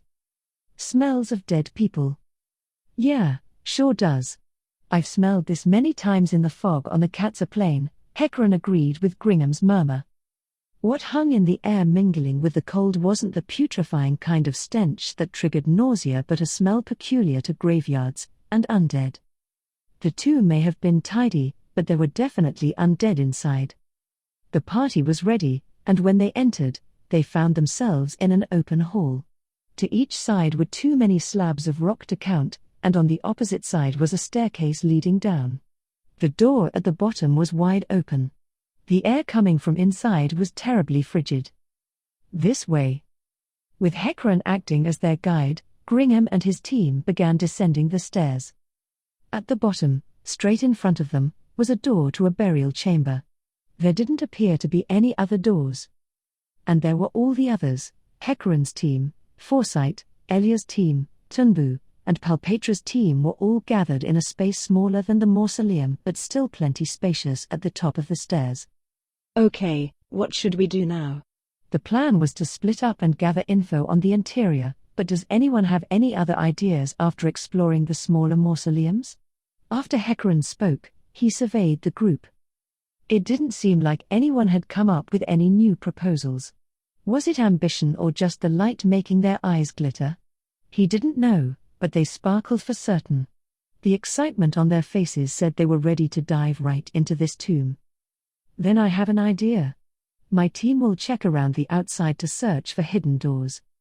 The members looked put out despite the fact that it was their leader who had spoken. They'd seen such a pile of riches. Who could agree with that idea, even if he was a veteran? They were probably visualizing the treasure escaping their grasp. How about it? We may have investigated the ground level, but we didn't do a thorough job. Maybe there's another way in hidden beneath the mausoleum. And shouldn't we examine the graveyard? He's right. I once heard a bard sing of the vast Sasachar ruins, which had a quick, safe route to the center hidden near the main entrance. Yeah, Gringham. We already examined this room and unfortunately there aren't any secret doors here. So, rather than taking a loss, I'd like you to split anything you guys find on this level with us. Maybe 10% from each team? And then if you find a lower level, will you give us first dibs tomorrow? I have no objections to that proposal. Gringham was the first to reply. Hecaran agreed a beat later. Okay, then, no one seems to have any objections. But what about you, Osruth? Personally, I take issue with it, but if it's only 10%, then it's fine. The old man smiled naively in response to Elia's half-sarcastic remark. Elia made a sour face upon his attitude being evaded so simply. Oh, sir, in that case, I'd like to ask you a favor. There was a flag woven out of precious metal thread in the mausoleum we searched, but it was so unwieldy that we didn't bring it back with us. Could we have you go and recover it? My team is in a similar predicament to Hecaran's. Sorry to make extra work for thee, but we would much appreciate if you recovered ours as well. Then take our stuff, too. Elia jerked his chin at a slender elf, and she stumbled as she put down the huge sack she was carrying. Got it. Is there anything else you want to leave or have us grab? No one replied to Palpetra's question. Okay. Then as I proposed, we'll search the ground level. Do be careful in the tomb. If you see anything with monetary value, feel free to leave it for us. Ha ha. Monsters will leave, but unfortunately for you, sir, we'll be taking every last bit of treasure. Some of the workers chuckled and Hecaran said, Okay, then, shall we go? Everyone accepted his suggestion immediately, and so they took a step forward. Eyes bright with anticipation and greed, they took a step into the unknown ruins, this subterranean tomb.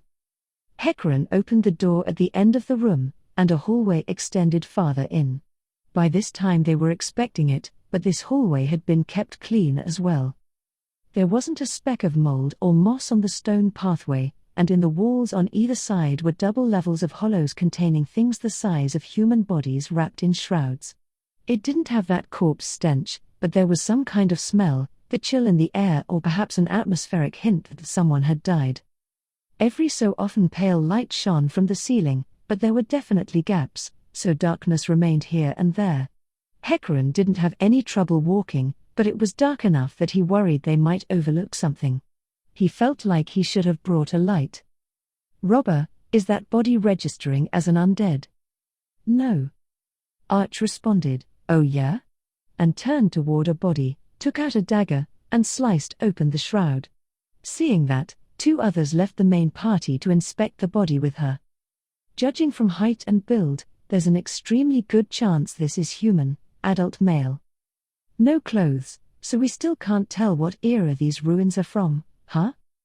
These ruins really are a mystery. The style of architecture doesn't indicate a time period, and neither does the burial method. They could even be from over 600 years ago. If they were, it'd be a historic find. Among informed experts, it would be a point of debate, but these people were there to work. Flustered upon realizing Hecaran and Gringham were staring at them coldly, Arch hurried to give the results of their inspection. "We still don't know which era these ruins were built in or what their story is." "Understood. Can we move on? I want to get to the monster killing." Going along with disapproving Elia, the party proceeded down the hall, but only a couple of steps later they stopped again. They tensed into battle stances, holding the weapons they had already drawn. From somewhere up ahead, they could hear the sound of numerous bones clacking. Glimpses of the undead running down the hall flashed in the ceiling lights. As the distance closed and the identity of their opponents became clear, the workers couldn't believe their eyes, and a shock rippled through them. "This is just ridiculous." "Whoa, are you serious?" "Huh? Skeletons? Really?" As soon as someone said the name of the monsters, the laughter they couldn't hold back filled the hallway. "Commande skeletons. Look how many of us there are." Skeleton-type monsters didn't look all that different from one another, so it could be difficult to tell what type one was facing at a glance. But from their presence, it was easy to assert that these were plain old skeletons. If someone was sending out scouts to test our strength, they probably would have sent something stronger. "I got it. There isn't actually any monster ruling these ruins. Either that or it's one so incompetent it can't even estimate our fighting power. Or it could be a half-wit who hasn't even figured out there's a raid happening." They couldn't stop laughing. But I just can't believe it's skeletons. Maybe all the treasure was in the mausoleums up on the ground level. That would be the worst. For workers equivalent to mithril rank adventurers, skeletons were incredibly weak. And whose idea had it been to send fewer skeletons than the amount of workers? Facing the 6 skeletons standing in their way, they exchanged glances that said, "Who's going to take 'em?" Not it. Elia was the one to clearly assert himself. Everyone understood how he felt. "Then I shall lead." Gringham stepped to the front in a single smooth motion. What were the skeletons, with their barely existent intelligence, thinking? Did they imagine the warrior who stepped forward had been shoved out of formation? Or was it something else? They attacked all at once, however. The axe and shield clobbered them. It only took a few seconds. No, even less than that. Gringham smashed the skeletons, stomped on their remains, and let out a tired-sounding sigh. It was due not to exhaustion from combat but to the utterly pathetic fact that his first battle in these huge untouched ruins that he was so happy, as a worker, to have the chance to explore was against skeletons, the lowest tier of undead. How fragile. It seems they really were just skeletons. But it wouldn't be wise to let our guard down. Let us proceed cautiously, keeping in mind the possibility that stronger undead could appear. Everyone pursed their lips and proceeded farther into the ruins, heads filled with fantasies of the mountain of treasure that surely awaited them. Sheesh. They've gone. Yes, they have. They may be workers, but we all shared a meal, and they're our teammates on this job. I hope they make it back safely. What do you think, Momen? They're probably all going to die. Ainz answered in a low voice, and the adventurer team leader who'd asked the question was taken aback. Crap, I just said what I thought.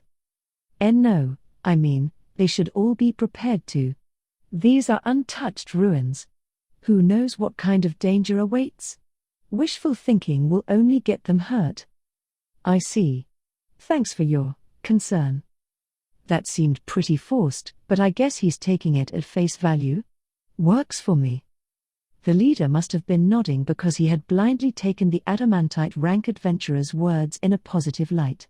Ainz's work, being friendly with him during the whole trip to Nazarick to get him to show goodwill, had paid off. Well then, I think I'll take the first rest, as we planned. Ainz walked toward his tent, which he naturally shared with Nabril. He knew some of the humans suspected their tent was at a distance from the others, so no one would be able to overhear any rough, heavy breathing. Or rather, the leader of the other team had told him as much. The man seemed to want to get closer to fellow adventurer Momen more than the workers and had been passing information he'd gotten from them to Ainz. Ainz entered the tent with Nabril, shut the opening, and took a look outside just to be safe. No one was paying attention to them. On the contrary, it seemed like they were purposely avoiding looking in their direction. I was right to not outright deny that our tent was a love nest. Now no one thinks it's weird that we pitched it at a distance, and no one will approach or pay too much attention to us. Instead of losing anything by doing that, they had actually gained a lot.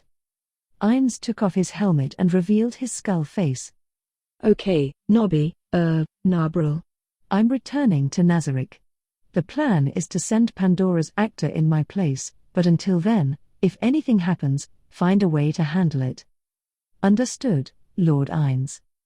Right. Then contact me immediately in an emergency. Ainz cancelled the magic that had created his armor and swords. The weight of the helmet in his hand disappeared at the same time. The restricting sensations that had been enveloping his body thus removed, he sighed in relief, even though he wasn't tired. It was probably the same for the way he rotated his shoulders. Even though there was no way for them to get stiff, these things had to be vestiges of his humanity. Phew. The remnants of human emotion were a bother at times. If he had been able to handle everything in a calm and collected manner, things might have turned out differently. But if he didn't have vestiges of his human self, would he still have been so attached to the great tomb of Nazarick? He probably would have lost the feelings he had towards Satoru Suzuki's memories, as well as the memories he'd made with his friends. Ainz smiled bitterly and cast a spell. The thoughts of his human vestiges could no longer be found in even the smallest corner of his mind. Ainz wasn't the outstanding sort of person who could do 2 or 3 things at a time. Now he had to discard any unnecessary thoughts. The spell he cast was greater teleportation. Thanks to a ring he was wearing, he was able to get through the barriers inside the great tomb of Nazarick, and he instantly arrived outside the throne room. Welcome back, Lord Ainz. He was immediately greeted by a woman's beautiful voice celebrating his return. Thank you, Albedo. After straightening up from her deep bow, a smile that reminded him of a riot of blooming flowers appeared on her peerlessly beautiful face as she stared at Ainz, as if she could see nothing else. Ugh. When he noticed the tender light in her sparkling golden eyes, he nearly wriggled in discomfort. But that would have been unbecoming of the ruler of the great tomb of Nazarick, Ainz ul-Gaun, so he held it in. In order to suppress the low intensity and thus lingering emotions, he conspicuously cleared his throat, though his bony body didn't require it. The raiders should be here soon, according to plan. Actually, they might be here already. How is the welcome party prep coming along? Swimmingly, my lord. Our guests are sure to have an enjoyable time. I see. Albedo, I'm looking forward to seeing your style of hospitality. He stepped into the heart of the great tomb of Nazarick, the throne room. Albedo followed after him a moment later. He'd given her one order with regards to the raiders. He wanted to examine how her idea of a defense system fared in a real battle. His old guildmates were the ones who had thought about which monsters should spawn where and stationed them accordingly. There was nothing wrong with that. But now that Nazarik's situation had changed, he couldn't say for sure that there wasn't a better way to position them. Thus, an overhaul of the defense system was critical. Now, they were going to test it. The raiders are weak. We won't be able to test everything. Still, I'm hoping there will be something we can gain from this. Understood.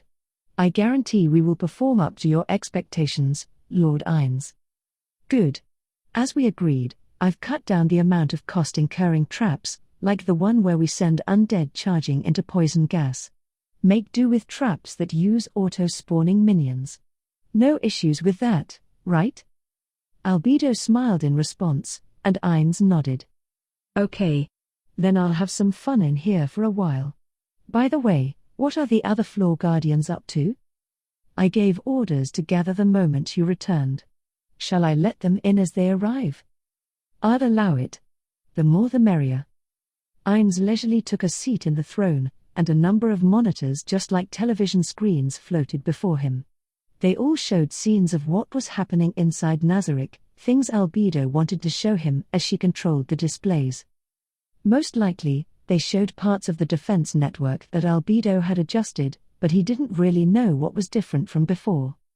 In order for this to be a fruitful exercise, I have to get something out of watching this, too. Otherwise I'll be in a pinch if we're all sharing our opinions afterward. Ines was the absolute ruler of the Great Tomb of Nazarik. He couldn't very well tell his subordinates he knew nothing about its defense network. And just to make sure, there's no chance of Ariadne activating, right? He asked, even though he had the console open and had confirmed, flipping through the tabs, that there were no issues. I don't believe so. There is one thing I wanted to ask.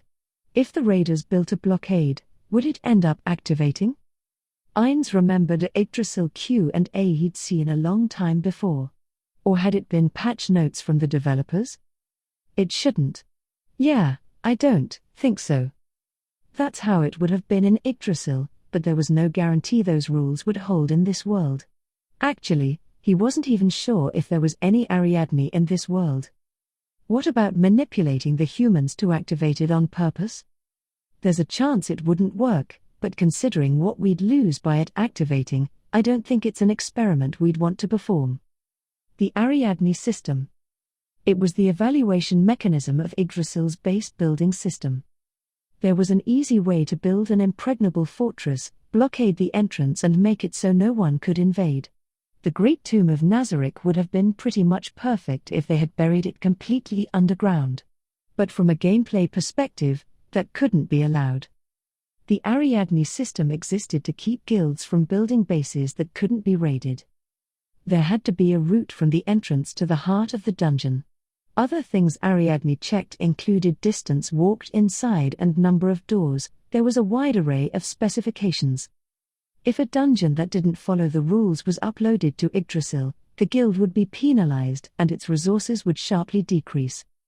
In the case of Nazarik, they were able to maintain such a vast dungeon because they had solved all those issues on levels 5 and 6, not to mention put in tons of real cash. The workers appeared on one of the monitors Ines was controlling. TCH. Okay, they're finally in. They kept me waiting long enough. Ines was filled with disgust as he watched the video of them tramping with their dirty feet into the sanctuary he'd built with his friends. If his emotions became too unbalanced, they would stabilize immediately, but this smoldering sort of irritation couldn't be completely suppressed. Albedo. Don't let a single one of them out of here alive. Of course not, my lord. Please enjoy witnessing the fate of these thieves who dare trespass on your most sacred home. Oh, but who will you use as the guinea pigs for your sword experiment, the ones you requested? Ah, right.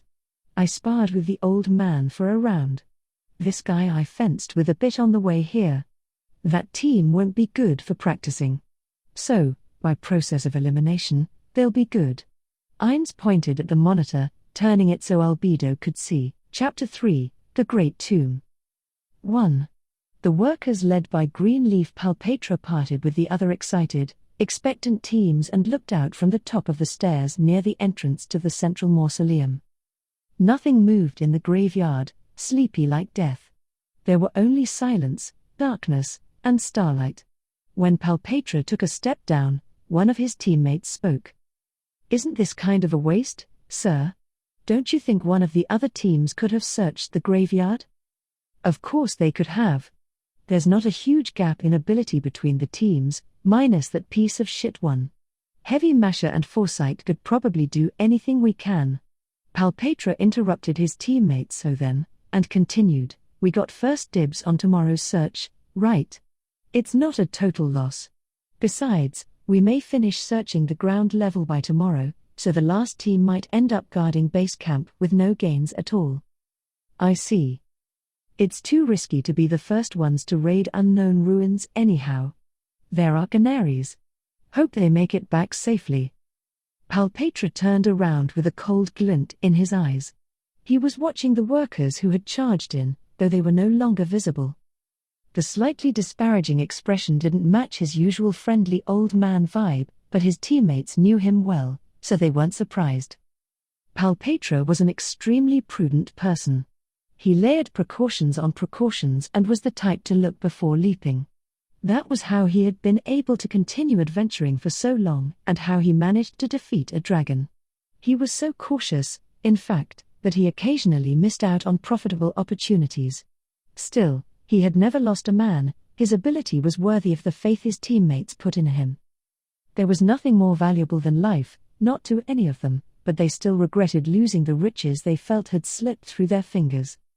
It might have been a chance to discover some amazing item.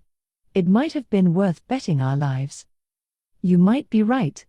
But take a look at this well-kept graveyard. If someone is keeping this place tidy, there will definitely be monsters to greet us. It's better to have the others investigate what types of monsters there are, don't you think?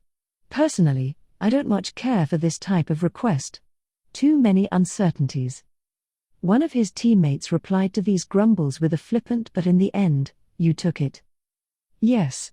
Because I figured if there were other teams, we could escape while they end up victims." The party reached the bottom of the stairs. "Is that why you took on the search of the ground level? So if we hear them scream, we can run away?" "That's one reason. I'm making a bet. As you said earlier, we stand to lose a lot. It should be safer once we have more information, but it's unclear how many benefits there really are. If it doesn't work out, allow me to apologize." "Don't worry about it, sir. We trust you no matter what. You tend to make the right choice. And if we do miss out here, we'll just gnash our teeth and make a killing on the next job. Aren't you the one who said that as long as you're alive, you'll always have another chance to profit, so you shouldn't go recklessly rushing into danger?" "Ah, that takes me back. We were young then." "You're still young." "Well, when you say it, sir." The party was all wry smiles as they set off across the graveyard toward one of the smaller mausoleums. "Actually, I'm sorry I made a decision on my own when I should have conferred with the rest of you first." "Well, there wasn't much you could have done, given the timing. Plus, we chose you as our leader. If our trusted leader decides something, we're happy to obey." "You seem disappointed, though. What are those bitter smiles for? Well, anyhow, let's get down to business here. If we have time left after the search, maybe we can get Moman to give us some training. It's a good opportunity, so you fellows should try sparring with him, too. Yeah, his match with you is burned into our brains. He really is an adamantite rank. There are all different levels within adamantite rank. Frankly, the Empire's 8 ripples aren't really adamantite caliber. Moman is a true adamantite rank on a level above the one I couldn't even reach." "Sir." Higher. No worries. In my heyday, I might have been jealous, but now I'm just a wrinkly old man. It's not a shock to me. And I've seen my share of true adamantites, but Moman is outstanding. His presence feels like the true of the true." "Really?" "Yeah. That's why you really should have him go at you, even just casually. If you're going to keep adventuring even after I die, it's an experience you'll treasure. There's no way you're going to die, sir. I can't even imagine you retiring. Yeah. I think you'll live as long as Paradine. Higher, higher, higher. Nah, that's impossible for me. He's something else. What a wonderful team you are. Suddenly, the quiet voice of a woman. In this group, there were 2 women on Hecarim's team, Foresight, and 3 elf slaves on Elia's team, Tunbu, but the voice was none of those. The party raised their weapons and whirled around. At the top of the gently sloping stairs they had just descended, at the entrance to the mausoleum, stood women in maid uniforms, 5 of them. They were all unbelievably beautiful, which made them seem very out of place. The strange thing was that although they wore maid uniforms, the outfits were unlike any Palpatra had ever seen before and had a metallic gleam, like armor. Who are you? I've never seen you before. So there was a secret passage after all? Girls? They're as pretty as Raven Black's beautiful princess, but they must be more than looks, huh? They don't seem hostile. Maybe they were hired by someone else. Nah, that can't be. What should we do, sir? Palpatra's teammates, watching the maid's every move, looked to him for direction.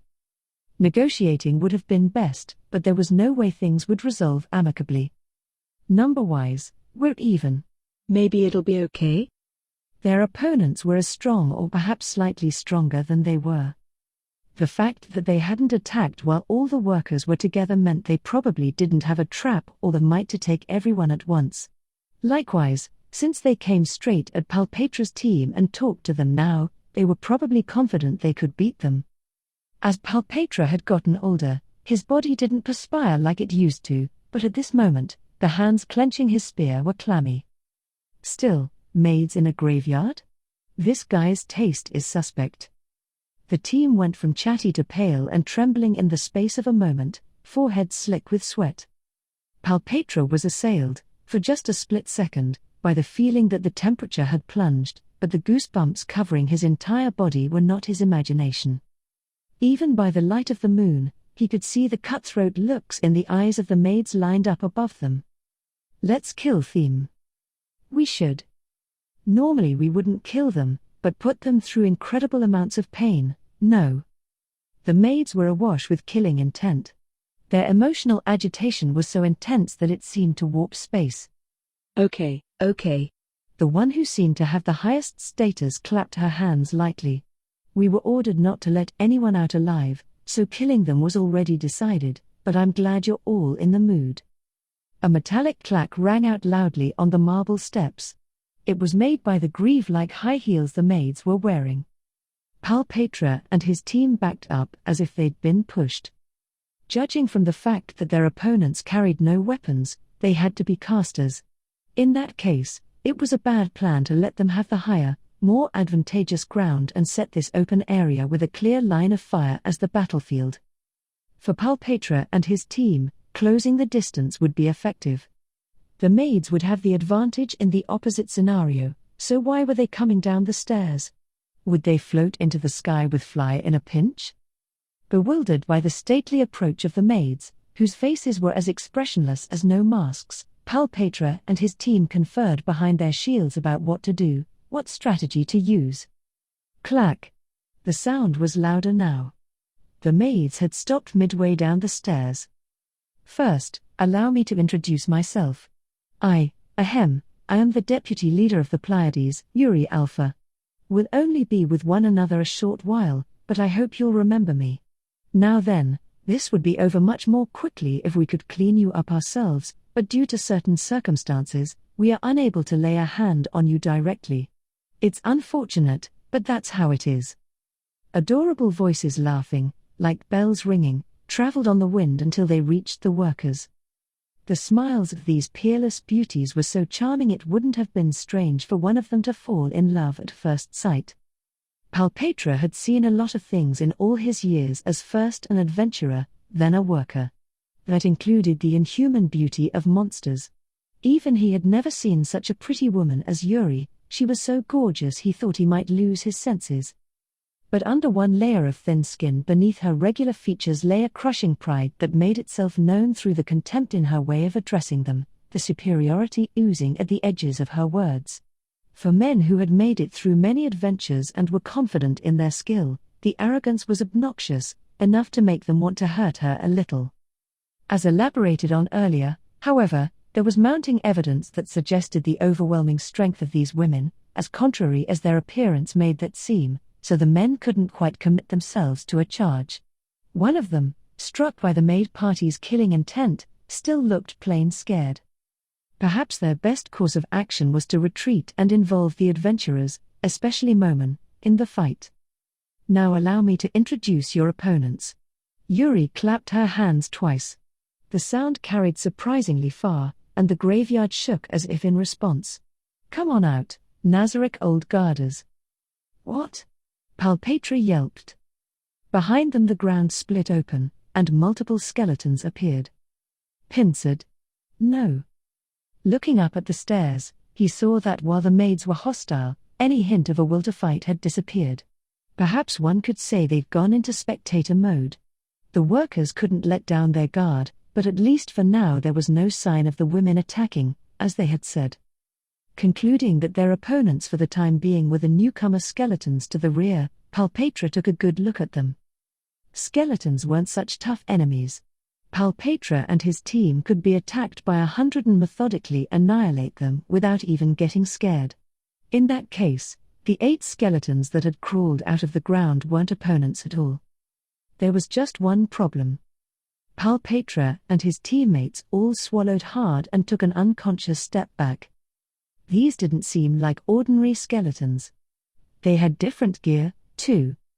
They wore quality breastplates, like the type of thing the bodyguards of some country's leader would wear, carried kite shields emblazoned with a crest, and wielded a diverse array of weapons. They wore composite longbows across their backs. And every bit of their gear had the sparkle of magical energy. Skeletons armed with magic items couldn't be ordinary skeletons. What are those? You don't know either, sir? I'm not positive, but I think they're a subtype of skeleton warriors. A subtype? Well, they don't seem like red skeleton warriors. Facing an enemy they knew nothing about was terrifying, all the more so because that enemy was outfitted with magic items that had special effects. Judging from your numbers, we think this many will be enough. Do your best. Let's see how far you can run. To be given such powerful undead as opponents, what an honor. However, Palpatra thought calmly. It would be no easy feat to ready an endless supply of fancily equipped undead. They must have come out swinging with their strongest force. If they had something stronger, they never would have let the invasion begin. So this is the mightiest these ruins have to offer? Did you think you could stop us with these? When he looked up, he saw Yuri's eyes darting around. She was mildly shaken. Bullseye, huh? I see. So this conversation was supposed to be a trap? The smartest use of their most powerful forces would have been to defeat each enemy as it came inside the tomb. But considering the chance of not encountering them, maybe it was smarter to concentrate their forces on the exit, the place the physically and mentally exhausted raiders would have to pass after their search. He could see through their aim. The maid's taunt to do their best at running away put the idea of fleeing in their heads, surely so she and her companions could attack them from behind with the advantage. They had multiple battles ahead, so of course they would want to minimize their losses. So there was only one thing Palpatra and his team had to do.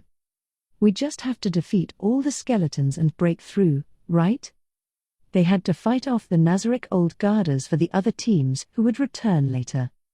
The workers were rivals but also teammates. Besides, if the intention was for them to flee, it would be harder for the maids to catch them in their trap if they stood and fought instead. Keeping in mind the plan of getting Momon and the others into the battle if their opponents started to seem tough, Palpatra figured they should fight, knowing it was dangerous. Contrary to my plans, we're the Canaries. My head hurts. Do you think that's all of them? It's hard to imagine they could have more undead with that level of gear. This is a path any raiders would have to take. So putting their strongest force here is an optimal strategy. That means it's probably all of them, right? I don't think they'd make any stupid mistakes in how they split up their troops, given that they're better informed than us. No, I wouldn't be surprised if there were more inside. But most of the ones that are left are probably less powerful. Sir, let's make a run for it. Those things are bad. Really bad. There's been nowhere to run from the moment we were flanked. Even if we tried to fly away, they'd shoot us with their bows. We have to hold our ground. Beating them is the only way to survive. As Palpatra shouted, there came a voice from above that sounded somewhere between surprised and derisive. Well, that's one way to do it. We're rooting for you. Now, please begin. With her voice as the trigger, the Nazarick Old Guarders charged. Yuri and the others repeated their encouragements with troubled expressions. The scene playing out before them was so unexpected, they couldn't conceal their surprise. Are they really this? Oi, they're doomed. I never guessed they would be so. Master Kokaitis is also surprised. At this rate, it's going to end before they get to the good part. A hammer descended as they watched. This is bad. They're gonna die. At Lupus Regina's quiet comment, a man took the hit to his chest and crumpled to the ground. The sound of metal screeching and something heavy falling, even in the midst of the fierce fight, these sounds echoed out clearly. The first one to die was a human warrior. The Nazarick Old Garter who'd clobbered him with a lightning-imbued hammer unsmilingly shifted its aim to its next prey. Mr. Priest, hurry up and heal or your warrior's gonna die. Yuri seemed concerned. No. He died instantly. And now their line is broken, Shizu replied, shaking her head. The two Nazarick Old Guarders who had been facing the warrior were freed up, so one of them headed toward the priest, and the other moved on to the rear guard. The priest had already had two on him, and now he would have to face another. He didn't have time to cast any more. It was all he could do to withstand the attacks coming at him from three directions. The only one putting up a decent fight was Palpatra, but he was facing three of them, so he didn't have any leeway to go to the rescue. Thieves don't have enough attack power. Do you have any kind of ace move? The arcane caster protecting the thief had to fight another monster. That made two. A thief's light weapons were definitely not powerful enough against armor-clad undead, which couldn't be killed in one well-aimed strike. He could dodge nimbly, but the difference between exhaustible humans and inexhaustible undead was huge. They're looking at us like they're going to start crying. Should we wave? Sure, we can do that, Mo. K. Lupus Regina grinned and waved at Palpatra. He got hit. Because you distracted him, Lupu. Uck. You mean it's my fault? Yes. It's your fault. But we can root for them. Hang in there. Yeah, we need them to hang in there. Everyone nodded at Yuri's remark. In their battle with Palpatra's worker team, the Nazarick Old Guarders kept the pressure on the entire time. The workers' resistance was so futile, the game so one-sided, that Yuri and the other maids began to pity them. They'd laughed at first. Why were they so confident before the battle started? But the fight was not even worth watching. They yawned and even started encouraging the workers. Arg, it's so one-sided I don't even know what to say. They don't have any ace moves? Maybe it was the summoning spell he just cast? Tier 3. Nah, that's too weak to be an ace move. But I do think their idea to build a wall with summoned monsters was a good one. For sure. If the attacks hadn't reached, they might have been able to regroup. Bullet flying was a bad move. The wrinkly one even said so. It wasn't clear if he was trying to run away or cast magic from above. Perfect for target practice. The arcane caster had already taken a critical hit and fallen to the ground. If his hands had been free, he could have cast a healing spell or used a potion and returned to the fight, but he didn't have the energy. In the end, the thief covered him, and he had his hands full trying not to get finished off. I wonder why they underestimated the Old Guarders so badly. That was a question. Maybe they'd just been thinking things would go their way. Not because they were stupid, but to distract themselves from despair and rouse their courage. Maybe their survival instincts as human beings had maxed themselves out. Either way, looks pretty hopeless. Yeah. Things are going downhill. If they had a chance, I guess it would be to focus on defense and buy time until the other burglars returned. Everyone's chilling gazes pierced Entama. You don't think they're actually going to come back, do you? It's obvious they won't. It's impossible. No one can get out of the great tomb of Nazarick alive. An agonized scream along with the sound of something collapsing. The combat maids looked in the direction the sound had come from and voiced their disappointment. Ah, there goes the thief. That's that, then. Maybe we should have given in when they begged for their lives. But they were so sure they would win. Anyone would think they had some kind of trick up their sleeves. The thick scent of fresh blood the thief must have spattered reached the maids. Smells good. Leave them, Yuri said reprovingly. They'd been ordered by their master to gather up all the incapacitated, whether dead or alive. There was no way they could be so rude as to present him with bodies with bites taken out of them. Fresh meat. I'll ask Lord Ines later, so please control yourself for now. Isn't this kind of bad, though? Weren't we supposed to be testing to see if the minions could deal with escapees? I think so. That's why there are such strong undead waiting near the walls. Master Kokaitis seems to have taken the scenario in which they are caught too easily into a count. That they would challenge the old guarders head-on was a surprise. That's what happens when you don't analyze your opponent's strength. Okay, anyone who is breathing even a little, heal them and send them to the torture chamber. The dead ones, let's report to Lord Ines. Thus, that night, the worker team led by Palpatra disappeared. 2. Push them back. Gringham's shout echoed in the burial chamber filled with a stench of mold and death. The room was 20 yards square. The ceiling was high, probably 16 feet. The figures practically overflowing the place could be seen by the magic light a caster had created plus a torch that had fallen to the floor. Gringham and his team, Heavy Masher, had been driven into a corner. The rest of the burial chamber was crawling with zombies and skeletons, a mob of low-tier undead. There were so many it was absurd to try to count. Gringham and a warrior with a shield took the muddy torrent of death head-on, creating a bank so it wouldn't reach the rear guard. Zombie fists pelted Gringham's full-plate armor. As corpses, they were more powerful than regular humans, but there was no way they could damage steel armor. Their rotting, fragile hands smashed against it, leaving behind foul-smelling scraps of decomposing meat. The skeletons were the same. There was no way their rusty swords were going to pierce enchanted armor. Sure, coincidences were conceivable, but thanks to the magic defense they'd cast, none occurred. Gringham swept his axe through the area in front of him, but as soon as one undead fell, another stepped up to take its place. They kept closing in, all but crushing the workers. Damn it. There are too many of them. The warrior with the shield next to Gringham let his distress slip. The shield was big enough to cover his entire body, so no attacks were connecting, but its entire surface was slick with foul liquids. He was bashing in the heads of zombies and skeletons with his mace, but even so, he was losing to the pressure, slowly retreating. Where the hell did they all come from? The warrior's question was a natural one. After parting with the other teams at an intersection, they had searched a number of rooms.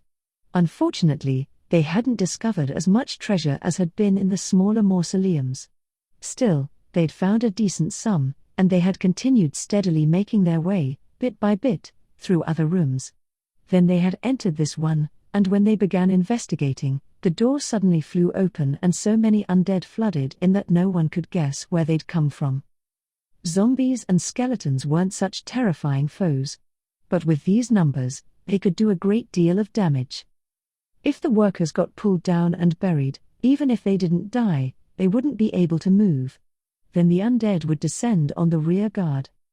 Not that Gringham thought they would fall so easily, but against the threat of these numbers, he was a bit worried. At this rate, it's sheer luck that our line is holding.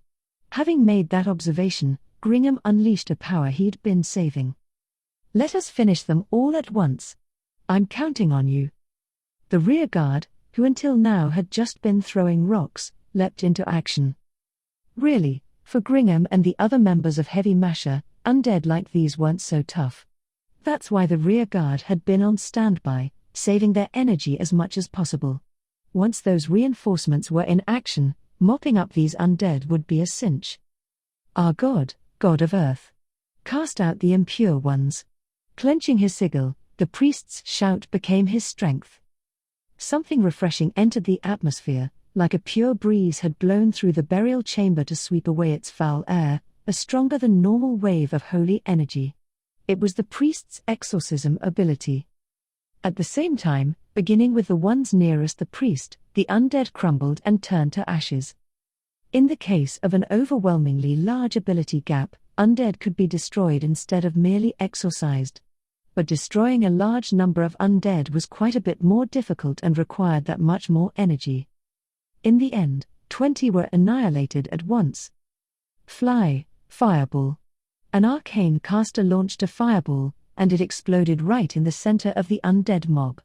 Flames blazed for only a split second, and the zombies and skeletons in range collapsed, their false life burned up. "I'm not done yet." Fireball. "Our God, God of Earth, cast out the impure ones." Additional area of effect attacks decimated the undead. "Let's go." Right. The warrior abandoned his shield, brandished his mace with both hands, and accompanied Gringham into the mob. The reason they charged in, even though the casters could have made short work of the undead, was that they preferred saving the magical energy. The priest's exorcism, especially, had a limited number of uses. His specialization in anti-undead moves made him an essential asset in this tomb. Leaping into a group of zombies, Gringham swung his axe. A liquid less like blood and more like glop oozed. If their hearts had been beating, it would have sprayed, from the stumps of severed body parts. A nauseating smell wafted out of the cuts, but it wasn't more than he could stomach. Or rather, his nose just couldn't even distinguish it any longer. He worked with the warrior to attack. Defense didn't even cross their minds. They were able to make such a reckless offensive because they had magic support and tough armor, and because they were up against such weak undead. Now and then Gringham felt the shock of a zombie punch to his head, but his helmet absorbed it, and the burden on his neck was almost non-existent. His chest and abdomen may have been getting punched as well, but sure enough, he didn't really feel it. After all, their opponents were undead of the lowest tier. The number of them was what had made things tense. Now that the cleanup had progressed to some degree, they began to feel more comfortable. Without pausing his swings, the warrior shouted, "We've only encountered small fries, but this tomb sure has a lot of them. That in itself means there could be a stronger one somewhere.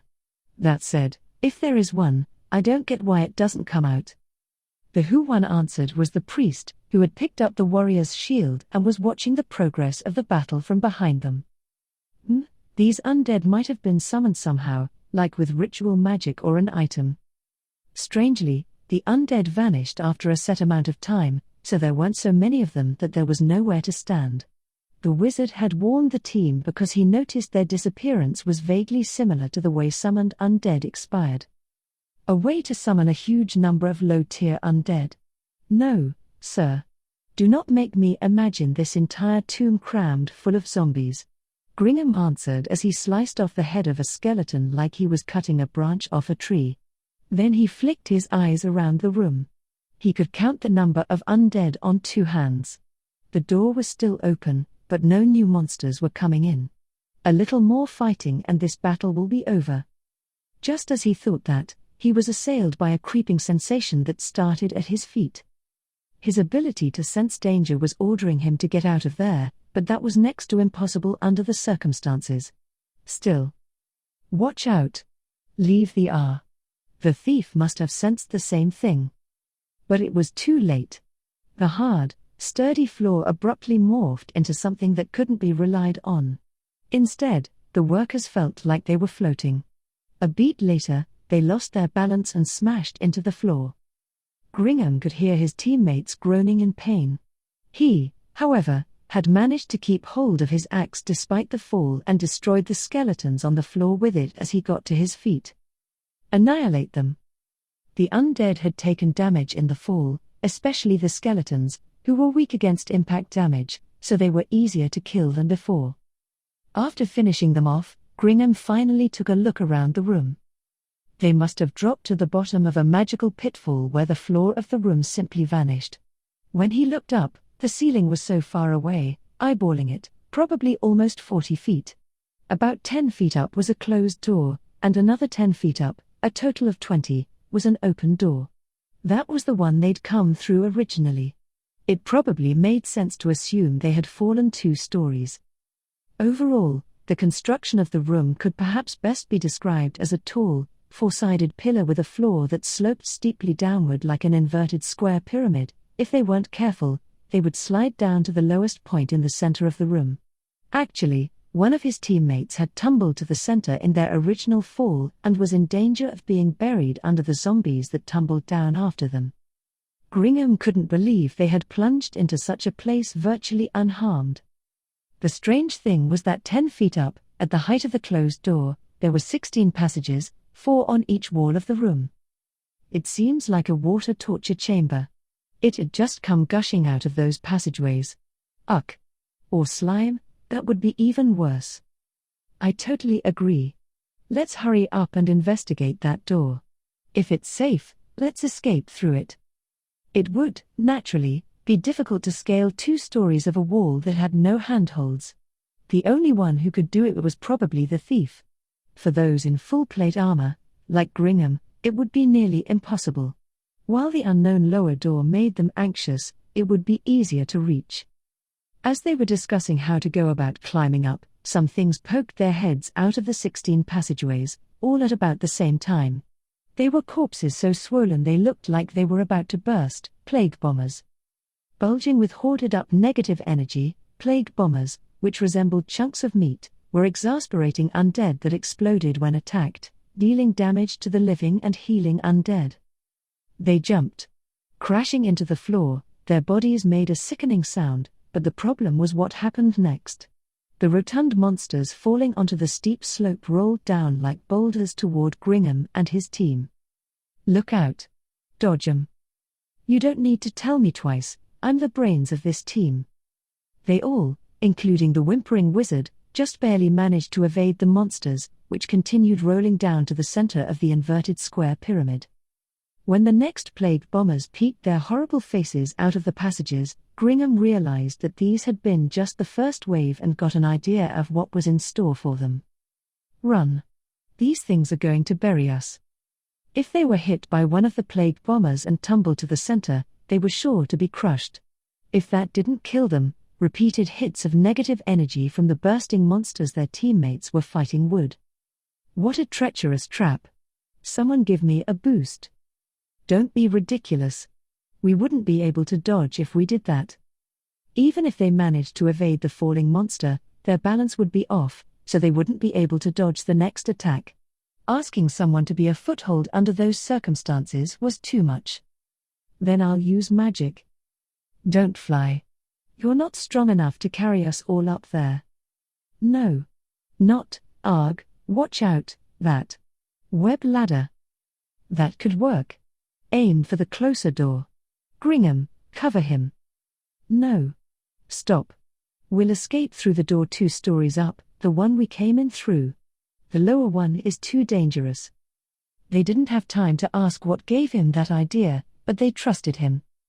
Web ladder. The spell created a spiderweb that led straight to the door 2 stories up. The magic spiderweb, stronger than normal adhesion, was sticky when one wanted to be fixed to the web and released when one wanted to move again. The spell really could be used just like a ladder. With rushed but flawless movements, Gringham and his team climbed up the web one after the other like prayer beads on a string. When they finally reached the open door, Gringham cautiously looked inside. Getting shoved from there and falling all the way down would have been unbearable. He sighed in relief. They seemed to have escaped the scenario he'd been afraid of. There were no undead in sight. Having confirmed that, he scrambled into the hallway and began hauling the others up. We're saved. Getting crushed to death by undead has got to be up there among the worst possible ways to die. These ruins are built in a pretty nasty way. I hurt my leg a bit in the fall. Can you heal me? I thought I felt my toes tingling in the explosions of negative energy. That was terrifying. I was lucky I even managed to dodge. Don't make your wizard dodge. Everyone grumbled, breathing raggedly. Hey, Gringham. Why did we avoid that door? I kinda thought it might actually be the right way. It would be logical to make the correct route dangerous, right? It's just a hunch, but try attacking it with a weapon we don't need. Gringham gave a raw answer, having run out of poise, and the thief immediately threw a dagger. Just as it hit, or would have, part of the door swelled up to form a tentacle and slapped it away. It's a door imitator. No, judging from the color of the appendage, an undead door imitator. They capture opponents in a sticky liquid and go to town on them with their tentacles. TCH.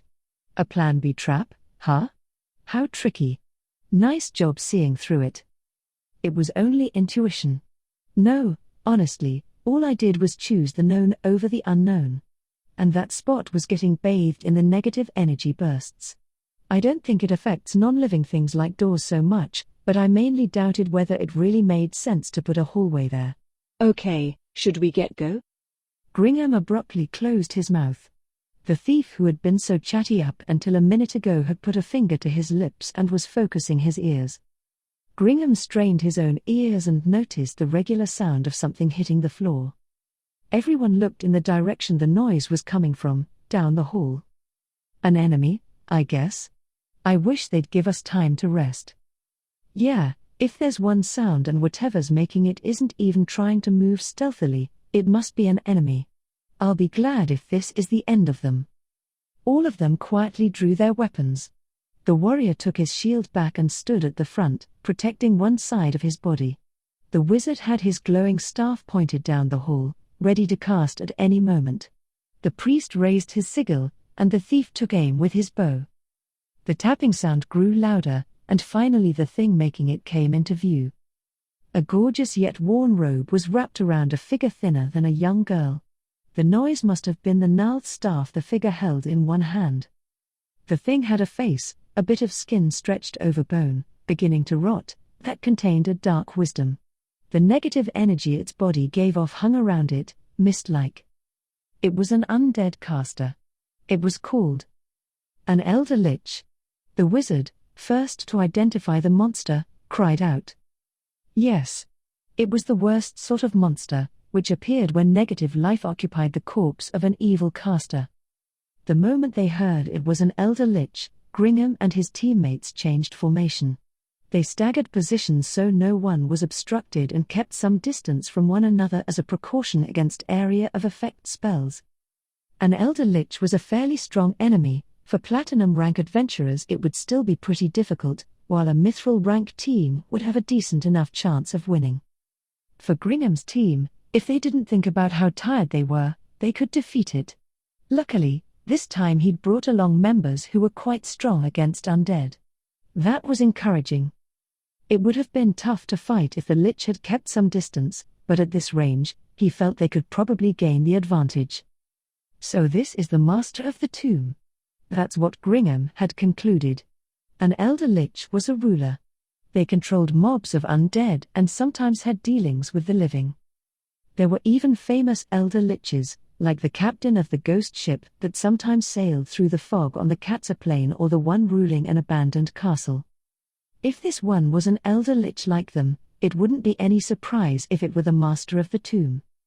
So we hit the jackpot? Super lucky. It's not like the request was to kill the Master of the Tomb, you know. Shall we show it the might of Heavy Masher? Let's show it our divine protection. Everyone chimed in excitedly. They roared to chase off the fear of facing such a powerful enemy. We need defense magic and... Just as Gringham was about to shout the plan of attack to his determined teammates, he was assailed by the feeling something was off. He understood its cause immediately.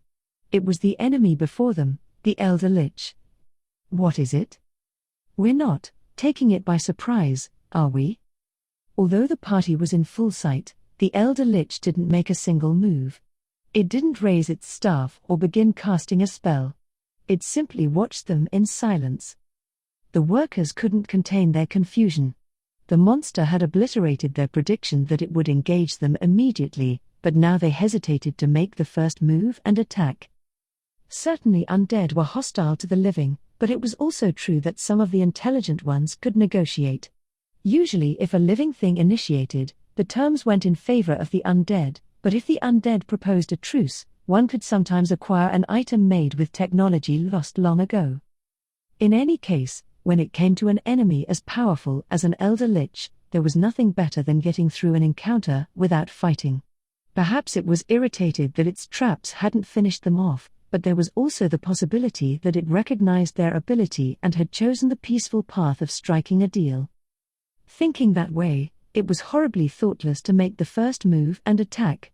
That would mean completely abandoning potential negotiations. But they were in enemy territory. With no secure escape route, they risked a tough battle ahead. The team exchanged glances and concluded they were all thinking the same thing. Speaking on behalf of the team was the job of the leader, naturally. "Excuse us for intruding. You seem to be the master of this tomb." The Elder Lich turned its awful face to Gringham and pointed a bony finger at him. It meant, "Shut up." The gesture didn't seem very Elder Lich-like at all, but he wasn't brave, no, suicidal, enough to say it to the powerful monster's face. Gringham obediently shut his mouth.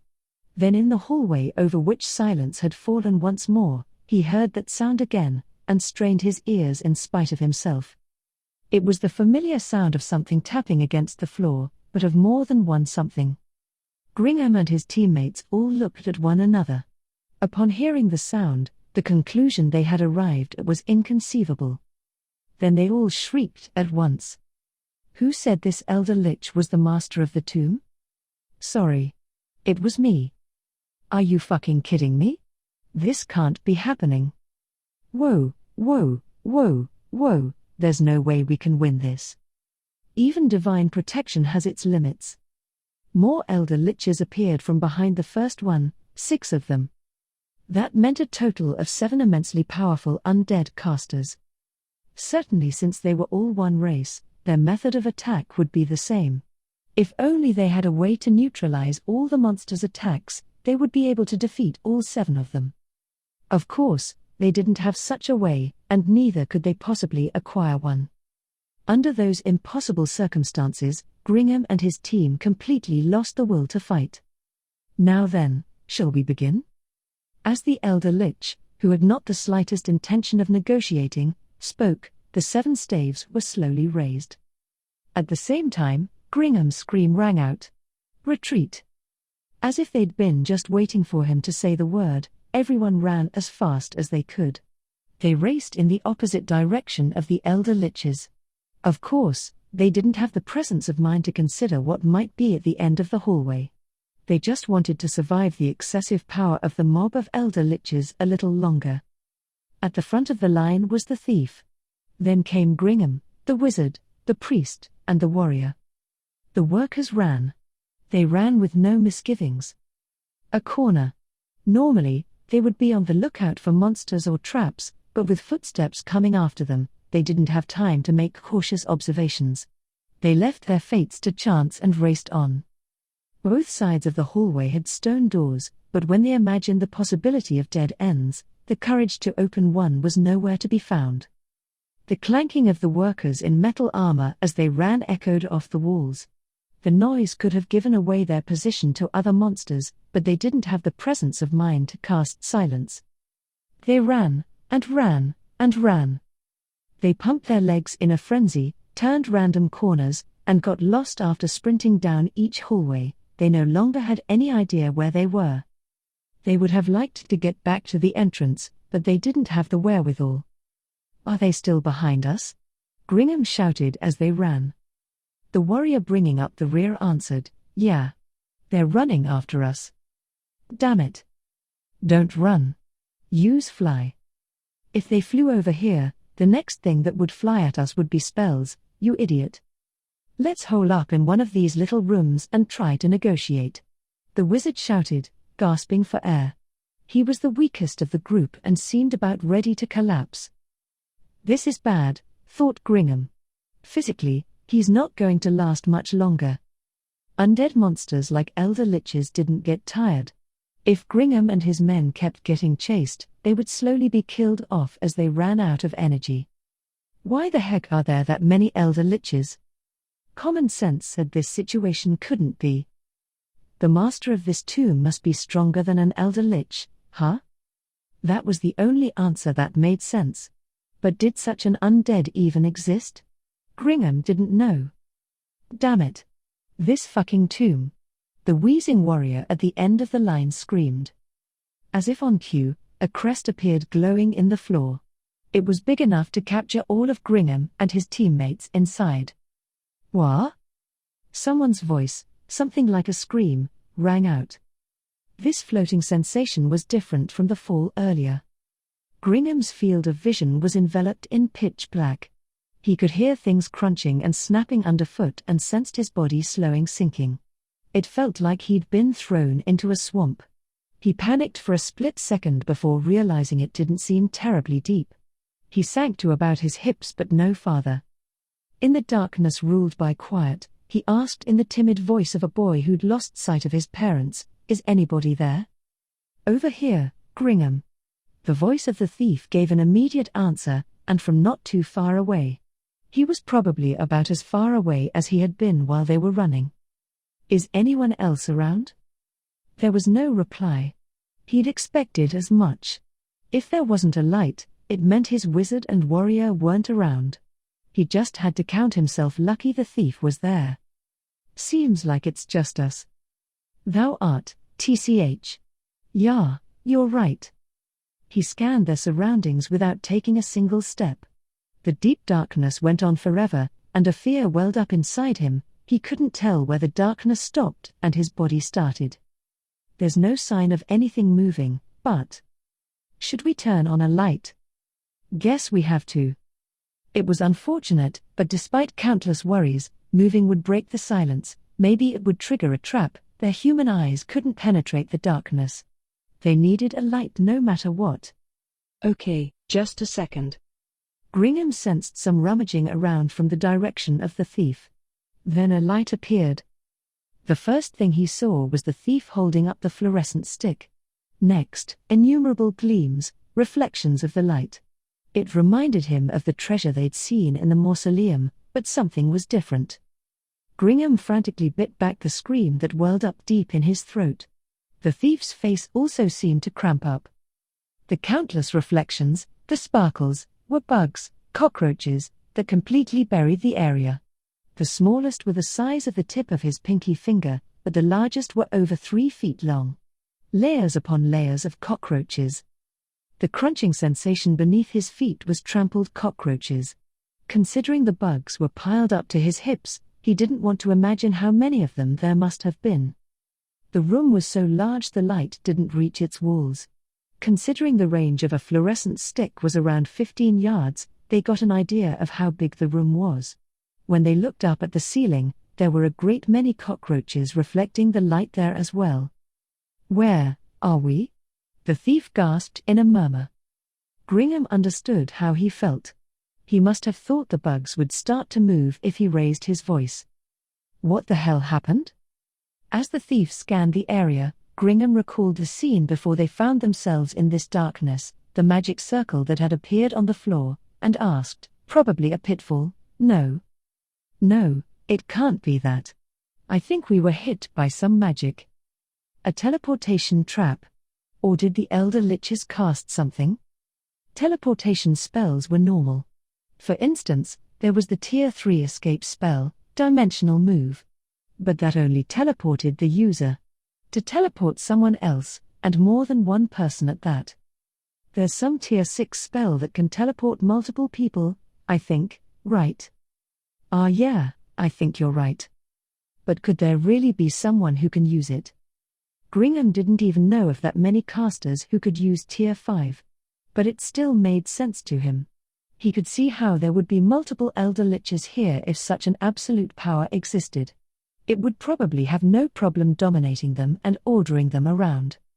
It hit Gringham what a dangerous place this tomb was, and he shuddered. He also felt a hostility toward the Count, the requester, appear inside him. Of course, it was Gringham and his team who had taken the job. They'd understood the risks and bet the chips of their lives. If someone had said he was just blaming his problems out on the Count, there wouldn't have been any way to argue. But the Count should have been informed to some degree. If he weren't, he wouldn't have made the request to survey the tomb, offered such a large reward, gathered together so many workers, and sent them there. So he was sitting on some info? Shit. Let's hurry up and get out of here. These ruins should have been left untouched. Yeah, sounds good. I'll go out in front, Gringham. Follow me. It seemed like the thief hadn't realized yet that none of the cockroaches were moving one bit, but that was probably for the best. Gringham flicked his eyes over all the cockroaches before him. From the way their feelers were moving slightly, he could tell they weren't dead, but they didn't budge. An uncanny feeling he couldn't place took root in his mind. No, I doubt you can escape. Suddenly, a third voice sounded. Who's there? Gringham and the thief scanned the area in a panic but couldn't sense anything moving. Oh, how rude of me. I am the Prince of Fear, the one who was granted this realm by Lord Ines. Pleased to make your acquaintance. When they looked in the direction the voice came from, something strange appeared in their line of sight. Something was shoving the cockroaches aside, trying to get out from beneath them. They weren't at a range where they could use close proximity weapons. The thief silently drew his bow. Gringham moved to get out his sling, but stopped. He thought if it came to it, he would wade through the cockroaches and cut the thing. Before long, the creature pushing through the other cockroaches emerged, and it was yet another cockroach. But it had an elegance that set it apart from its surrounding brethren. This cockroach was nearly a foot tall and stood upright on two legs. It wore a brilliant red cape gorgeously bordered in gold thread, and a golden crown sparkled on its head. In its forelegs, it carried a scepter with a pure white jewel at the tip. The strangest thing of all was that despite standing upright, its head was still pointed at Gringham and the thief. If a normal insect stood upright, its head would, of course, point up. But this odd being before them was different. Besides that, there wasn't anything else in particular to separate it from the other cockroaches. But that one difference was plenty. The worker pair exchanged glances and decided that Gringham would be in charge of negotiations. The thief still had an arrow nocked. Once Gringham made sure it was pointed down, he addressed the Prince of Fear. Who are you? It seems you weren't paying attention just now. Shall I introduce myself again? No, I don't mean like that. Having gotten that far, Gringham realized that wasn't what he needed to be asking. I'll be blunt. Want to make a deal? Oh ho. A deal? I'm grateful to you both, so I'm not adverse to the idea. The mystery contained in those words, what was he grateful for? Gave Gringham pause, but he wasn't in a position to ask. We would like to be let out of this room unharmed. I see. That's only natural. But even if you got out of this room, we're currently on the second level of the Great Tomb of Nazarick. I must advise you, it would be extremely difficult to return to the surface. The second level. Gringham's eyes widened at the words. Am I right in thinking that the area through the door at a slight descent from the mausoleum on the surface is level 1? Isn't that the usual way to count them? Well, yeah, but I just wanted to confirm. Ha ha. Well, you were teleported from level 1, so it makes sense that you're a little turned around. With the cockroach before him somehow nodding its head, Gringham felt a freezing chill like he'd been stabbed with an icicle. It was fear due to his earlier conversation with the thief being affirmed. It meant that somehow, who knew? Someone had used teleportation magic like a trap. What kind of spell? What sort of technique? He wasn't a caster, but even he knew what an incredible feat that was. It would be great if you would also tell us how to get out of the tomb, but we aren't hoping for that much. Letting us out of this room is fine. In return, we'll give you what you want. I see. The Prince of Fear nodded emphatically and appeared to be thinking things over. A short time passed in the quiet room. Soon enough, the Prince of Fear seemed to have made up his mind and spoke. I already have what I want. Anything you are capable of offering is insufficient. Gringham was about to speak, but the prince held up his forelegs to silence him and continued. But before we get to that, you seem to be wondering why I'm grateful to you, so I will satisfy that curiosity now. My kin are sick and tired of cannibalism, thus, you two delectable morsels have my thanks. What? The moment he comprehended the words, the thief loosed his arrow. It flew through the air, got caught in the prince's cape, and fell impotently. Then the room began to squirm. With myriad rustling noises, the prince's kin formed something gigantic.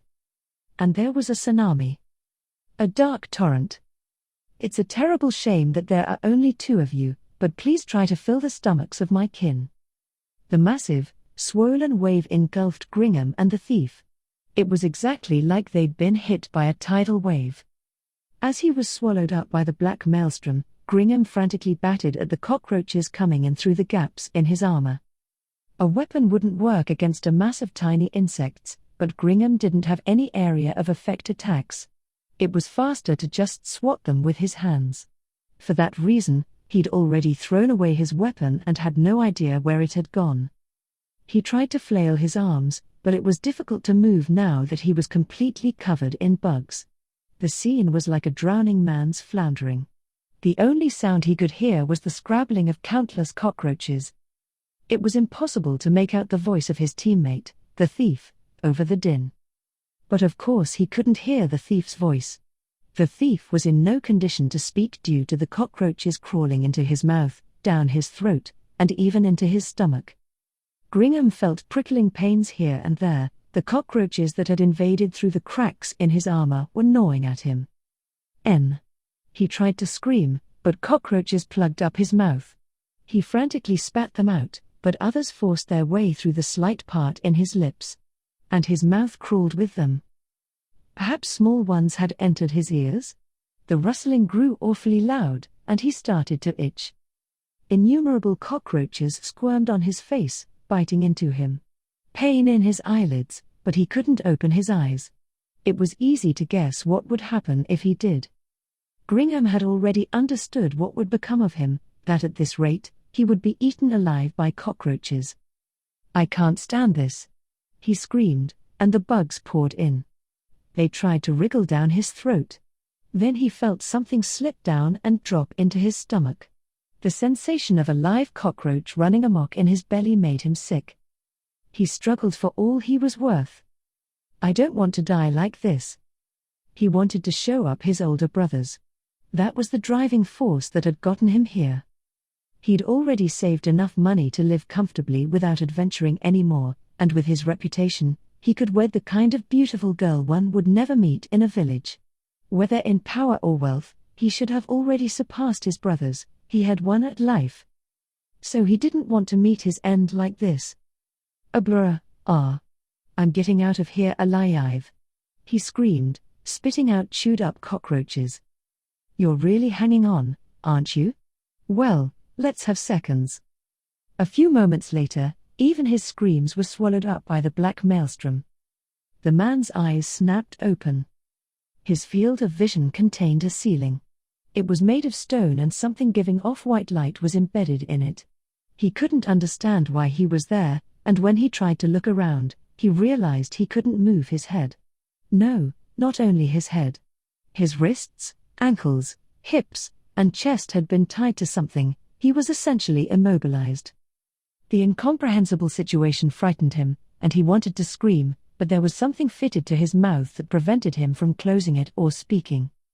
As he was desperately rolling his eyes around, trying to take in the area, he heard a voice. Oh? You're awake? A deep, rough voice. He couldn't tell if it was a man or a woman. A horrifying monster moved into his field of vision. Although it had a human body, its head resembled a warped octopus. 6 tentacles hung down to around its thighs, wriggling. The thing's skin tone was the muddled white of a drowning victim. Just like a drowning victim, its body was bloated, and instead of clothes, it was bound in a few black leather belts. They pressed into its flesh like the string used to tie a roast, and the resulting sight was awful. If a beautiful woman had been wearing them, she would have been alluring, but this terrible monster was sickening. It had 4 thin, webbed fingers per hand. Its nails were long, but they were all gorgeously manicured with strange art. That was the weird creature who turned its pale, murky, pupil-less eyes on the man. "Ooh hoo hoo. Did you sleep all right, honey?" He just panted. Shock and horror. Those 2 emotions combined to make his breath rough. A hand caressed his cheek with the kindness a mother would use to calm a frightened child. It felt horribly cold and clammy and sent shudders through his entire body. It would have been perfect if it had smelled like blood and rot, but instead it carried the pleasant scent of flowers. That only terrified him further. "Oh, you don't have to be scared to the point of shrinking like that." The monster was eyeing his crotch. He only now realized, from the feeling of the air on his skin, that he was naked. Perhaps I should ask your name, honey." A thin finger poked into the area that seemed to be the monster's cheek, and it cocked its head. If a pretty girl had done it, it would have been nice to see, but this was an octopus-headed, drowned-body monster. All he felt was hatred and fear. The monster smiled at him as his eyes darted around. Its mouth was completely concealed by its tentacles, and its expression had hardly changed.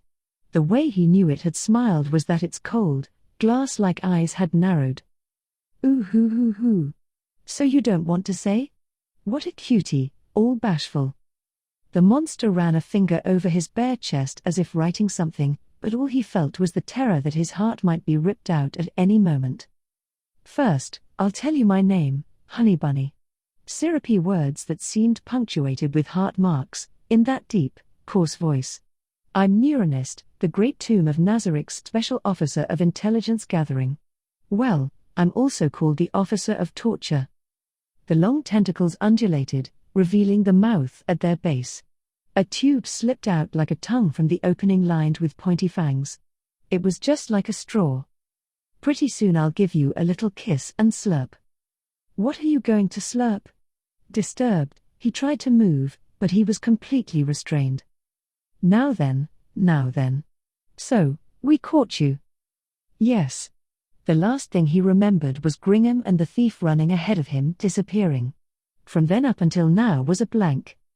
"You must at least know where you are." Neuronist smiled and went on. "This is the Great Tomb of Nazarik where the last of the 41 Supreme Beings, Lord Momo, no, Ainz resides. It's the most sacred place in the world." "Row 8th? "Yes, Lord Ainz." Although he couldn't pronounce things properly, Neuronist understood and ran its hands over his skin. "He's one of the 41 Supreme Beings. He was once their leader. And he's so wonderful. If you see him someday, you'll want to devote yourself to him, too. If he called me to bed, I'd even let him be my first time." The monster didn't fidget but fairly writhed back and forth, as if embarrassed. "Hey, listen to this." The monster doodled with a finger on his chest in the same way a bashful young girl would toy with her hands. "Last time Lord Ainz came here, he was staring at my body. It was the gaze of a male selecting his prey. And then he awkwardly averted his eyes. Oh, it gave me butterflies in my chest and chills down my spine." It suddenly stopped moving and leaned closer to peer into his eyes. He was desperate to escape from the odd-looking thing, but his body didn't budge. Little Shaltir and Ugly Albedo both seemed to be after Lord Ainz's affections, too, but I definitely have more charm than them. Don't you think? Yeth, I thought. What would happen to me if I didn't agree? The fear made him answer in the affirmative. Neuronist smiled and, clasping its hands together, gazed into space. It looked just like a religious fanatic praying to the heavens. Ooh hoo hoo. You're so nice, honey. Or are you simply telling the truth as it is? But why doesn't he call me, then? Lord Ines. I love how stoic he can be. Its emotional trembling reminded him of the writhing of a fat annelid. It sighed. He makes me quiver. Oh, but I'm so sorry for rambling on like this. Please just forget me. But Neuronist ignored his thoughts and continued. I'll go ahead and tell you what fate has in store for you. Do you know what a choir is? He blinked blankly at the sudden question. Perhaps deciding his confusion meant he didn't understand, Neuronist began to explain. It's a chorus that sings sacred songs, hymns, to glorify and adore a god. I'm going to have you be a member. With your friend? If that was all, it wouldn't be so bad. It wasn't as if he was confident in his singing, but he wasn't tone-deaf, either. Was this monster really after something so commonplace, though? Unable to conceal his creeping worry, he gave Neuronist a sidelong look. Really, honey? A choir? Even if you fools haven't sworn allegiance to Lord Ines, singing loudly can be an offering to him. Yes, I want you to sing all together. It gives me chills, gospel music from Neuronist to Lord Ines. A foggy color came over its creepy eyes. Had it gotten overexcited from its own imaginings? Its thin fingers wriggled like bugs. Ooh hoo hoo hoo hoo. Now then, I'll introduce your chorus's helpers. They must have been in the corner of the room up until then. Several figures abruptly moved into his field of vision. Seeing the creatures made him forget to breathe for a moment, because it was clear from a glance that they were evil. They wore fitted black leather aprons. Their bodies were paler than milk. Purple blood vessels were visible beneath that skin, if such a thing as purple blood existed. Black leather masks with not even the tiniest gap covered their entire heads. How they saw anything or breathed was a mystery. And they had extremely long arms. They were about 6.5 feet tall, but if they extended their arms, they probably would have reached past their knees. They wore fully stocked tool belts around their hips. There were 4 of these creatures. These are the torturers. These little dears are going to help me give you a wonderful singing voice. He had a bad feeling. Realizing what singing meant, he struggled frantically to escape. But as expected, he couldn't move. It's no use, honey. You can't break the restraints with those puny muscles. These little dears will cast healing magic on you so you can practice a bunch. It spoke in a tone that said, I'm so nice, aren't I? Thop ID. He screamed with tears in his eyes. What's that? You want me to stop? It asked him gently. Then it waved its 6 tentacles. Listen here, honey bunny. We creations of the Supreme Beings are permitted to exist because he stayed behind. We exist to serve him. Do you really think we would show a crumb of mercy to a bunch of thieves who tramped into his house with their dirty feet? Really?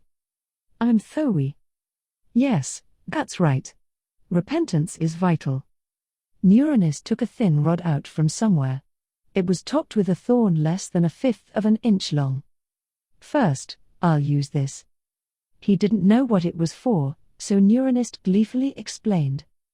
My creator suffered from a horrible little thing called urethral calculus. So I'll perform this act in honor of him. You're all little right now, so I think it'll go in nice and easy. No, Thop.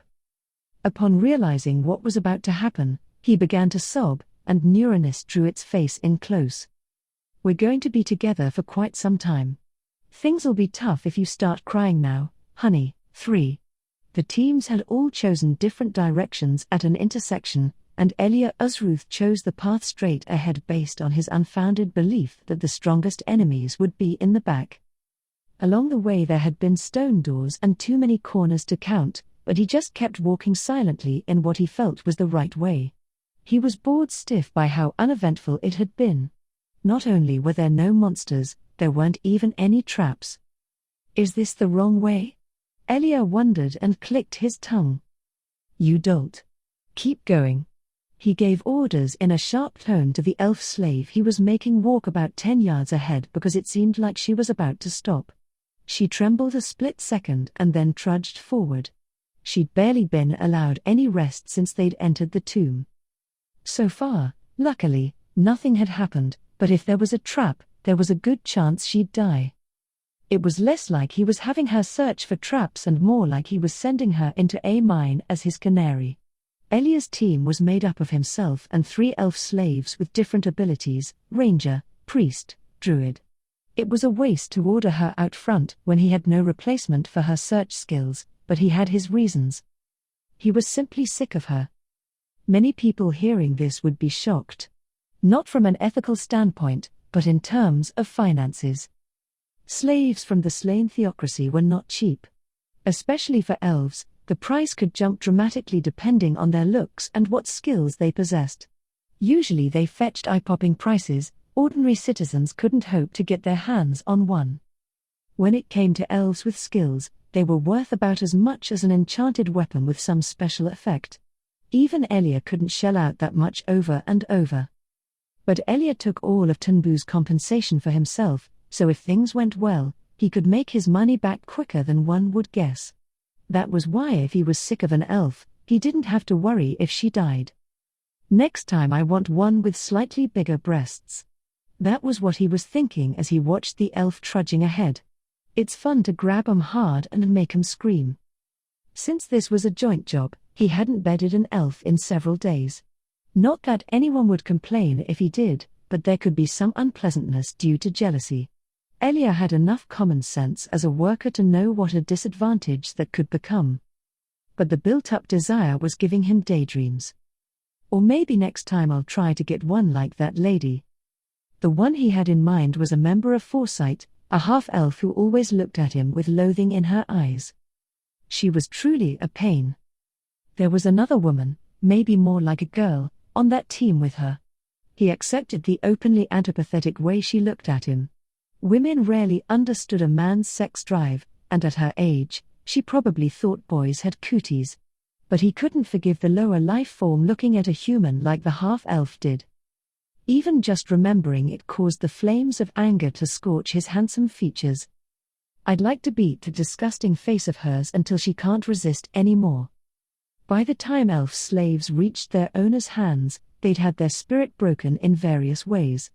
An elf slave would never rebel. But if he set his sights on that half-elf, she would struggle against him like a wild animal.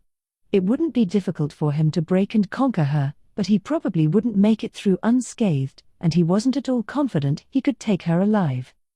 Envisioning himself punching Imina several times in the face, he was slow to realize the elf walking ahead of him had stopped. "Why did you stop?" "Walk." "Eek. I hear a noise." "A noise?" He frowned at the elf, who had mustered all her courage to answer, and focused all his attention on his ears. The area was silent, so still it hurt. "I don't hear it." Normally he would strike her at that point, but elves had better hearing than humans. There was a good chance that even if he couldn't pick it up, the elves could. To confirm, he asked the other two next to him. "How about you two?" "Why yes, I hear something." The sound of metal clanging. "Is that so?" The sound of metal clanging would definitely not arise in nature. So it had to be a sound someone was making. In other words, it was possible they would engage in combat for the first time since entering the tomb. The thought excited Elia. "We're going to find whatever it is that's making that sound." "Why yes, sir." He had the elf walk out front, and they proceeded in the direction of the noise. Before long, Elia could also hear the metallic clanging. Two hard things were clashing with quite some force. Then a sharp scream. "Is it another team fighting? I didn't intend to move in an arc, but it seems we've come across one of the other groups." With a bucket of cold water thrown over his near-giddy excitement, Elia lost his motivation and sighed. "Well, it's fine. Maybe we can fight as reinforcements." As they continued walking toward the source of the noise, Elia began to feel something was off, that for a battle, it didn't sound right. It's almost as if it's... His doubt was cleared up when they turned the corner. It was a room big enough for dozens of people to run around inside. Inside were 10 lavishly armored lizardmen. They all had collars around their necks, but the chains were severed and hung loosely. They were swinging swords at one another. The blows were unleashed with intense screams and repelled with determined slashes. These exchanges were going on throughout the room. The scene resembled a fierce battle, but Elia saw at a glance that it was training. The fact that they stopped the moment Elia and the others entered the room made it certain. Also inside were one giant, with a tower shield, wearing black full-plate armor that had a crimson pattern like blood vessels, and someone else, or perhaps something else was more accurate. It was a huge magical beast with a silver coat and wise eyes. "So you finally come, have you, raiders?" Magical beasts who could talk were usually trouble. Magical beasts usually just forced things with their robust physiques, but the highly intelligent ones could use magic. Elia was sure of himself as a genius swordsman, but he wasn't so great with magic. Flexing his core and steeling his mind, he prepared to resist his opponent's spells and asked, "Who are you?" He probably didn't need to. As long as it was waiting for them, it had to be one of the tomb's defenders. The question was, where in the hierarchy? From the beast's appearance, it was possible that it was the master of the tomb. If that was the case, slaying it would be meritorious service of the first rank. It would make his team the most outstanding one on the job. Tunbu was Elia's team and his alone. That would mean he was the best of all the workers there. Luck was an important part of being a worker. "I was told to act as your opponent, that I was. We were supposed to test several things, that we were, but you're no match for me, no, you're not." Disappointment and irritation assailed him at once. The former was due to the fact that this monster was only a watchman. The latter was due to being taken lightly. "You're gonna say that without even fighting me? Hey!" "Es, sir." The elf he'd called for in a low voice jumped. The sight of it was immensely satisfying. That was the proper attitude for addressing him. His mind was soothed after the irritation of spending so much time cohabitating with Momen, whom everyone looked up to. "What kind of magical beast is that?" Sorry. Not familiar with it." "TCH. Useless." He struck the useless elf with the hilt of his sword. She fell to the floor and, covering her face, issued a stream of apologies, but he ignored her and examined the magical beast's build. It was so big that attacking it head-on didn't seem like it would be advantageous, but that's how most magical beasts were, and he'd killed plenty of them. It was ridiculous to be scared of it just because it was a type he didn't know. Caution was necessary, but going past cautious to scared was the height of incompetence. "Let me ask you something. Do you have any reason for believing you can win against me? You look so weak, that you do." Elia scowled and he gripped his sword harder. "Well, it seems like you've got knotholes for eyes. Shall I gouge them out for you?" "Please do not, that I ask. Now then, my orders say it's all right for me to kill you, that they do, so, let's start this fight, shall we?" Its tone was carefree. That further irritated Elia. He wanted to just attack without saying anything more, but swinging his sword at the magical beast while it was so composed would make him feel inferior. So he held himself back and scoffed. "Yes, let's, beast. By the way, I wonder what you're doing, that I do. Those elves need to prepare, do they not?" "I don't need them. More importantly, those lizards behind you." "Yes, no need to worry about them, no, there isn't. They are only here to watch us, that they are. Pay no attention to them, that I say. Giving up your sole chance at victory. You're a brave one. I'm glad for your praise, that I am. So it doesn't understand sarcasm. It understands words, but I guess it's not that smart?" Elia was thinking, when the beast spoke again, wiggling its whiskers. "Even so, I'll mercilessly kill you, that I will, so come at me with your full strength, that I wish. As I said earlier, this is a test for me, that it is." "A test? As a gatekeeper?" "Not quite, no. A test of whether I've progressed as a warrior or not, that it is. Now then, it's about time for me to attack, that it is. For the moment I will not fight the elves behind you, no, I won't, only you. As you wish. Have at me. I am Hamusuk. Remember the name of the one who killed you and go to the next world, that I say. Give me your name as well, that you should. I have no name a beast needs to know. Then I will strike you from my memory as a fool with no name, that I will. The huge monster charged all at once. It was incredibly nimble for its size. A lesser warrior would have been overwhelmed by the pressure bearing down on him and been unable to avoid serious injury from the beast's body check. But I'm not like those twerps. Elia drew Hamuzyuk's charge to the last moment and then slid to the side without moving his feet. This was the effect of an improved version of the martial art Contracting Earth revised. Contracting Earth was usually only used to close a gap between oneself and one's opponent, but it could shift the user in any direction. It looked rather strange to change position without moving one's feet, but it was very practical. Evading with a large movement always resulted in instability. Without that loss of balance, however, it was possible to flow directly into an attack and put one's weight into it. Yah! He brought his sword down and Bullera! Hamuzyuk bounced into him and he went flying. Its body felt unbelievably hard. The soft-looking silver pelt was actually as solid as metal. From Elia's point of view, he'd been hit with a wrecking ball. His consciousness even whited out for a split second. The moment he hit the floor, he confirmed, practically by instinct, that he could still move all his parts. He had bruises, but nothing was broken. He was still plenty able to fight.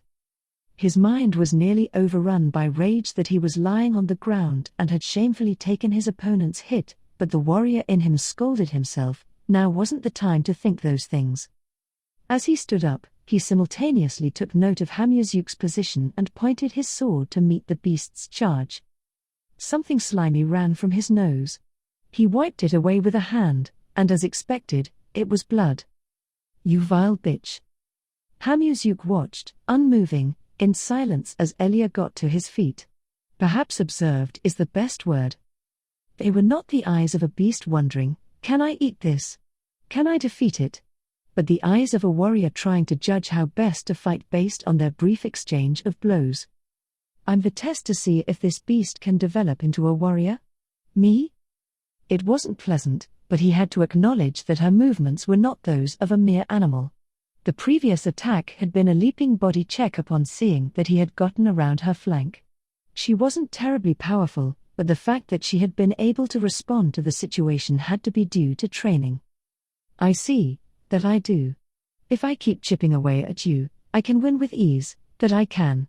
Oh, but don't feel bad, no, you should not.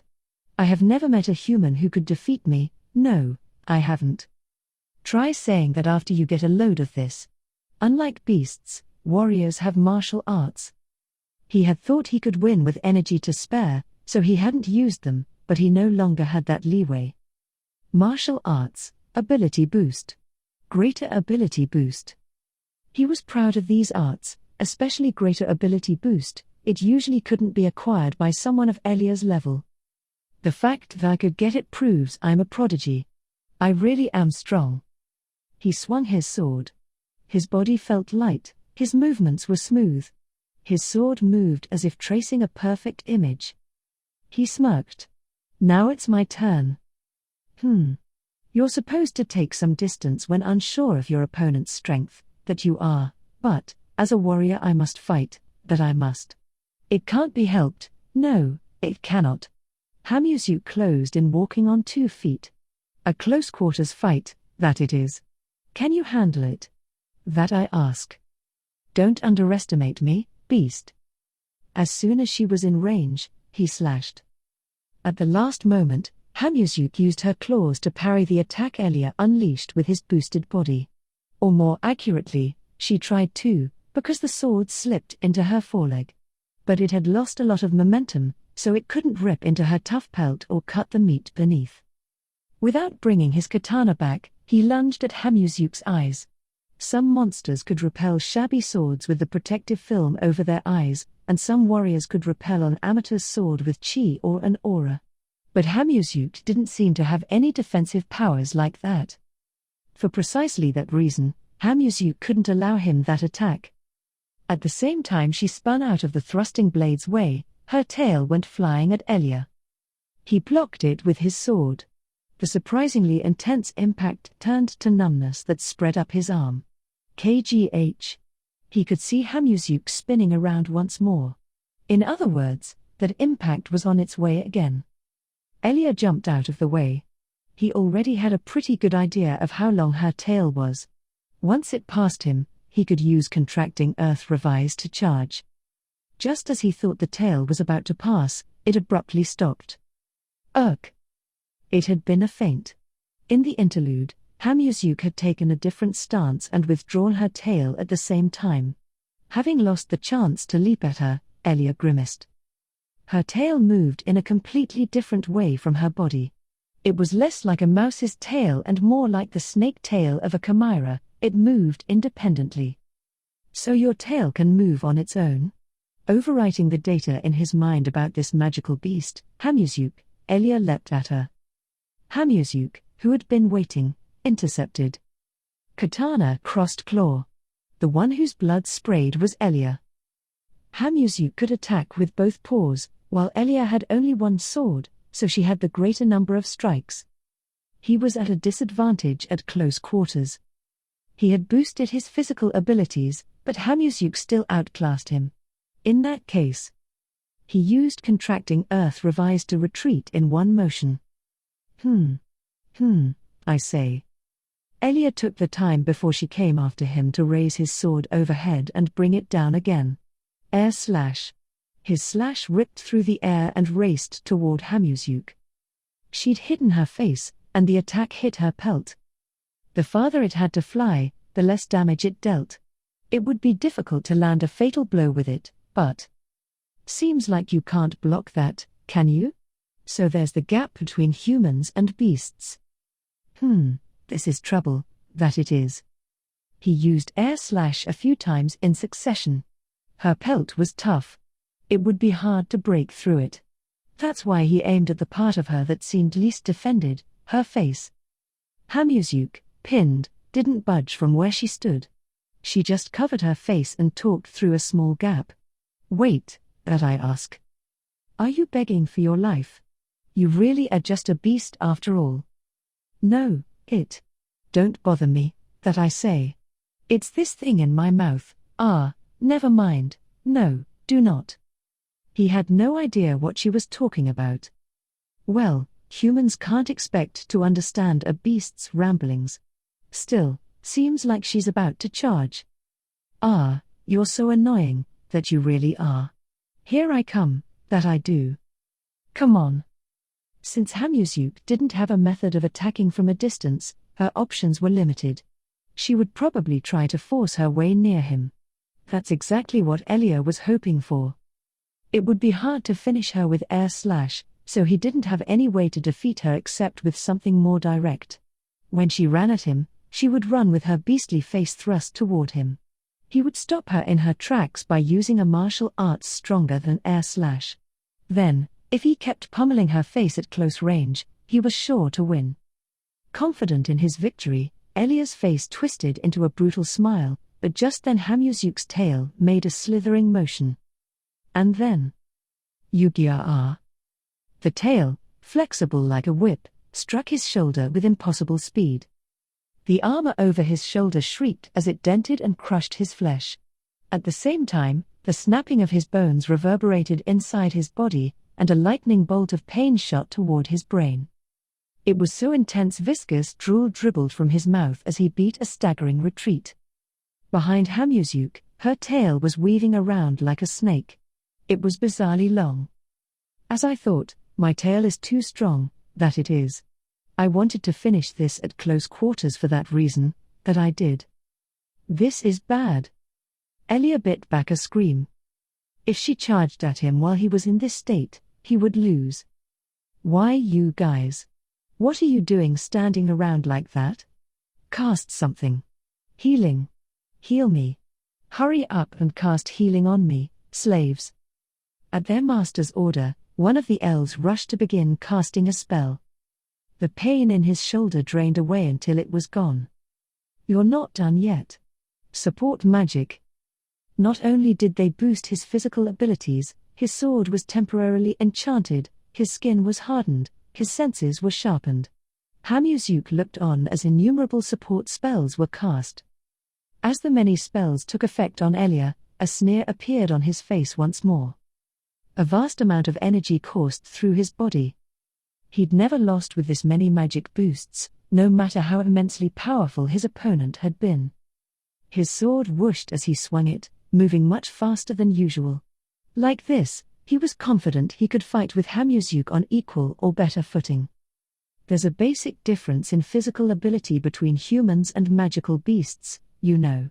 Now I've filled the gap. I intended to take all of you at once in the first place, so I don't mind at all. No, I don't. Or rather, I too hope this fight will finally get good, that I do. Keep talking. Elia rushed forward. I'm going to crush her all at once with this energy filling me up. He wasn't going to let her give him lip any longer. As he used contracting earth revised, he unleashed air slash as a diversion. Take this. At the same time as his shout, he brought his sword down with all his might. If her pelt was tough, he would just have to hit her harder than it could handle. The blade he'd swung with his full power. Slash, that I use. A sharpness from above struck down on his arms. Something went spinning through the air and crashed to the floor. A metallic clank and a sound like a wet sack dropping echoed out. Elia couldn't understand why the two arms that had been holding his sword up until a moment ago had vanished, even though the sprays of blood from their stumps pulsed in time with his heartbeat. The excruciating pain. His arms, still gripping his sword, on the floor at some distance from him. Seeing these truths, Elia finally began to grasp reality. As he staggered away from Hamuzuke, he screamed in a shaking voice, Myarams. Heal me. Hurry up. The elves didn't move. In their dull eyes was the dark happiness of those who had been treated cruelly. Okay. Success, that it is. I used a martial art, that I did. Now my master will praise me, that he will. Elia emitted a hoarse shriek. In this world dominated by creatures stronger than humans, adventuring meant living next door to pain. He had experienced all sorts in his life. He had broken bones, been struck by lightning, burned with fire, frozen with chill, bitten, cut, smashed. Still, he'd never dropped his weapon. Perhaps that was only natural in a world where losing one's grip on one's weapon led to death. He had been confident that as long as he had his katana, he could make it out of any situation. But now that confidence was shattered. This shock he was experiencing for the first time. My arms. Now. His blood sprayed and a cold heaviness began to spread from the cut edges. In response to Elia's thunderous shouts, the elves just grinned. Elia had no idea what to call the emotions flooding his heart. Hamuzuke addressed him in a way that could be termed gentle. I thank you, that I do. I'm not fond of causing suffering, so I'll end this now, that I will. Something whooshed through the air. A moment later something hit his face. A pain great enough to make him forget about his severed arms coursed through him, and he sensed everything coming apart. That was the last pain Elia felt. The corpse with its face half crushed in fell heavily to the floor. Hamuzuke nodded and withdrew. If she was nearby, the elves probably couldn't approach the man. They seemed like casters, but maybe one of them would pick up his sword and challenge her. She didn't want to get in the way of that. Now then, would you all also like to? Having taken some distance, Hamuzuke looked up and faltered. The elves were laughing and kicking the corpse of the warrior who should have been their friend. What's this? That I ask. An elven burial rite, is it? She asked but felt it had to be something else. A tinge of joy had appeared in their leaden eyes. They had to be venting their hatred. Well, I don't know what to do now. No, I don't. Use all the skills you've learned so far on the raiders. Show me the fruits of your training. That's what she'd been told, and that's how she'd been fighting. But would attacking elves who weren't even hostile still count as putting her training on display? She at least wanted them to oppose her. I've heard provocation is effective, that I have, but what to say? That I wonder. I don't know, no, I don't. That's no helping it, no, there is not. I'll wait for word from my master, that I will. Oh, but, she turned to the one who was grading her fight. Master Zarasu, how did I do? That I ask. A passing grade, is it? Yes. Magnificent. You definitely used a martial art. The lizard man teaching her the ways of the warrior nodded, and Hamusyuk broke into a smile. I'm so happy, that I am. Next I will learn how to wear armor, will I? Yeah, that'll be next. We'll start with lighter gear and gradually increase the weight. Hamusyuk wasn't able to wear armor, mainly because she just felt so weird when she put it on that she couldn't move how she wanted.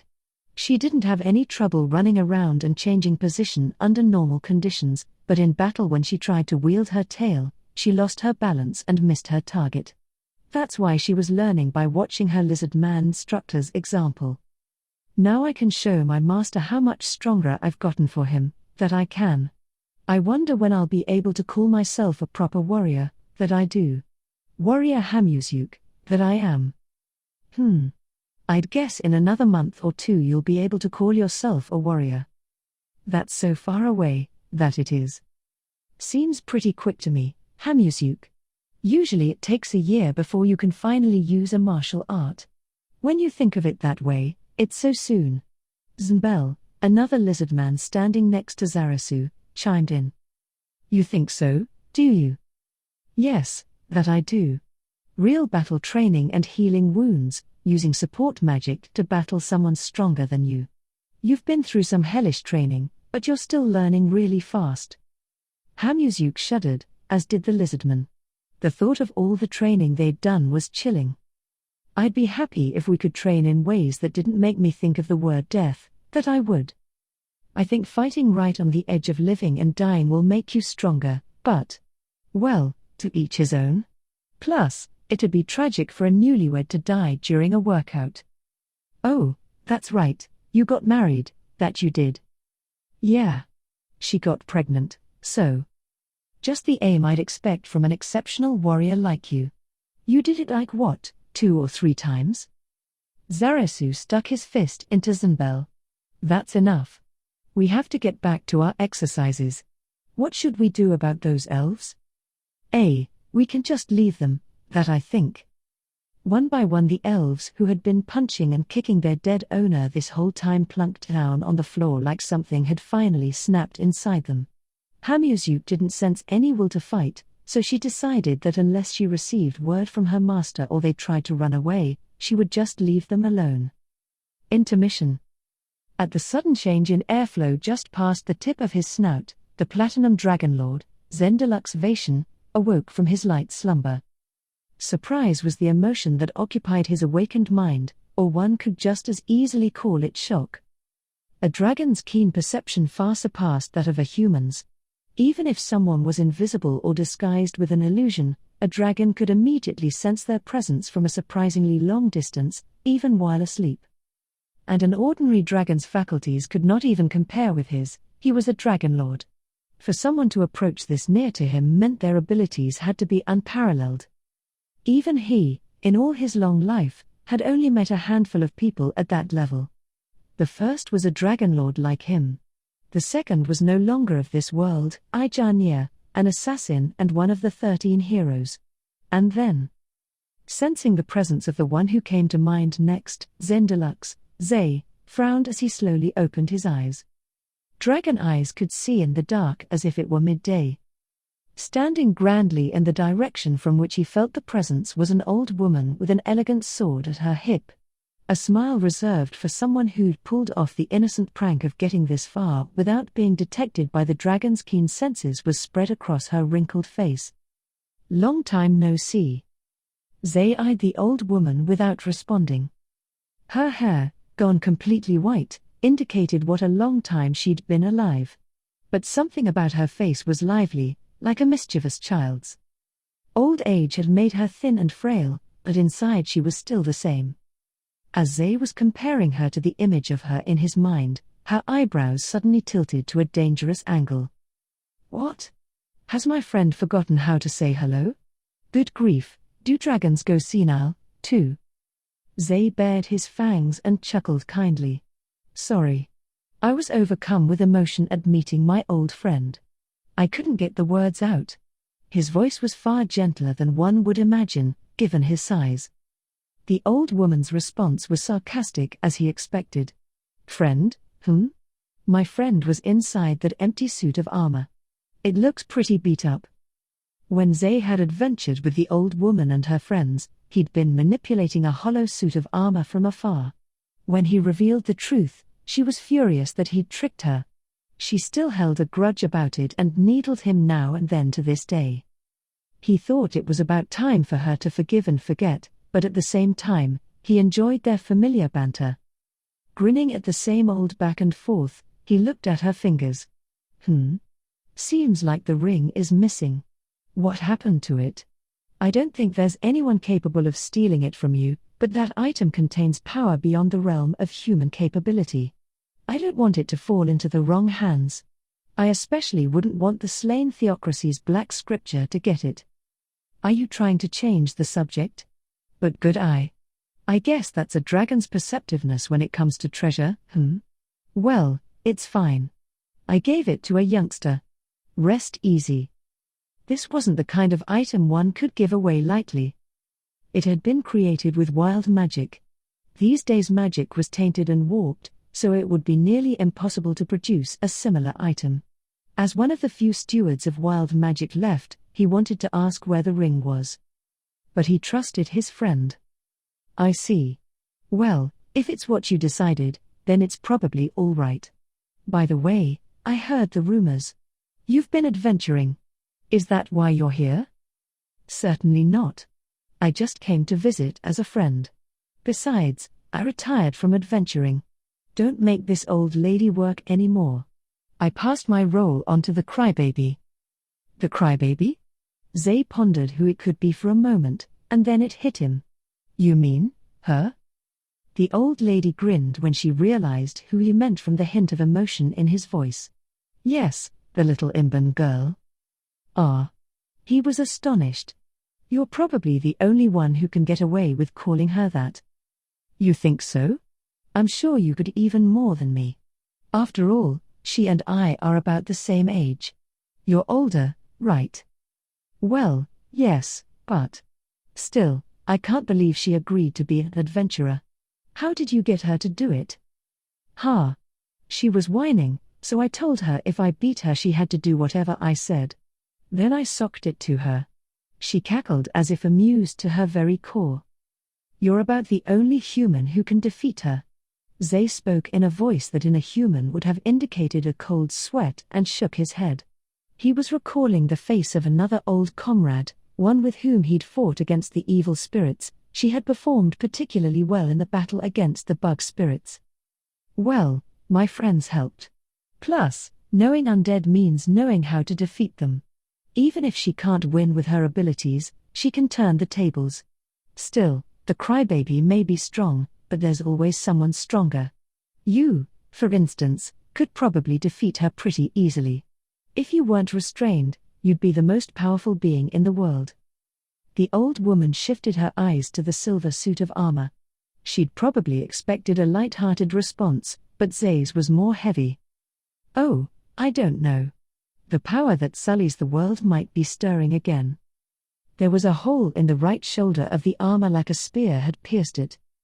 So the aftershock from 100 years ago has come? This time it won't be someone on the world's side, like our leader. It's possible it was just an unlucky encounter, but the true nature of that vampire has to be right alongside evil.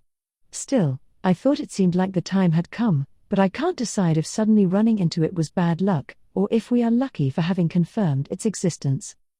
Two sides of the same coin. You can choose whichever you like. So I asked you once before, but you can't enlist the other Dragon Lords to help. The answer is the same. Probably not. The only ones still alive in this world are ones who didn't fight in the battle with the 8 kings of avarice.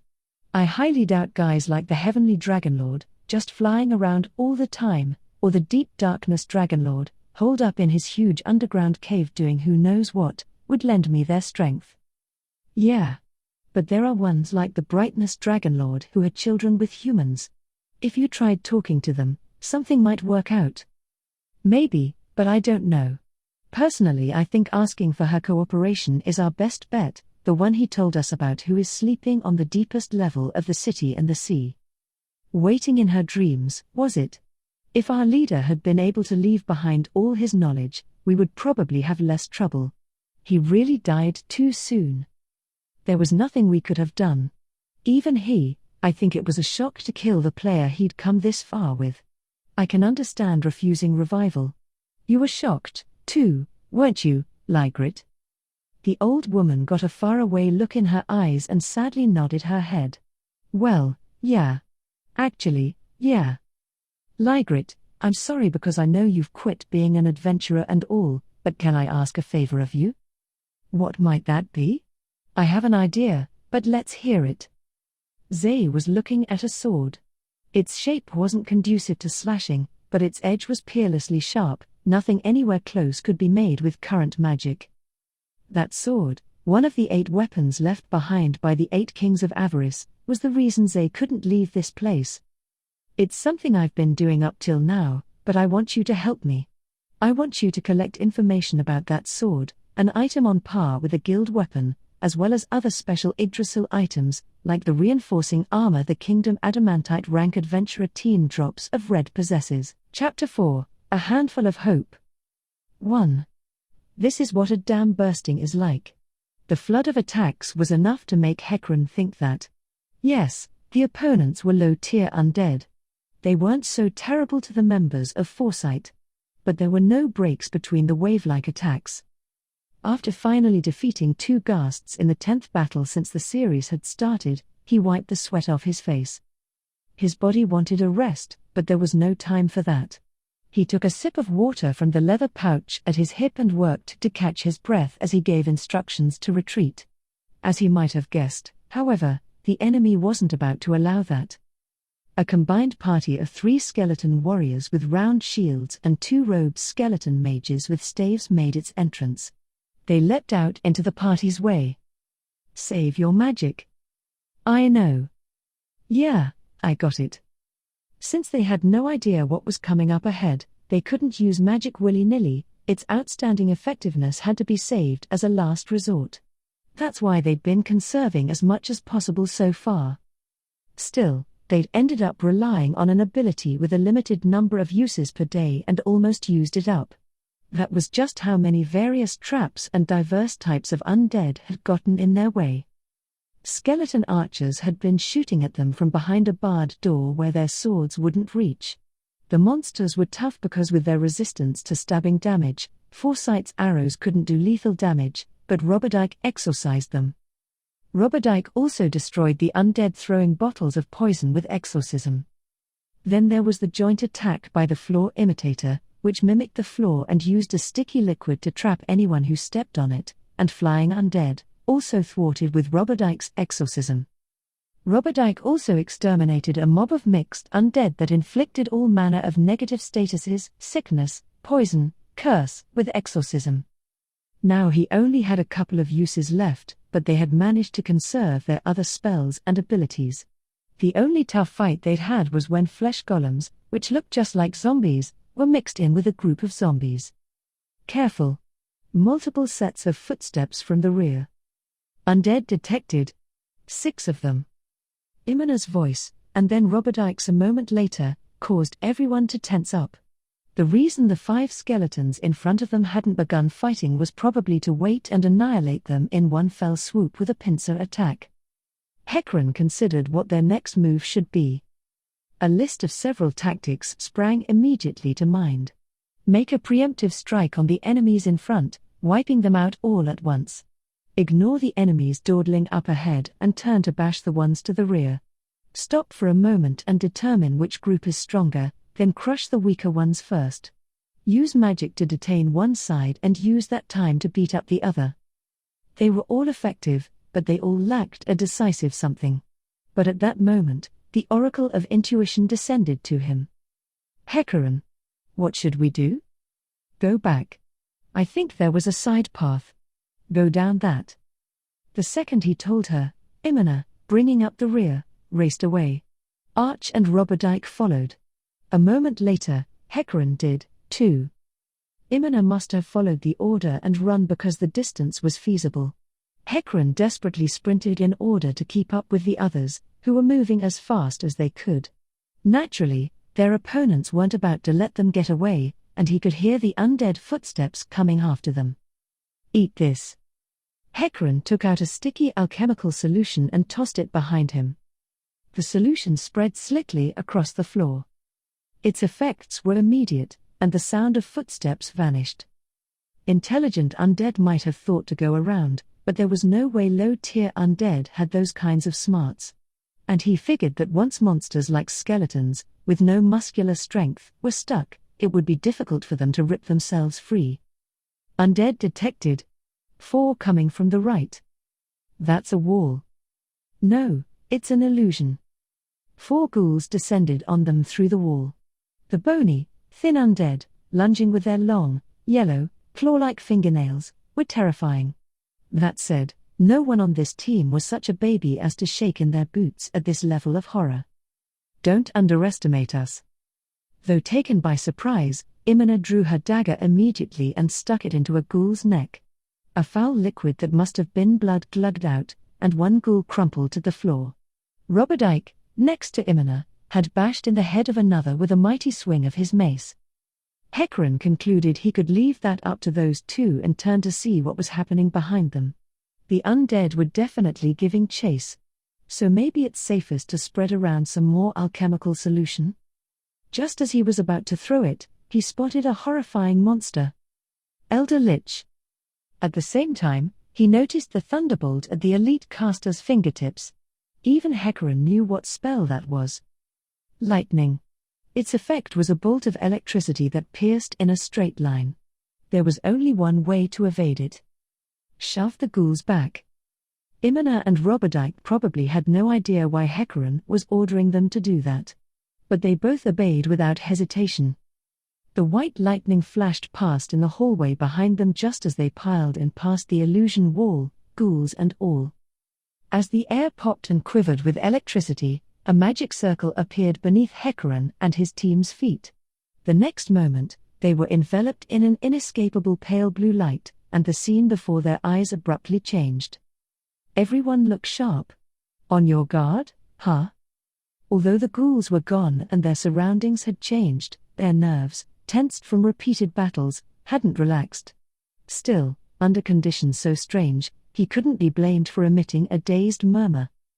Hecarim shook his head and regained focus. The first thing he needed to do, although getting a handle on their situation was up there, was check the status of his teammates. Imina, Arch, Roberdike. The members of Foresight were all in the exact same battle formation as when they'd entered the magic circle, no one was missing. After confirming one another's safety, they remained vigilant and took in their surroundings. They were in a dimly lit corridor. It was wide and tall, big enough for a giant to walk down. The torches mounted on the wall, with their flickering flames, created shadows that moved as though they were dancing. At the end of the hall was a huge barred gate. White magic light came through the gaps. In the opposite direction, the corridor seemed to stretch on for quite a distance, and they could see by the light of the torches that there were a number of doors along the way. Overall, it was quiet, the only sound was the crackling of the torches. For the moment, there didn't seem to be any monsters threatening to attack. Despite that conclusion, they couldn't relax. I don't know where we are, but the atmosphere is totally different from what we've seen up until now. Certainly the feel of this place was completely different from that of the earlier tomb. It seemed more civilized somehow. As the Foresight crew looked around, trying to figure out where they were, only Arch's behavior differed. This is... Keenly picking up on the emotion in her words, Hecarim asked, "Do you know it? Or do you have an idea?" "I know of a place that is similar, the Empire's arena." "Ah, now that you mention it, yes." Roberdike voiced his agreement. Hecarim and Imina didn't say anything, but they also agreed. This corridor definitely looked like the one they'd taken from the waiting room to the arena when they'd fought there. So there must be an arena over there. Roberdike pointed at the barred gate. Probably. And since we got teleported here, it must mean enter the arena. Not that he had any idea what was waiting for them there. We're in danger. Long-distance teleportation is said to be Tier 5 magic. A caster so powerful they can set a trap using magic at that level? I've only heard of people like that in fairy tales. Someone with unbelievable magic skills created these ruins. We shouldn't accept their invitation. I suggest we go in the opposite direction. But if they're inviting us, couldn't we try talking to them? I mean, if we disobey, won't they just get mad and think, screw these guys? Both ways are dangerous. What do you think, Roberdike? I agree with both of you, but I do wonder about something Arch said. Did the one inhabiting this tomb really lay the trap? Perhaps he's simply making good use of something a third party he never met created. They all looked at one another and sighed. Standing here debating wouldn't get them anywhere. They didn't have enough information, and they weren't agreeing, but they had to come up with a conclusion. Robber is right. These ruins might be 500 years old. Yeah. Supposedly magic was more advanced back then. You mean the country that conquered the continent but fell almost immediately and only its capital remains? That story? The 8 Kings of Avarice. They're the ones said to have spread magic throughout the world. If these ruins are from that era. I see. Then I vote we enter the arena. If he sent us here with a trap, he probably wouldn't let us get away anyhow. At these remarks from Roberdike, the other 3 nodded, resolute, and the party set off. When they approached the barred gate, it lifted swiftly, as if it had been waiting for them. When they passed through it, the scene greeting them was a large open space surrounded by multiple levels of spectator seating. This arena was no less impressive than the Empire's. In fact, the architecture might have been superior, and the whole area was illuminated with white continual light. They could see everything as if it were midday. Their surprise peaked when they saw the spectator seating.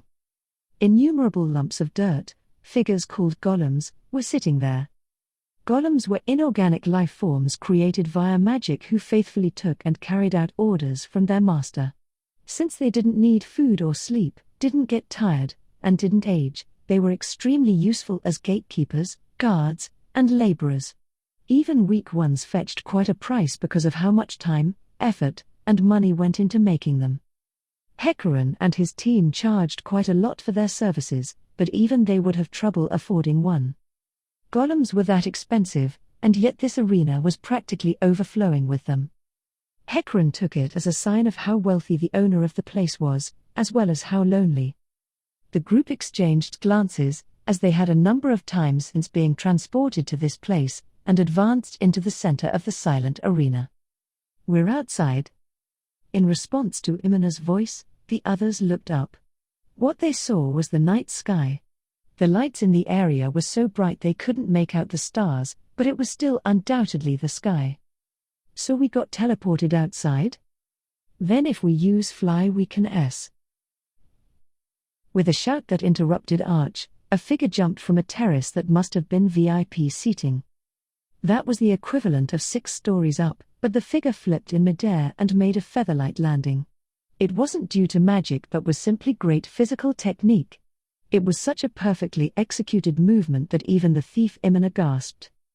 Having absorbed the full shock of the landing by just bending its legs, the figure flashed a proud grin. It was a dark elf boy who had jumped down. His long ears, poking out from his silky golden hair, twitched, and a smile, radiant like the sun, spread across his face. He wore fitted, dark red dragon scale light armor, top and bottom, over a layer of basic leather protective gear. On top of that he sported a white vest with golden threading, featuring some kind of crest on the chest. Imina yelped when she saw that the color of his eyes didn't match. "Why? And our challengers have entered." He spoke into some kind of rod he was holding, and his voice, which hadn't changed yet, was amplified to multiple times its natural volume and echoed. A thunderous pounding noise shook the arena. When the workers looked around, the golems, who hadn't budged until now, were all stomping their feet. The challengers are 4 fearless fools who have invaded the great tomb of Nazarick. Facing them is the ruler of the great tomb of Nazarick, the most supreme of supremes, Lord Ainz Ul Gaun. The barred gate on the opposite side rose. The one who emerged from the dimly lit corridor was, in a word, a skeleton. The vacant eye sockets of his bleached white skull glowed with red flames. His clothing was gown-like with a cord around his waist. He was unbelievably thin since his body had no flesh. The reason he wasn't carrying any weapons must have been that he was a caster. What's this? His second is the captain of us guardians, Albedo. All the members of Foresight gasped when they saw the woman who followed behind the skeleton. Hers was a beauty which surpassed even Raven Black's beautiful princess. If she seemed too gorgeous to be human, it was true. Horns curled forward from either side of her head and black wings sprouted from her hips. They seemed too real to be fake. With the pair's entrance, the arena shaking foot-stomping changed to clapping. It was a display of joy appropriate for welcoming a king. Bathed in the thunder of the golem's unending applause, the pair moved step by step toward Foresight. "I'm sorry," whispered Arch. "This is all my fault." The battle that was about to begin would probably be the most intense the team had ever faced, so intense someone could die. She must have been convinced that she'd driven them into it, that if her situation wasn't what it was, they might not have taken this job and come to this tomb so underinformed. But no, what are you talking about, little lady? Yeah. We all decided to take this job together. It's not your fault. Even if we didn't know about your situation, we probably would have taken it, you know. Yep. So don't worry about it. Hecaran and Roberdike smiled at her, and then Imina ruffled her hair.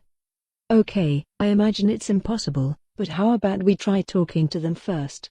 Arch, do you know what kind of undead that is? I sense it's intelligent, so probably some kind of elite skeleton?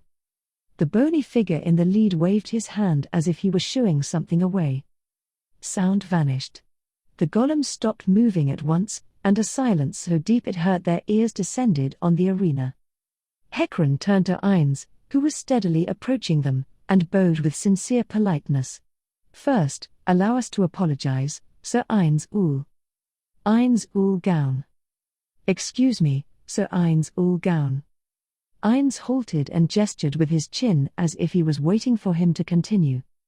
"We're sorry for entering your tomb without permission. If you'll forgive us, we'd like to pay whatever sum is appropriate as reparations." It was silent for a time. Then Ainz emitted a sigh. Of course, as an undead, he didn't need to breathe. Surely, he'd done it to convey his attitude. "If you find maggots in some food you had sitting in your house, are you guys the type to take them outside and release them instead of killing them? Humans are different from maggots." "No, they're not. Not to me. Actually, humans might be worse. I don't think the flies that spawned the maggots are so bad, but you're different. You were brought here by force, with no urgent reason, only to appease your stupid desire for money, and raided this tomb, even though there might have been someone in it, to steal its treasures." He laughed. "But you don't have to worry. I'm not blaming you. That the strong should take from the weak is only natural. I do it, too, so I don't count myself as an exception. It's precisely because I'd be robbed if someone stronger came along that I'm on my guard. Anyhow, I'm chatting too much. According to the simple law that the weaker meat the strong shall eat, I'm going to take something from you. But we actually do have an urgent." "No," he interrupted Hecaran in a forceful tone. "Do not offend me with your fabrications. Now, compensate for your foolishness with your lives." "What if we had permission?" Ainz froze. Without a doubt, he was severely shaken. Inwardly, Hecaran was surprised that his casual remark had such an effect on him, but he didn't show it on his face. Just when he'd thought it was all over, a ray of hope had appeared. He had to capitalize on it.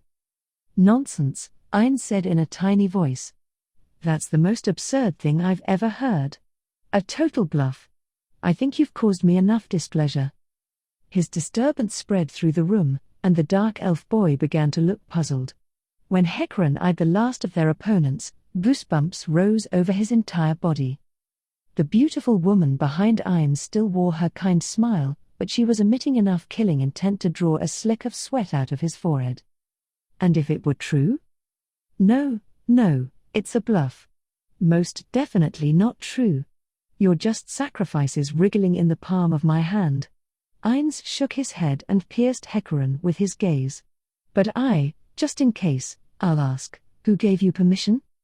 You mean you don't know him? Him? He didn't tell me his name, but he was quite a sizable monster. Sizable? That's... Hecarim desperately tried to think what the goal of this tightrope walking should be. Ainz was obviously trapped. That's why he wasn't asking questions. If he asked, the truth or falsehood of the claim would be revealed. He's acting just like a human, thought Hecarim. It didn't seem like the type of reaction a monster would have, it was cowardly. But this worked in his favor. Tell me, what did he look like, then? He was shiny. Shiny? Ainz seemed caught in another whirlpool of thought, and Hecarim breathed an internal sigh of relief that he'd escaped another dangerous juncture. He made subtle movements with his fingers to tell his teammates to look around, for an escape route. Their opponents probably wouldn't kill them until they confirmed his claims as true or false. They'd have to come up with something during that time. What did he say? We have to watch out for charm or mind control spells. Before I tell you, please guarantee our safety. What? If you really received permission from one of my friends, I promise you'll be fine. You don't have to worry about that. A new word, friends. Hecarim put the information he'd gathered together in his head. What would be useful in negotiations and pulling information out of Ainz Ulgaun was that he had friends but didn't currently have a way to contact them. Figure out what information one's opponent is after and pretend to give it to them. That is the way of the con artist. What is it? Why aren't you saying anything? Tell me what the monster you met said. So far his tightrope walking had been a success. Then on to the next line. He wiped his sweaty hands on his pants. He said, say hi to Ainz in the great tomb of Nazarick for me. Ainz? He froze. Did I do something wrong? Hecarim's expression tensed up. He said to say hi to Ainz, did he? Hecarim braced himself. He'd already taken his chances. Yes. Qua ha ha ha ha ha ha. Ainz cackled at Hecarim's answer. It wasn't a good-natured laugh but a throaty, fiery one. Ha. Well, that makes sense.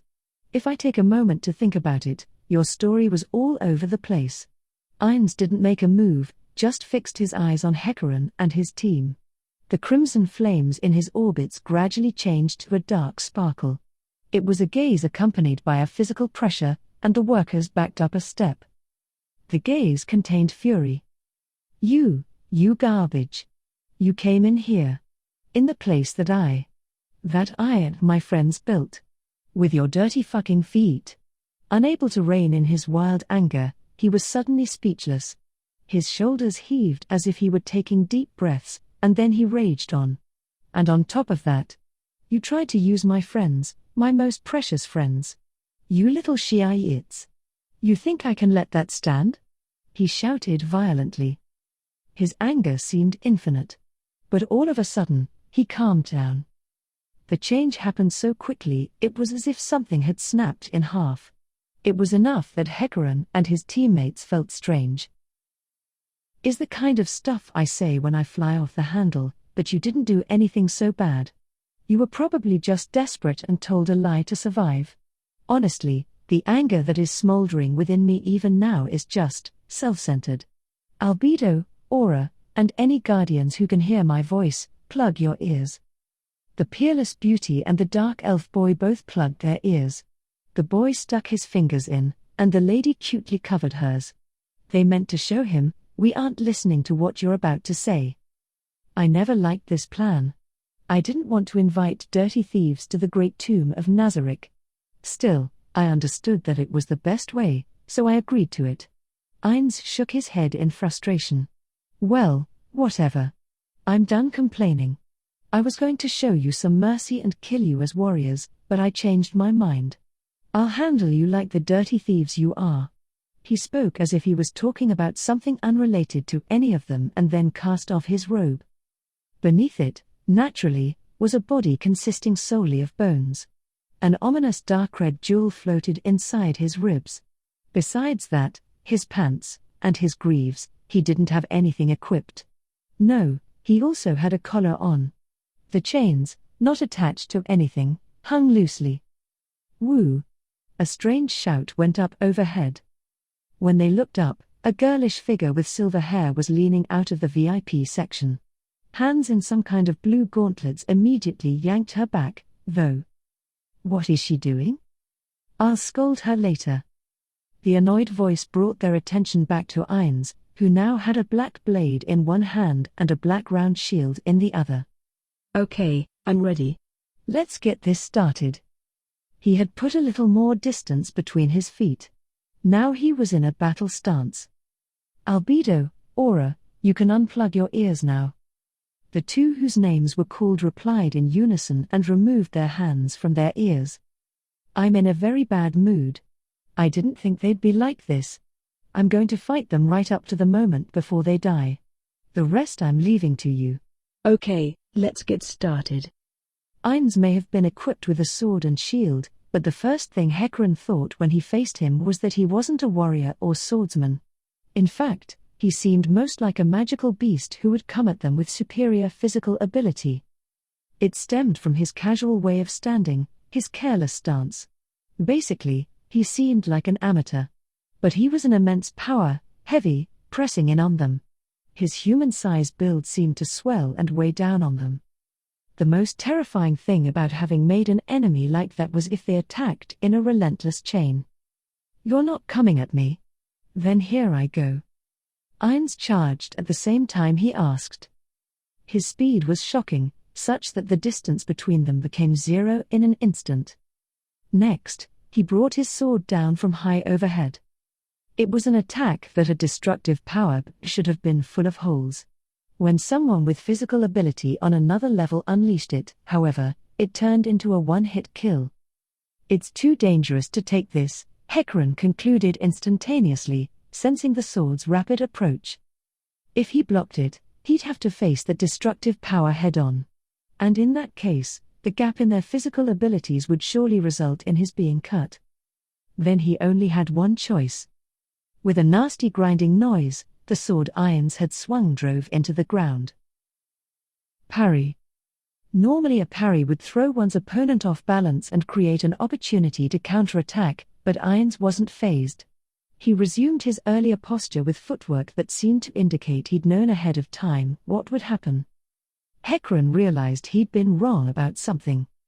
These weren't the movements of someone who was relying on physical ability alone, but of someone who understood how warriors move. Crap. I was underestimating him. But all I can do now is attack. Twin swords flashed and angled toward Ainz's head. Really, when fighting a skeleton like Ainz, crushing weapons would deal more damage and give the advantage, but Hecarim was better with cutting weapons and wasn't terribly confident with crushing ones, actually.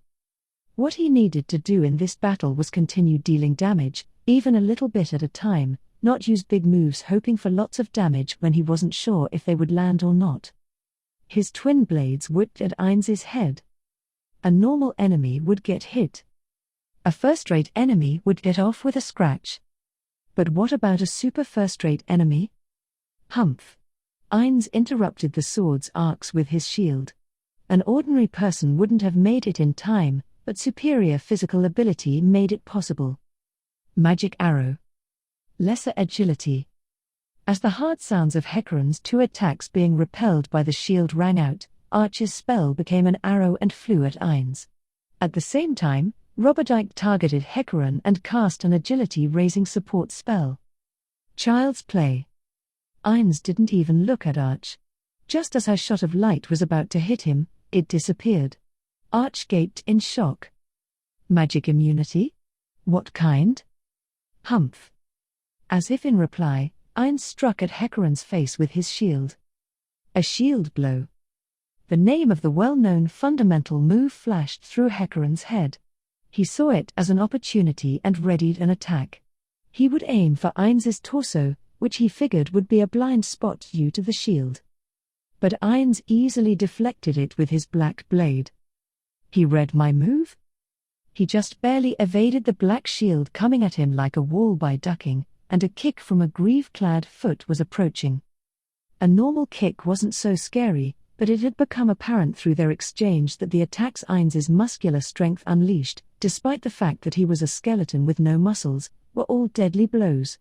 If one landed, he had to be prepared for a lethal wound. Hecarim hurried to roll out of the way. Without Roberdike's magical assistance, it probably wouldn't have been possible. The kick's wind pressure ripped a few of his hairs out, sending chills up his spine. Over here. Imina shot 2 arrows at once. Since she had shouted, it wasn't a surprise attack, and Ainz was able to deal with them calmly. The arrows missed their mark and flew behind him. In the first place, Ainz was a skeleton, so arrows wouldn't work on him, so she'd been hoping he would just take them without even bothering to evade, but it seemed like things wouldn't work out that conveniently. The heads of the fallen projectiles were smashed. They were specially made magic arrows that dealt crushing damage. Since skeletons were weak against crushing damage, if he hadn't dodged, they would have been very effective. Still, there was nothing to be upset about. Hecarim had been able to use the opening to get back on his feet and take some distance. The whole reason Imina had shouted was to create that opening. Hecarim charged to counter. Twin swords slash. Ha! Ainz had no trouble blocking the dual slash attack with his single sword. The impact made Hecarim's hands go numb. Man, this guy is tough. So this is what it's like when a monster with physical ability far surpassing that of a human trains to be a warrior. I guess the reigning champion would be strong. Fighting in range of a sword that dealt one-hit death consumed an extraordinary amount of mental energy. His brain was screaming its exhaustion, and he attempted to retreat to a more comfortable distance. But Ainz wasn't about to let him do that. You think you're getting away? Ainz rushed him. Obviously the one moving forward was faster than the one backpedaling. Hecarim was feeling cornered when he heard something was past the side of his head from the rear. It was a high-speed arrow, loosed from cover. For a normal person, it would be impossible to dodge, but, perhaps they should have guessed, the arrow never reached Ainz, with his superhuman reflexes. Flash. Lesser strength. A burst of light appeared before Ainz's eyes. Flash was a spell that temporarily shrank the target's field of vision a little, regardless of resistance, but it seemed to have been useless against Ainz. He merely exhibited his annoyance. Don't get in my way. Ainz clicked his tongue as Hecarim, with boosted agility and strength, closed in. Reinforcing armor. Evil protection. Arch and Roberdike fortified Hecarim with support magic. Ainz was busy evading, blocking, and countering Hecarim's attacks when another arrow went flying for his face. Humph. His posture as he moved his head slightly to dodge was appropriate as master of the tomb and becoming of a monster warrior. Hecarim took advantage of the support to get some distance and wipe away the sweat that had accumulated on his brow during this still short but intense fight. He'd known it already, but Ainz's gown was strong. A human could never hope to achieve Ainz's physical ability. On top of that, Ainz possessed the skills to take advantage of his body. He was insightful enough to see through feints and perceptive enough to grasp the movements of every Foresight member. He had magic resistance and a magic sword and shield. He had everything a warrior could want. There was a reason Hecarim had been able to fight on an equal footing with such a man. Certainly he was just barely hanging on throughout every exchange. If he tried to parry and mistook the angle of the sword, his weapon would break and he would be critically injured. If he misjudged the range and speed of a swing, even by a tiny bit, he'd be sliced in half. This luck was as if every coin he tossed came up heads, but he was also being protected. But there was an even bigger reason he was making it through this fight. And that was teamwork, movement as one, that was only possible between friends who had survived deadly battlefields together and could even read one another's thoughts. The compound Foresight versus the solo Ainz All-Gown were having a close fight. Hecarim extinguished the smile that had begun to form in his cheeks. Ainz was still unharmed. This wall was thick and high, still, it wasn't absolute. Believing that, he swung his twin swords. The fastest attack Hecarim could unleash with his magically strengthened body was repelled ever so easily by the black round shield. The flying arrows were slashed in half by the black sword. All the while Arch and Roberdike's magic continued to boost Hecarim. They heard Ainz click his tongue in displeasure, and the hostility they sensed from him subsided dramatically. Hecarim had been thinking to do a follow-up attack but chose to catch his breath instead and backed up. No matter how much Ainz fought, he was undead, so he wouldn't get tired, but Hecarim and his team were gradually exhausting themselves. A lengthy battle of attrition would put them at a disadvantage. It was right to rest when they could. Just as I thought. I seemed to lack a finishing move. And I thought I understood the strength of numbers, but now that I'm outnumbered, I just feel so irritated.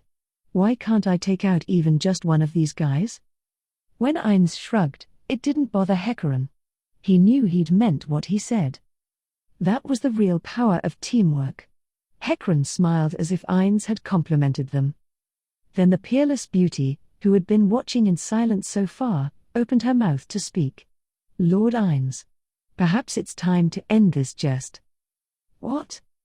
I beg your pardon, but I find it hard to allow these most insolent thieves any more freedom.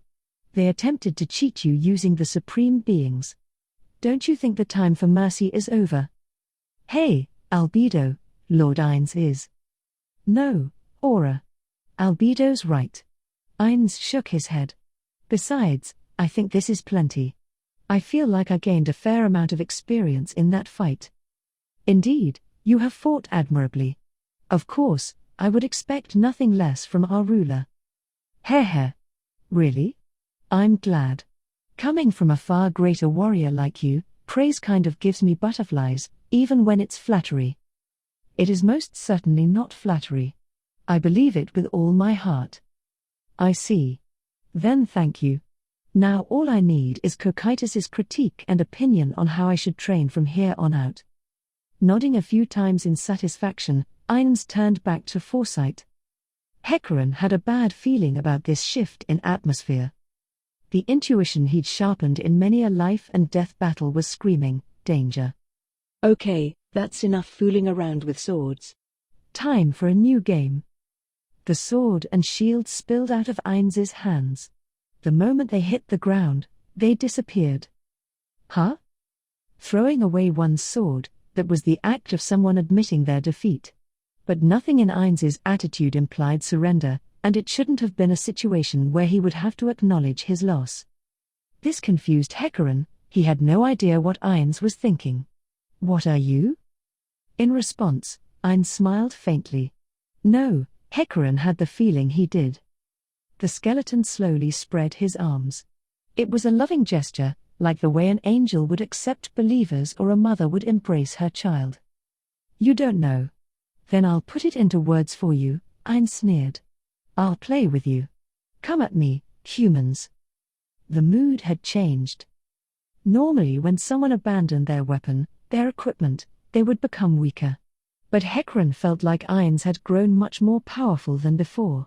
He was assailed by an overwhelming sense of authority, as if Ainz had gotten physically larger.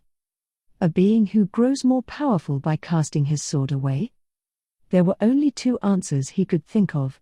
One was that Ainz was a monk and used his body as a weapon.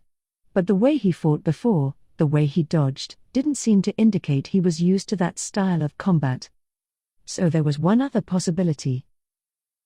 A caster? Arch shouted, having reached the same conclusion as Hecarim. Yes. Only now did they realize that the being before them, Ainz All-Gown, might just be a caster.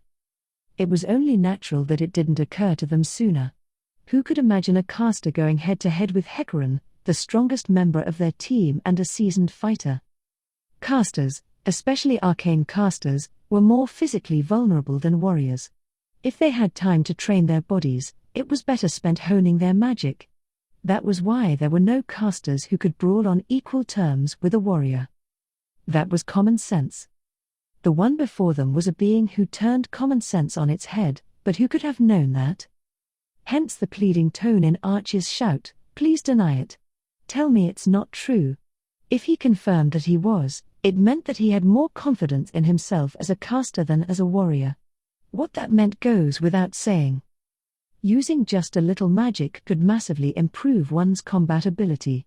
A few fortification spells could make one dramatically stronger, like Hecarim was right then. In that case, you finally figured it out. What a bunch of fools you are. But you're the mice who tramped into my friend's tomb, Nazarick, with your dirty feet. Makes sense that you wouldn't be terribly bright. But as long as Arch was with him, Hecarim had reason enough to deny that claim. Arch. Is this guy a caster? No. Definitely not. At least not an arcane caster. What is that supposed to mean? I don't sense any magical energy coming from you. Oh, you're using detection magic. Do excuse me. Ainz spread his fingers so that Hecarim and the others could see them. They were only bones, fitting for an undead. Each one had a ring. If I take this ring off, you'll understand. I lent one to one of my subordinates for a while. As he spoke, he slipped a ring off his right hand. And then, you were. The sound of someone throwing up. The mostly liquid vomit splattered the floor of the arena and a sour smell wafted through the area. What did you do? Imina glared at Ainz as she ran over to Arch. Ainz responded as though he was confused but still definitely displeased. What's this lady doing? Looking someone in the face and throwing up? How rude can you be? Everybody run. Arch screamed with tears in the corners of her eyes. He's a monster, you are. As Arch threw up again, unable to hold herself together, the rest of the team realized why she was vomiting. It wasn't as if Ainz had done something. Arch was just so scared and tense, she couldn't withstand his vast magical power. In other words, we can't win. His power is on another level. The word monster doesn't even begin to describe him. Arch sobbed. No way, no way, no way. Arch shook her head back and forth like a crazy person, and Imina hugged her tightly. Calm down. Roberdike. I'm on it. Lion's heart. Arch, recovered from her fear thanks to Roberdike's spell, stood with legs as unsteady as a newborn fawn's and held up her staff. You should all run for it. Humans can't win against that thing. He's an unbeatable monster. We got it, Arch. We understand that very well, Arch. The moment he took off the ring, there was a flood of this intense feeling, like the world was enveloped in it. I have goosebumps. Yeah, saying he's quite the monster doesn't even begin to cover it. All three of them had surpassed the limits of their caution levels. With nerves even more on edge, they fixed their eyes on Ainz. Their expression said they understood that shifting their gaze for even a moment could result in death. We definitely can't escape. The second we turn our backs to him, we die. Even looking away feels too risky. We need to find a way to buy time. You're not charging? Ainz languidly scratched his skull with a bony finger. Hecarim didn't respond to the provocation. This enemy had combat ability that far surpassed anything he'd ever encountered. There was only one thing to aim for, the moment he started casting, that is, the time a caster was most vulnerable. On the off chance he casts silent magic, it's all over. Hecarim began to muster his body's strength, as if he were a spring or a bow being drawn. Then I'll start. Touch of Undeath. What kind of spell is that? Arch. I don't know. I've never heard of it. With a watchful eye on the black haze enveloping Ainz's right hand, the unknown magic, Hecarim tensed his feet so he could dodge at a moment's notice. His teammates behind him seemed to be spreading out, wary of an area of effect attack. Suddenly Ainz began walking toward him. Hecarim blinked in surprise. His bearing was too nonchalant, full of holes. It wasn't the way a man who had just displayed the skills of a warrior should walk. Hecarim knew it was a trap for sure, but he couldn't fathom its purpose. Is he planning to do something with his magic? Does that spell only have an effect up close? Or is it defense? He'd studied the most famous spells, so he was familiar with those, but since he wasn't a caster, Hecarim couldn't figure out what Ainz was up to. Stay away from him. Imina's shout reverberated, and a series of arrows went flying at Ainz. She'd shot the 3 arrows using a skill, but Ainz dexterously batted them away with a bony hand. "You're in my way." His voice was quiet and cold. The red flames in Ainz's vacant orbits wavered, and watching his every move, Hecarim was the only one who understood. Just as a chill went up his spine, Ainz vanished. Hecarim obeyed his instinct to turn on his heel and run. He could see the surprised faces of his teammates, but he had neither the time nor the energy to explain, not when Ainz was standing behind Imina, slowly reaching out with his right hand. "Imina. She hasn't noticed. I should scream, no. The fact that he's not in a hurry might save us." Hecarim ran, using a martial art to boost his speed, but suddenly hesitated. Is protecting Imina the smartest thing to do? Compared to Arch and Roberdike, who could use support magic, Imina wasn't all that critical in this battle. He had no doubt it was better to drop someone who was a burden in order to ensure survival for the majority, but even so. Shit. He was making the wrong move as team leader.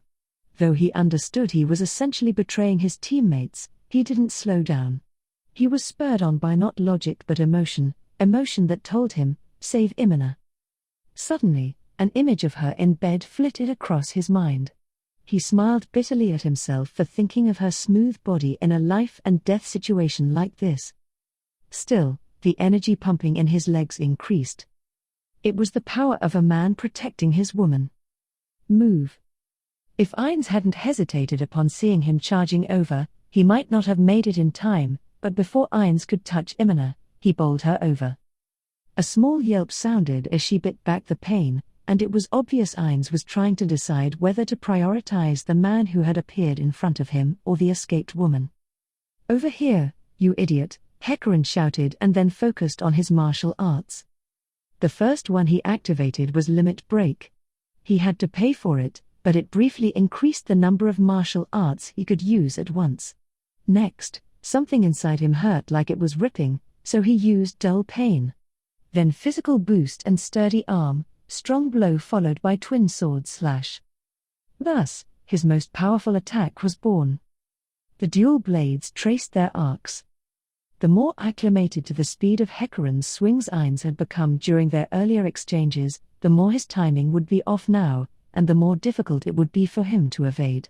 Because Hecarim had arranged things ahead of time, because getting too comfortable meant the end, this would be a lethal strike. Ainz wouldn't be able to react. "He's mine." The moment his swords should have been slicing into Ainz's unguarded skull, the impact he felt was not that of blade against bone. Perfect resistance to cutting damage. As a worker, he'd experienced this sensation on adventures before. So he's completely resistant to stabbing and cutting? Is it even possible for a monster like that to exist? As Hecarim rushed to withdraw, a cold sensation plastered over his forehead. It was Ainz's hand. Its vice-like grip wouldn't let Hecarim escape. Hecarim. Imina. He's completely resistant to cutting damage. He endured the awful pain and relayed the information he'd gained to his teammate behind him. That was when, still in Ainz's clutches, he felt himself get lifted off the ground. He lashed out with the flat of his sword, but the undead's grip showed no signs of loosening. No. Stabbing, cutting, or crushing, it doesn't matter. Attacks from weaklings like you can't even scratch me. How does that work? What a cheater. That's so low. He's lying, Imina. If that were true, he wouldn't have to fight so hard. He must have some weakness. You can't fool us. I'm sad that you don't believe me. I thought you understood well enough from that conversation earlier, but our close quarters battle up until now was basically an experiment. You must have taken hope from the fact that you put up an okay fight? I'll be merciful and hope that you're able to have nice dreams even in the hell that awaits you. You call that mercy? You shitty, low-life bastard. Let Hecarim go. Hecarim heard arrows being fired in rapid succession, but Ein seemed unfazed and the pain in his forehead remained. Are you sure you want to do that? You might hit him. The horrible pain in Hecarim's head made him scared it might just crack open. He struggled, but his opponent didn't budge. He kicked him with his steel-toed boots, but only stubbed his toes. Does it hurt? Don't worry. I won't kill you now. This is the most pity I can take on thieves, paralysis.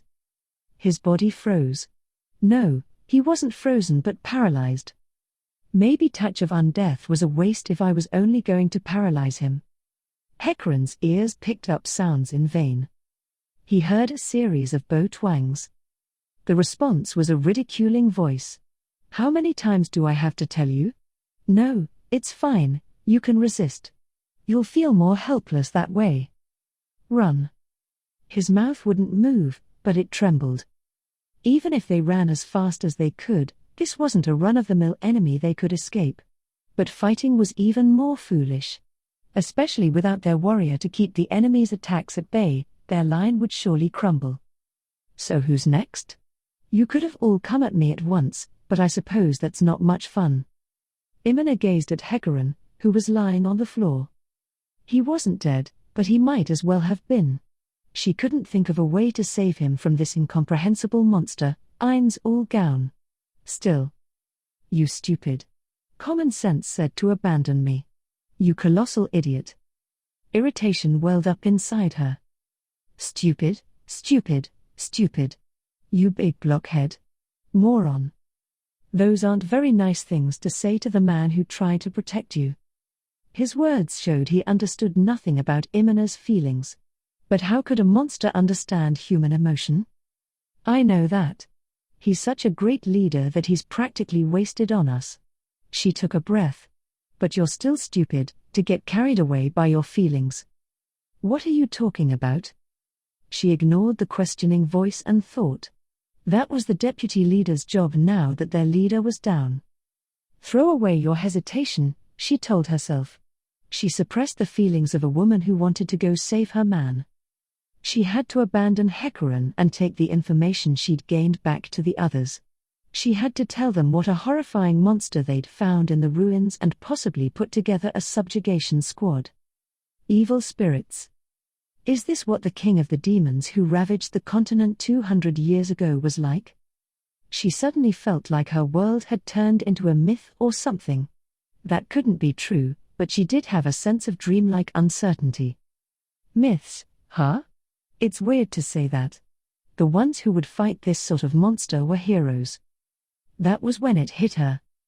Yes, the ones who fought the evil spirits were heroes, the 13 heroes. So the only one who would be able to fight Ainz was a hero. Give Hecarim back. If we don't return in a certain amount of time, the strongest person in the world is going to storm in here. If you send us safely back to where we were before, we'll call him off. Another lie? Ainz sighed. Sweat appeared on Imina's forehead. This was true. No, it's not a lie. Albedo. Is there any sign of someone strung up on the surface in this area? No, my lord. This must be a silly lie. It's not a lie. A girl's voice sounded behind Imina. An adamantite rank adventurer, Moman of Raven Black, is with us. He's the most powerful warrior. He's stronger than you. Albedo looked shaken for the first time. Flustered, she bowed to Ainz. I beg your pardon, my lord. There was indeed an adventurer. Please forgive me. Ah well, you don't need to worry about it, Albedo. Moman of Raven Black, By the way, whatever. He can't win against me. The switch from the previously furious Demon King into this somewhat drained, shoulder-shrugging attitude made it seem like Ainz was hiding something, but she didn't know what it could be. Moman is stronger than you. No, you can't use him to negotiate.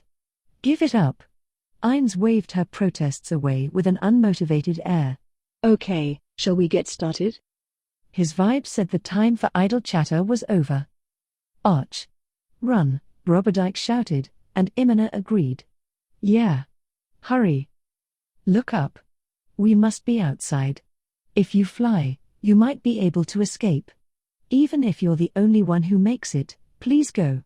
We'll save you a minute, well, at least 10 seconds. That's quite an interesting proposal. Aura, go open the door. It might be fun to play. Yes, my lord. Ainz indicated the door through which Roberdike and the others had come. Aura jumped, with a glimmer of her shoes, and disappeared. Okay, she's teleported and is probably opening the door now. If you'd like to go, be my guest. Abandon your friends and leave. So who will run? Ainz gestured at the door once again. There was no expression on his bony face, but they could understand clearly, the sinister grin, the smile in anticipation of their friendship breaking. It was true that unlike adventurers, many worker teams formed only out of an interest in money, so there was a higher chance that someone would declare every man for himself and run for it. But Foresight wasn't like that. Go, Arch. Yeah, you should go. Imina smiled. You have your little sisters, right? So leave us here and go. That's what you need to do. But this is all my fault. Noting that Ainz didn't seem interested in attacking immediately, Roberdike walked over to Arch. Then he took a small leather pouch out of his breast pocket and pressed it into her hand. It's okay. We'll defeat this Ainz monster and come right after you. Yeah. And then you'll treat us to a drink. Imina also took out a small leather pouch and gave it to Arch. All right, please go. You can use the money I have stored at the inn, too. And mine. Of course, none of them believed that would come to pass. They didn't have the slightest hope they would beat this unimaginable being, Ainz. Arch knew this was their final farewell, and her response was more sob than words. Good idea. I'll lead first, then. She began to cast a spell. There are monsters in the air, so even if you try to fly away, you'll get caught. Fly. Ignoring Ainz's warning, she finished the spell. With one last glance at her friends, she flew into the sky. Well, yeah. It's faster than walking, and you don't get so tired. He acted as if those things had slipped his mind. Anyhow, I'm impressed you guys didn't have a falling out. I thought for sure you would make more of a scene. You wouldn't understand. We're friends. Yeah.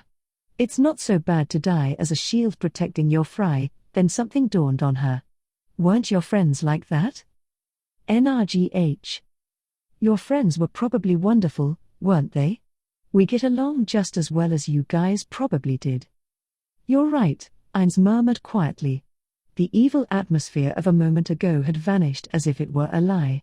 Greater love hath no man than this, that a man lay down his life for his friends, the Gospel of Mark, was it? We're fine dying. But in light of the fact that we're taking the same action as your wonderful friends, please spare her. NRGH. Ainz hesitated a couple of moments and then shook his head. I have no pity for you thieves. Suffer, suffer, suffer, and then die. But in light of the fact that you were willing to give your lives to save your friend, I'll do something else with her. He calmly turned his back to the two workers and called again to the VIP box. Shaltir. His attitude said there was no chance he would sustain damage. But that was true. No matter what kind of attack they used, it wouldn't reach him. The leeway he showed was due to his understanding of that. The two of them had no way to harm the monster known as Ainz. And so they stayed composed and racked their brains. They at least needed to buy Arch some time. Even if it felt futile, they had to do it. Imina and Roberdike exchanged glances and nodded to each other. Meanwhile, a girl floated down from the VIP box in response to Ainz's call. It was a human girl with beautiful, shimmering, silver hair. She possessed such beauty that it captured the workers' attention despite the rage driving them.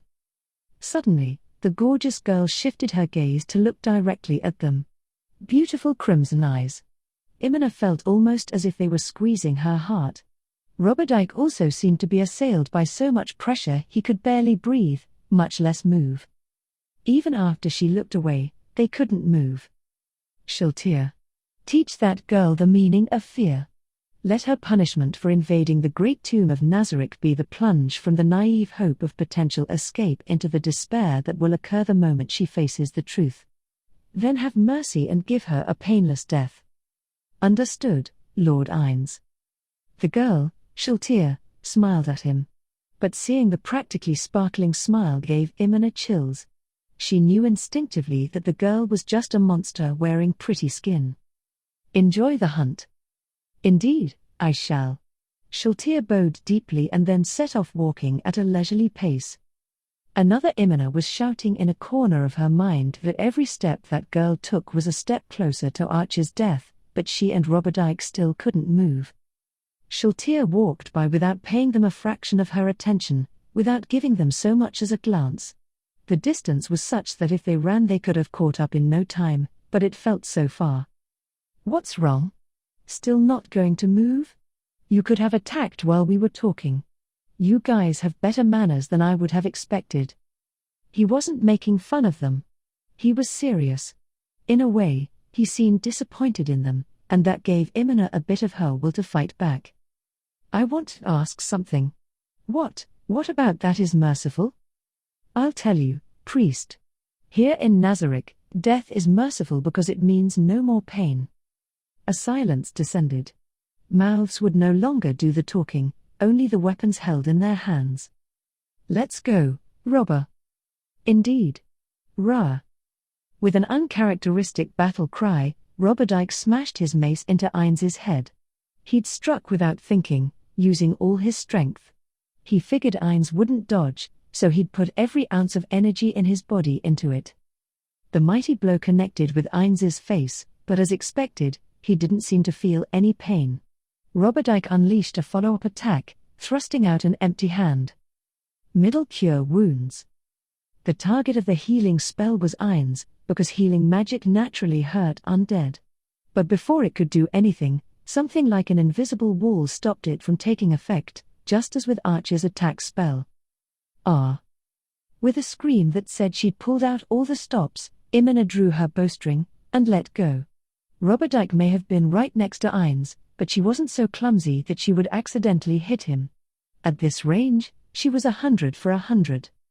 But her arrow struck Ainz and fell to the floor without wounding him at all. He suddenly vanished. It's the same tactic as before. Teleportation magic. Wrong. The voice came from behind her.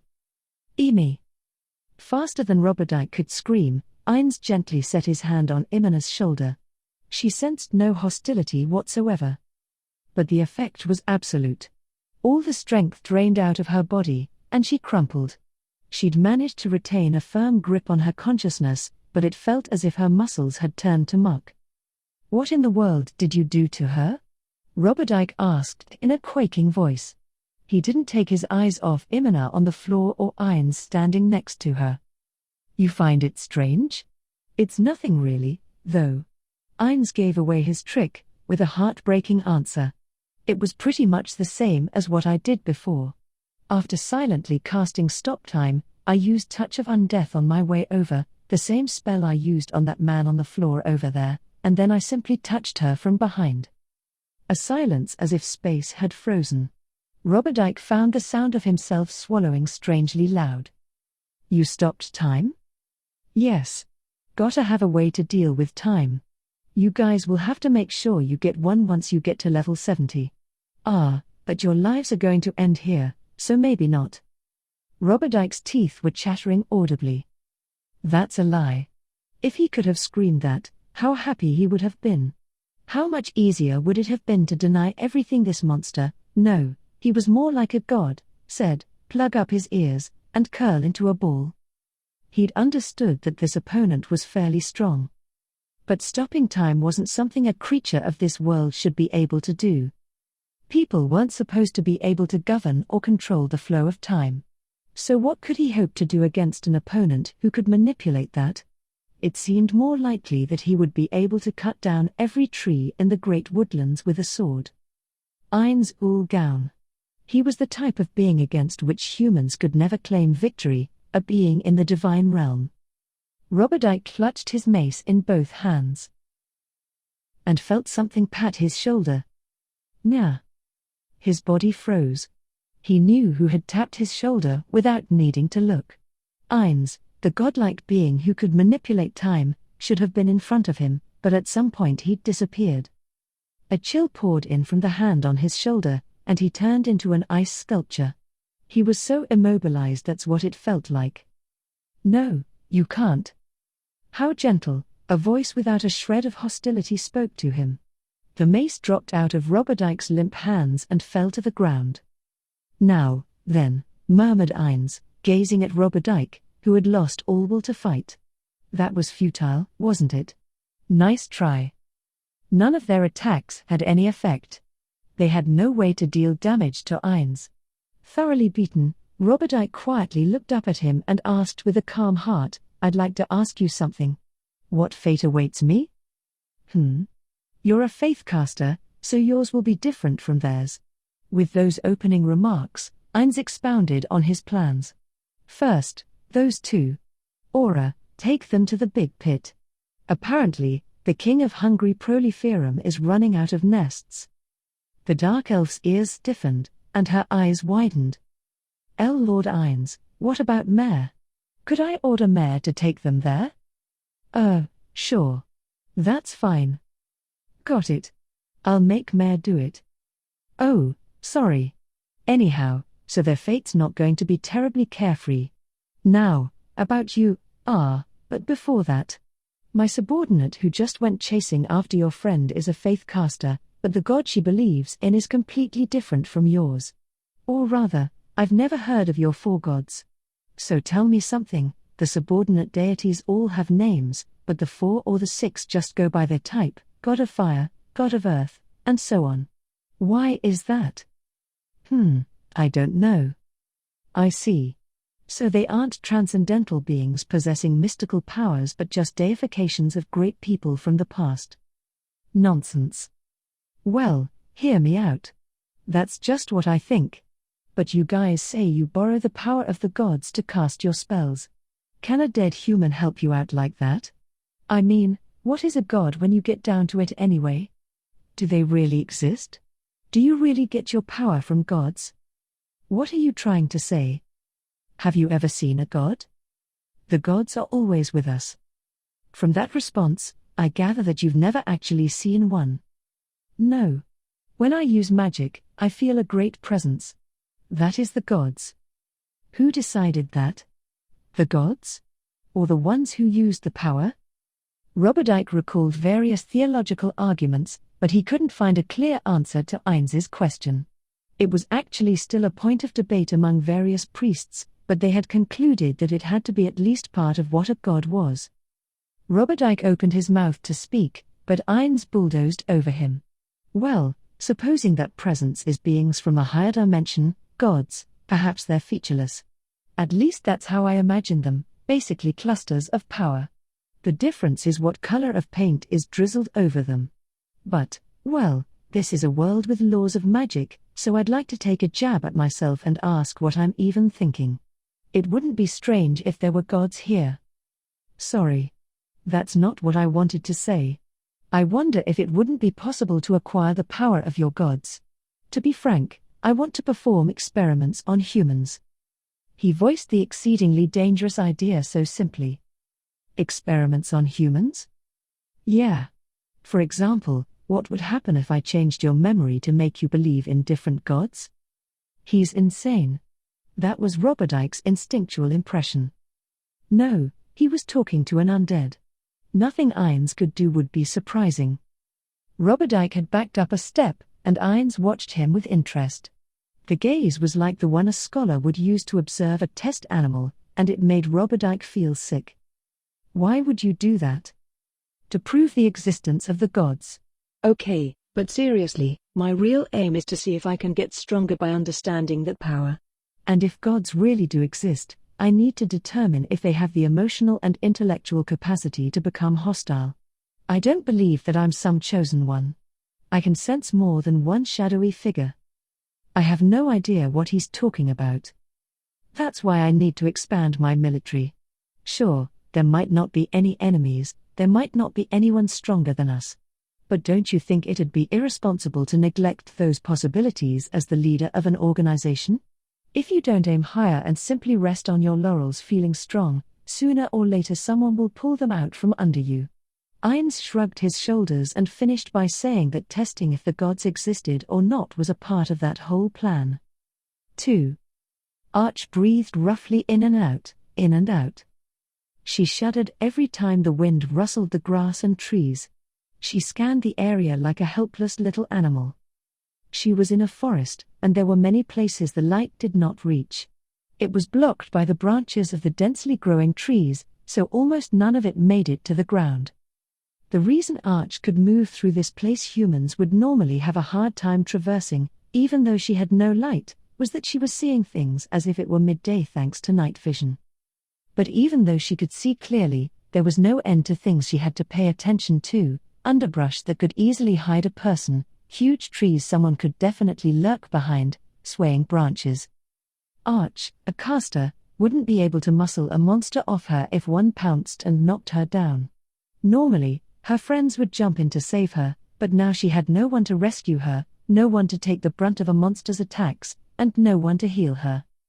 In other words, she had to detect enemies before they challenged her at close quarters. She had to keep her distance or run away. Knowing that was precisely why she was straining her attention to keep an eye on her surroundings, exhausting her mental faculties faster than usual. Under the assumption they were outside, her original plan had been to escape all at once using fly. But she abandoned that idea when she ascended to the treetops and caught sight of huge, dark silhouettes like paper cutouts circling the night sky as if searching for something. Having seen those huge bat-like things, she didn't feel like trying to outfly them. Even if she used invisibility, she couldn't fool a bat's special sensory organs. Having confirmed the area was clear, she floated up again and proceeded at a sluggish pace. She was moving far slower than fly's top speed in order to take in her surroundings. If she went too fast, even if she was being cautious, she would notice any danger only once it was too late. She could even end up flying straight into a group of monsters. The only way to avoid a scenario like that was to reduce her speed. Soon, she felt the film of magic surrounding her grow weaker. Fly's time limit was nearly up. She landed slowly on the ground. The problem was what to do next. It wouldn't be an issue to use fly again. She could sense that she had enough magical energy for that. But night vision was critical, and there was also the cost of maintaining the defensive spell she had cast just to be safe. She also needed to save some energy in case combat became unavoidable. Of all the spells Arch could use, the Tier 3 spell Fly was the most advanced. In other words, it made the biggest dent in her energy. As long as that was the case, she wanted to avoid using it, if possible. But she couldn't even guess how long it would take her to escape the forest if she couldn't use the spell that would allow her to ignore the rough terrain and save her the physical exertion of traversing it. And if she couldn't fly, she wouldn't be able to confirm her position. Up until now, Arch had been periodically ascending to the treetops and orienting herself relative to the large tree adjacent to the arena.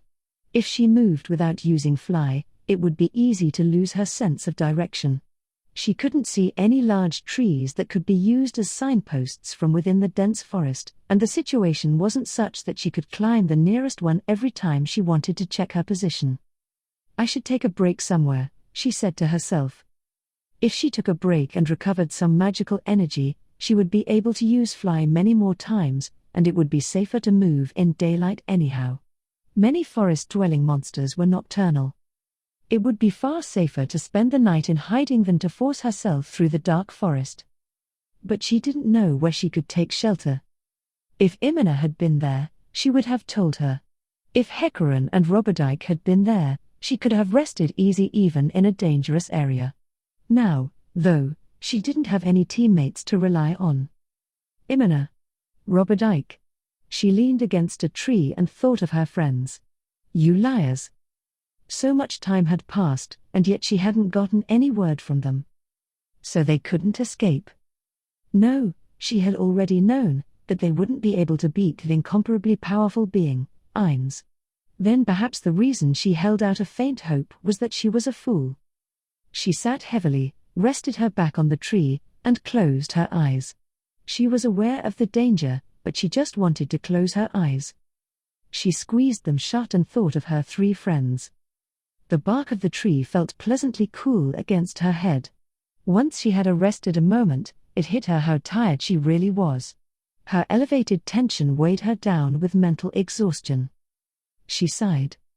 She relaxed her neck and tilted her head back. And her eyes nearly popped out of it. She couldn't process the thing that appeared in her vivid field of night vision. Something was looking down at her. It was a girl Arch had never seen before, so beautiful she got the chills. Her clothes were entirely out of place, a soft-looking raven black ball gown. Her skin was almost waxy white. She had gathered up her long silver hair in one hand so it didn't hang down onto Arch. Even the former noble Arch had never seen a girl this pretty.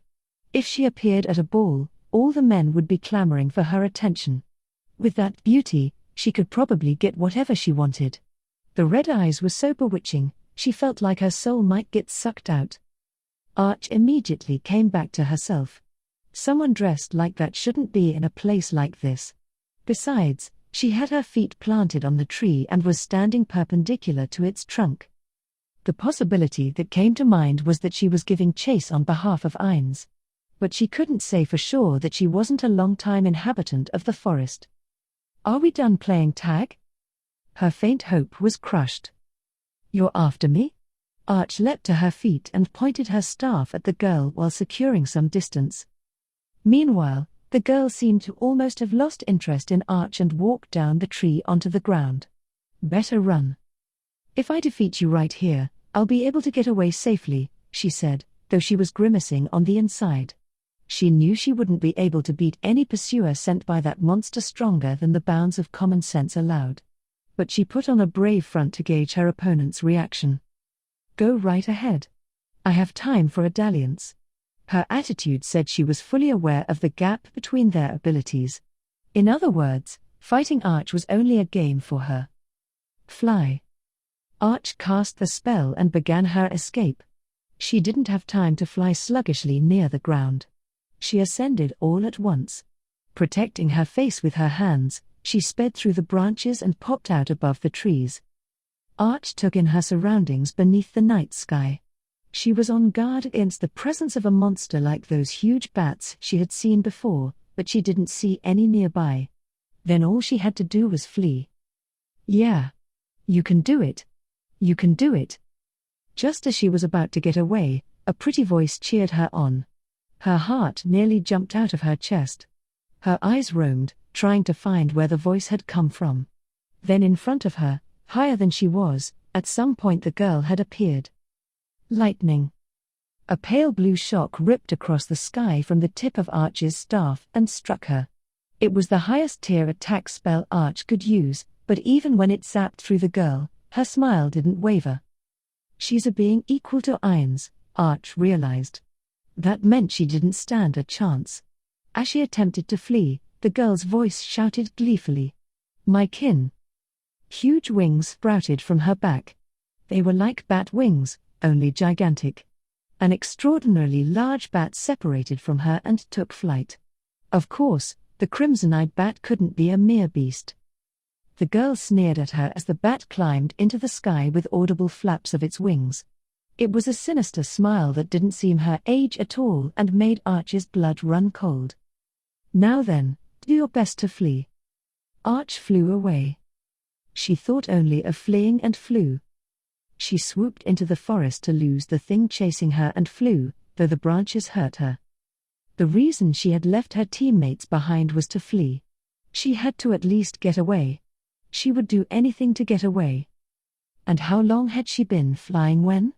She met despair face to face. A wall. There was an invisible wall. Though the world went on and on, a wall stood in her way. She was over 600 feet above ground. The wall went that high. "What?" she murmured, hopeless. She flew, brushing her hand along it, but wall. Yes, The hard sensation under her hand remained wherever she went. What is this? A wall. She was talking to herself, so there shouldn't have been an answer, and yet, with an idea of whose voice it was, she turned around with a worn-out look on her face. It was who she had expected, the little girl. And near her flapped 3 of those huge bats. You seem to have misunderstood something. This is the 6th level of the Great Tomb of Nazarick. In other words, you're underground. This is? She pointed at the world around them. The sky had stars, a breeze was blowing, and a forest spread across the earth. Her idea that a place like this couldn't possibly be underground clashed with the thought that these people could probably pull off something like that. The 41 Supreme Beings are the former rulers of this land, as well as our creators. This is a system they built that even we cannot comprehend. They created the world? But that's what the gods. Exactly. To us, Lord Ainz and the others who were once with us are godlike beings. Arch looked around. She had already accepted it. Having been told all that, what other choice did she have but to accept? She would never get out of this place alive. Now then, you aren't going to run away? Can I? No. Because I have no intention of allowing you to escape. I see. She clenched her staff in both hands and lunged at the girl. She was out of magical energy, so she couldn't use any spells. But she would still fight to run, all the way to the end. That's what she had to do as the last remaining member of Foresight. Yes, yes, nicely done, the girl responded to Arch's desperate charge in a bored voice. Your getaway ends here. How unfortunate that you didn't collapse into a sobbing heap. The girl effortlessly caught Arch's staff mid-swing and yanked it toward her. Arch lost her balance and fell into the girl. The pair of them wrestled in midair. In one smooth motion, the girl buried her face in Arch's neck. Arch struggled, trying to throw her off, but she wouldn't budge. It was as if they were glued together. She shivered at an unpleasantly warm breath on the nape of her neck. Oh. You smell all sweaty. Arch was a worker. She couldn't help it if her body wasn't pristine while she was on a job. It was just par for the course for workers, adventurers, travelers, and anyone outside for long periods of time. If anybody got called dirty, they would just say and laugh. But when a gorgeous girl younger than her said it, she couldn't help but feel ashamed. The girl's face moved away from Arch's neck. The moment she saw those crimson eyes, she was seized by an intense loathing, because her eyes were like those of a lustful man about to devour a woman's body. Relax. You'll go to your death painlessly. Be grateful for Lord Ainz's mercy. ! She'd been about to talk back, but she was shocked by the fact that she couldn't move. It was as if her soul had been swallowed up by those crimson eyes. That was when the true nature of this girl finally dawned on Arch. Her opponent wasn't a human but a vampire. And now, the girl brought her face in close, and the tongue that slipped between her parted lips licked Arch's cheek. Salty. The girl grinned, and despair tormented Arch's heart. The girl's grin widened. Her lips reached her ears in a smile that threatened to split her face right open. Pigment seeped from her irises, turning her eyeballs entirely blood-red. Then her mouth sprang open. It had been lined with pretty white teeth, but now it had sprouted multiple shark-like rows of countless narrow, white things reminiscent of syringes. Her oral cavity sparkled wetly, gleaming an obscene pink as clear drool spilled from the corners of her mouth. The fear welling up from the pit of Arch's stomach enveloped her. Aha! Ha! Ha ha ha ha ha ha! Before this cackling monster belching the stench of blood, Arch parted from her mind. The last thing she thought of were her 2 sisters waiting for her at home. Huh? You blacked ooh-ooh-ooh-it? Then I don't have to knock you unconscious with magic. Enter the god of death's embrace right there from your dreams. 3. Ainz left the job of disposing of the raiders to the others, booted up the monitor in the throne room, and browsed Nazarick's data. The thing he'd been most worried about, their available funds, had barely changed at all, because they hadn't used any traps that cost money. This was plenty worthy of being called a success. He smiled, although his skull face didn't move, at Albedo, who was waiting nervously for his critique, and praised her. Magnificent. Those raiders were weak, but for humans in this world, they were on the strong side. If you were able to get rid of them with so few expenses, then I have no problem leaving Nazarik's defenses up to you. Thank you. Visibly relieved, she bowed deeply. Lord Ines, how are you doing on time? Fine. I heard from Pandora's actor that although the workers are running late, they decided to wait a day or until they notice some change in the ruins. Faced with the reality of not a single worker returning in the morning, the adventurers panicked, but Momen, Pandora's actor, proposed that they wait a day. In the event of an emergency, the plan had been to evacuate the base and watch from a safer distance, but an adamantite rank adventurer's words carried more weight. Then could I trouble you for a moment? I wanted to suggest something. What is it, Albedo? Wait just a second, okay, no problem. He checked Hamusyuk and the lizardman on the monitor before turning back around. Okay, what's your suggestion? Ahem. She looked around the room before speaking. It's related to something those fools said earlier. I'm wondering how high you are prioritizing finding the other supreme beings. It's our most important task. As long as we're not putting the great tomb of Nazarik in danger, it's my highest priority, Ines answered immediately. Okay. I understand. Then I want to propose this all the more. I'd like permission to form a team directly under me that will search for them. What do you mean? His tone was unintentionally sharp, because she'd hit on his heart's hidden desire. There had been plenty of opportunities to search for his guildmates.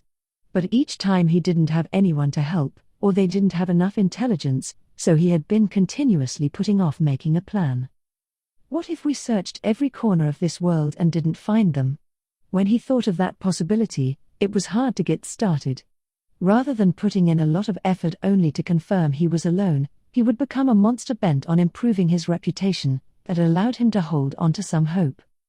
It was immediately clear that the claims the fools were making earlier were false, but in the future, there may be times when the truth of such a claim is more difficult to ascertain.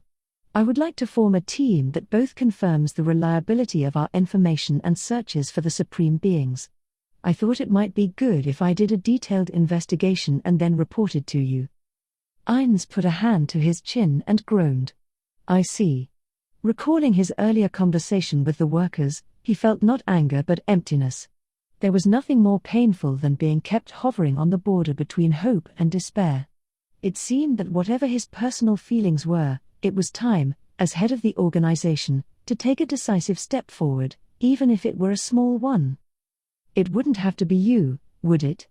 I want you to continue the fine job you do managing the tomb. Assuming such a team would be outside Nazarik gathering intelligence, it seems like Mare and Aura would be appropriate.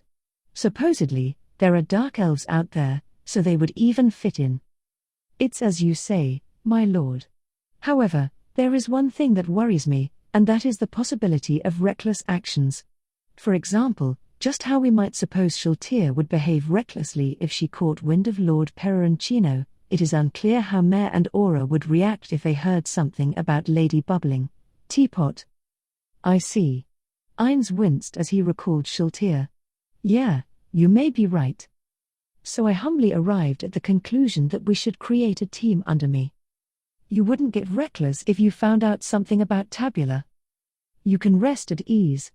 As the captain of Nazarik's Guardians, I would never do such a thing. I promise. I see. The chances of wise Albedo, so skilled in managing Nazarik's internal organization, running wild were low. Now and then, she did something a little stupid, but she still handled Nazarik while Ines was away with no problem, so he trusted her. Personally, I think Demiurge would also be a good choice, but he's busy with various other things. Adding the important role of gathering intelligence about the supreme beings to his workload would be too much, I think. That's reasonable. What about using Pandora's actor? That is precisely what I would like to do. Please allow me to borrow him as my aide-de-camp. I see. 2 of Nazarik's best minds are unmistakably better than 1, but he also has to manage the treasury. Let me lend him to you when you need him. Thank you. And may I inquire about some related matters? Ainz gestured with his chin that she should go ahead. If possible, I'd like this Supreme Being search party under me to have strong members. That's only natural. I'll provide you with our most elite minions. Thank you. It would also be great if I could get the undead aid you created. That's a no. That one is level 90 if I remember correctly, but the undead Ainz could create with a skill using experience points, such as an Overlord Wiseman or a Grim Reaper Thanatos, were stronger than NPCs for hire. He could only make one, but it was powerful. The problem was that as long as he didn't have a way to gain vast amounts of experience here like he could in Yggdrasil, he wanted to avoid using skills that consumed it. Yeah, no. You'll be responsible for the team, and Pandora's actor will aid you. Let's make the rest monsters. Understood. Then one other thing, I'd like to keep this team secret from the other Guardians. Why? Wouldn't it be better to have their cooperation? No. If word got out, the Guardians and others created by the Supreme Beings may ask to be taken along so they can see for themselves. In the case of a trap, that would mean leaping needlessly into danger. I have superior defensive skills, so I'm confident that I could escape and make it back if it was just me, but with others along. That makes sense. Okay, Albedo. We'll do it your way. Thank you, Lord Ainz. She bowed so low her long hair completely covered her face. That's fine. More importantly, I'm counting on you, you know. Yes, my lord. My secret special ops group on orders of the utmost importance will be sure not to disappoint you. Ainz cocked his head in his mind. That seemed like a strange way to respond. Well, whatever. Okay, let's select your subordinates. Instead of having you pull ones who are stationed in Nazarick, how about we create some new ones? How many in their 80s do you want? For now, 15 would suffice. 15? Isn't that kind of a? Having said that much, Ainz shook his head. Searching for his old friends was critical. In that case, 15 was barely even an expense. No, you're right. Okay. I also wanted to ask your permission to grant Rubedo commanding authority. Rejected. His answer was immediate. Rubedo was the strongest individual in Nazarick. In a pure melee fight, she was stronger than Sabos, Cocytus, or Albedo. Compared to Rubedo, whom Ainz probably couldn't beat fully equipped, even Shaltir seemed weak. The only ones who can beat her are those stationed on the 8th level, and that's only if we also use a world item. I doubt she could actually take one of them, but since the test to boot her up was successful, I don't feel the need to do anything with her for the time being. More importantly, why would you need that much combat power? It's embarrassing, but shall I tell you? Go ahead. I just thought since I had the opportunity, I should try to make the strongest team possible. Ha ha ha ha. It was incredibly childish, but still, Ainz could understand how she felt, so he burst out laughing. The emotion was suppressed at once, but he still felt ripples of pleasant feelings. Lord Ainz. Albedo seemed upset, but Ainz grinned at her, although his face didn't move, and said, sorry. Yeah. That's very interesting. I see. Then let's give your little sister commanding authority. Are you sure it's all right? Sure, it's fine. You should make your dream team. Besides, maybe I'll make use of their power for something else in the future. Thank you, Lord Ainz. She was bowing so deeply he couldn't see her expression, but he assumed it was her usual smile. When he turned his attention back to the monitor, Entema entered the throne room. She strode directly to a place near the throne, got down on one knee, and bowed her head low. Do excuse me. What is it, Entema? She verbally acknowledged Albedo's stern query without changing her posture and then replied, I'm here to report that it's time for Mistress Aura and Master Mare to depart. I see. Raise your head. Yes, ma'am. Entema gave another clipped acknowledgement and looked up. I have some time, so I'll go see them off. It would be tactless to just say goodbye via magic. Sorry, Entema, But please go ahead of me and tell them I'm coming. Understood. With her eyes on Entema as she stood and walked away, Albedo asked Ines, Lord Ines, did that not displease you? It shouldn't have been Entema but one of the other maids. I'll reprimand them. What? I just thought hearing that rude little girl's voice would. Oh, don't worry about that. On the contrary, I was the one who recommended it. Wait, Entema. My lord. What is it? She turned around flustered, but Ines stopped her from returning and instructed her to speak to him from where she was. What did you do with the rest of her? Were you sure to make good use of all her parts? Yes. One of the silk hats took her head. The dead man's struggles shared her arms. Master Demiurge took her skin. The rest went to feed Grant's children, so I think we can say everything was put to good use. Okay. That's fine, then. It's our responsibility as the ones who hunted and killed her to not waste anything. Any hunter would surely do the same. It's like a memorial offering. How kind you are, Lord Ines. But of course a supreme being would show such mercy, even to a dirty thief. Any member of Nazarick would surely be moved to tears if they heard what you said just now. Albedo's voice had become emotional. Even Entema's unusual eyes seemed to contain a hint of respect. Well, sure. In the end, it's my feeling on the matter. I don't intend to coerce you all into it. That said, I still think it's polite to use all the parts of those we killed to our advantage. Understood. Then we'll make sure to use the others to the fullest as well. As the pair of them bowed, Ines had the same sensation he did when his buttons were done up a hole off, but he answered good nonetheless. 4. There were a number of meeting and sitting rooms inside the Ministry of Magic complex. The one Fluda was heading for was the sitting room with the most luxurious furnishings. It was only used when the Emperor or someone of similar rank visited. He stood outside and checked his appearance. His robe was a first-rate article he could have worn to a soirée hosted by the Emperor, and the perfume he'd applied on the sleeves and collar was giving off a pleasant scent. Normally, Fluda had nothing to do with politics or society. Or rather, his wish was to focus solely on his magic research, so he found other things bothersome. Still, he knew he wasn't in a position where he could insist on ignoring them. He didn't want his appearance to tarnish the Empire's dignity. All right, I'm fine. After confirming nothing was amiss, he knocked on the door and opened it. There were 2 adventurers in the splendid room, a warrior wearing raven black armor almost like the kind the Death Knight he had just visited wore, and an eye-catching, even Fluda's, for a moment, beauty.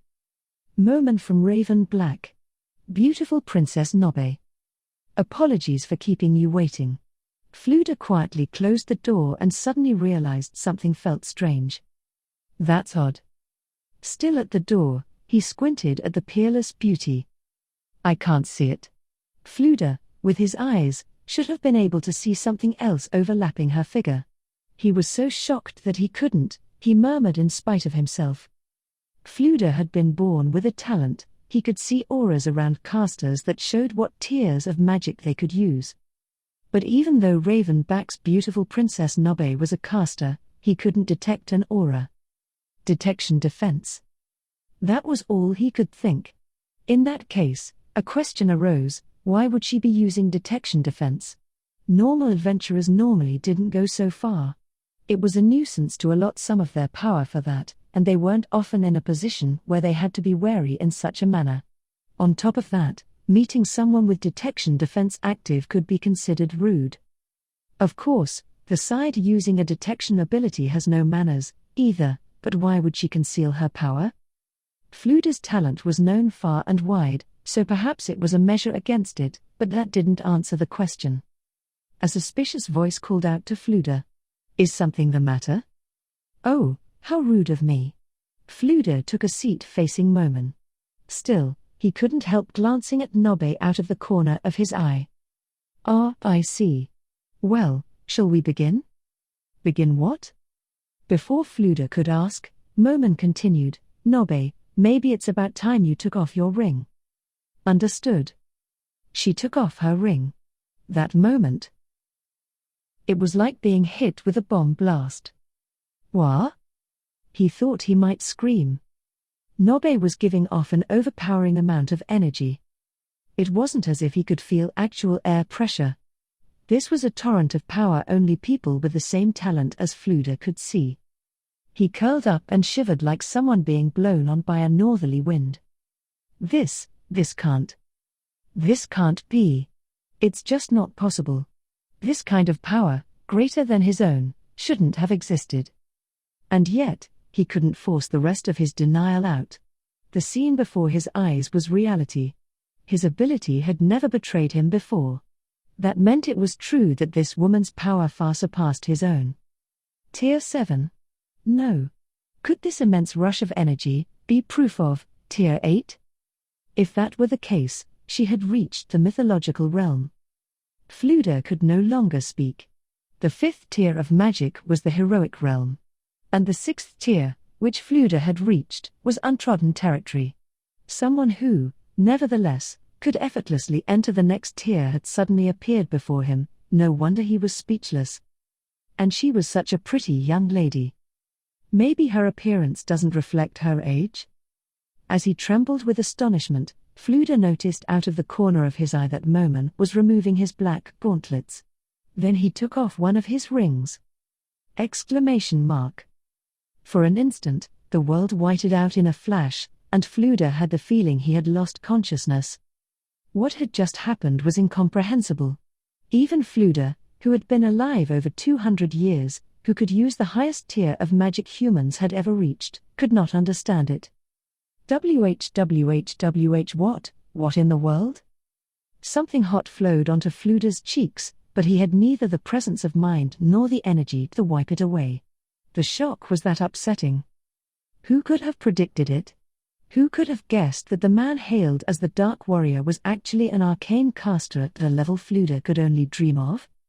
If she's Tier 8, then, Tier 9? No. What? Oh, dear gods. The overwhelming amount of energy bursting from Moman the Dark Warrior easily transcended Nobe's. If he's beyond Nobe, who's at Tier 8, then how high is the tier he uses?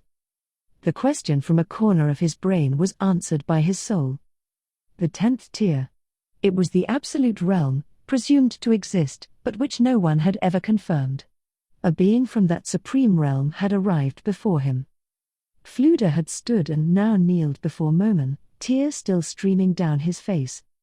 I believed in lesser deities who governed magic. However, if you are not one of them, my faith has just been extinguished, because a true god has just appeared before me. Fluda vigorously prostrated himself, banging his head into the floor. The pain was nothing compared to the irrepressible joy in his heart. I realize it's impertinent, but you have my gratitude in advance. Please grant me your wisdom. I wish to peer into the abyss of magic. I beg you. I beg you. And how much will you pay for it? The voice was cold like a sheet of ice. Ask anyone and they would have agreed, but Fluda could only hear it as sweet music to his ears. He knew, of course, that it was toxic, but what did that matter? He would pay any price with zero hesitation, even offer his soul. Everything. Yes, I will give everything I have to you, my lord, master of the abyss, the ever-profound one. Very well. If you will give me everything, then I will make my knowledge yours. I'll grant your wish. Oh. Oh, Fluda cried tears of joy, still grinding his head into the floor. His heart, which had been a hard nugget of envy, melted. He had been waiting over 200 years, but the possibility of realizing his dream was finally at hand. Ecstatic with excitement, he edged toward Ainz without raising his head and kissed his master's greaves. He had originally planned to lick them, but he worried it would displease this god, so he compromised by taking a tip from a composed corner of his mind and drawing the line at using his lips. That's enough. I acknowledge your devotion. Oh. Thank you, master. Your first order is to send sacrifices to my castle. Gramps. Gramps. What's wrong, Gramps? Fluda, lost in thought, came back to himself at the sound of a voice calling him. The shocking encounter from several days before still loomed large in his mind and immediately beckoned him to a fantasy land if he relaxed his focus.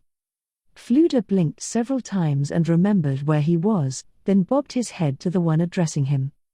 "I beg your pardon, Your Imperial Majesty. I was just thinking." There was only one person who called Fluda Gramps the Emperor of the Baharuth Empire, Jerkniv Rune Farlord El Nix. And this was his office. Normally, the room didn't have so many people in it, but today it was unusually crowded. There was Jerkniv himself, along with 4 guards, Fluda Paradine, the Empire's most powerful wizard, 10 of Jerkniv's most trusted retainers, who were sharp enough to supplement even the Emperor's unparalleled intelligence, as well as one of the 4, said to be the strongest knights in the Empire, Lightning Basswood Peshmal. They all sat where they pleased and had been debating imperial policy. The papers scattered everywhere spoke to how heated the meeting had become. Some of the participants were even starting to lose their voices. The young emperor, known also as the Fresh Blood Emperor, said something to Fluda that he never said to anyone: "Don't worry about it. I cause a lot of trouble for you. I'd like to hold back a bit, since you're getting older, but I can't seem to help but rely on you. Forgive me. I'm grateful for your kind consideration, Your Imperial Majesty, but I am your faithful servant. Please order me without compunction." Fluda accepted the Emperor's sentiments and bowed slightly. "He's grown into a fine young man," thought Fluda, looking at the handsome youth. Fluda had begun serving the Empire about 6 generations previous. He hadn't gotten along with the Emperor at the time, 6 emperors ago.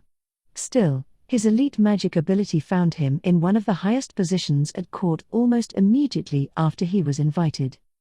Consequently, he was a little closer with the following emperor, and at the same time he was granted the position of principal court wizard, he was engaged in the magic education of the emperor's heir. 3 emperors ago, he began passing on all sorts of wisdom as a more general teacher and became deeply involved in policy. Then came the current emperor, so precious to him. Fluda had witnessed generations of emperors, and there was not a single incompetent one among them. Each of them seemed chosen by the gods in their excellence. They were all children blessed with aptitude, although the first one he served was in the prime of his life. Even in that splendid company, the current emperor was exceedingly bright. Although it had been in the works for 2 generations, the reason they were able to declare the country an absolute monarchy was his ability. Fluda loved Jerkniv Rune Farlord El Nix. He'd poured himself into his education as if he were his own son. He was sure the emperor thought of him as a second father, too. Still, even if he loved him like his own son, he would cut him off. "I want to peer into the abyss of magic, sure. To do that, there is nothing I wouldn't abandon, even a charming boy like you. So, Your Imperial Majesty, are you all right with completely cancelling this season's invasion of the kingdom?" "Yeah. Looking into that demon Yaldabaoth is more important. Gramps, did you come up with anything?" "I'm afraid not, Your Imperial Majesty. We're looking, but we haven't found any documentation." "Yes. That was his story. Sir Paradine, can you not investigate using magic?" Fluda put on a prudent expression and half closed his eyes. "Certainly magic possesses omnipotent potential, but..." "Sorry, Gramps. You tend to ramble about that stuff. Better skip ahead." "Understood, Your Imperial Majesty." Fluda looked disappointed and continued in the tone of a teacher instructing a dull-witted child. "There are ways to counter magical searches. For instance, do you know the walls of this room have a barrier to keep sound from escaping? There are other examples. Detection magic obstruction is one." "Aha. So there are all sorts of methods for countering, and that makes it difficult." "Yes. And we would have to consider ourselves lucky if our spell getting negated were the end of it. Casters in higher realms sometimes prepare counterattacks against detection magic, spells that could even kill someone if they weren't careful. What use could my level of magic be to the Supreme One? There is truly no one more worthy of the word Supreme One than him. I must show him I can be useful as soon as possible."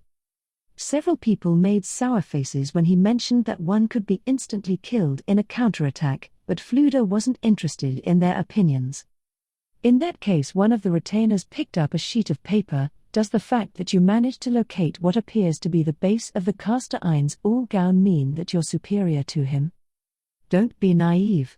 He suppressed a bitter grin and spoke forcefully so they would sense his irritation. You're being too optimistic.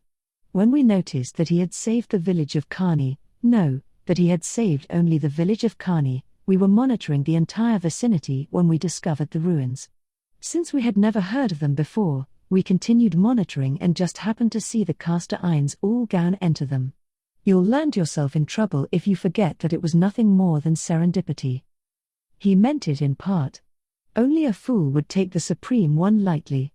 Well, he'd done it, too, but how pitiful it was to be ignorant. Fluda inwardly sneered at his previous, foolish self. What a truly dark time that was. I beg your pardon. Fluda accepted the apology with a raised hand. Oh, speaking of which, Gramps, what happened with the workers we sent in? I received the first report via message from a spy I had tailed them, and it appears they've been wiped out. Jerkniv counted the days on his fingers, and his eyes widened just a little. He had heard they sent multiple rather outstanding teams. If they were really all annihilated in a day, or maybe even only half a day, that would be surprising. Of course, Fluda wasn't surprised. He thought it was an utterly natural outcome. But the expression he put on his face was one of disbelief. Really? Still, we can't rely only on magic intelligence. When will the adventurers be back? When no one returned, they decided to withdraw immediately, but it will take about 4 more days. So to get information from the returned adventurers, it will take at least 5 days?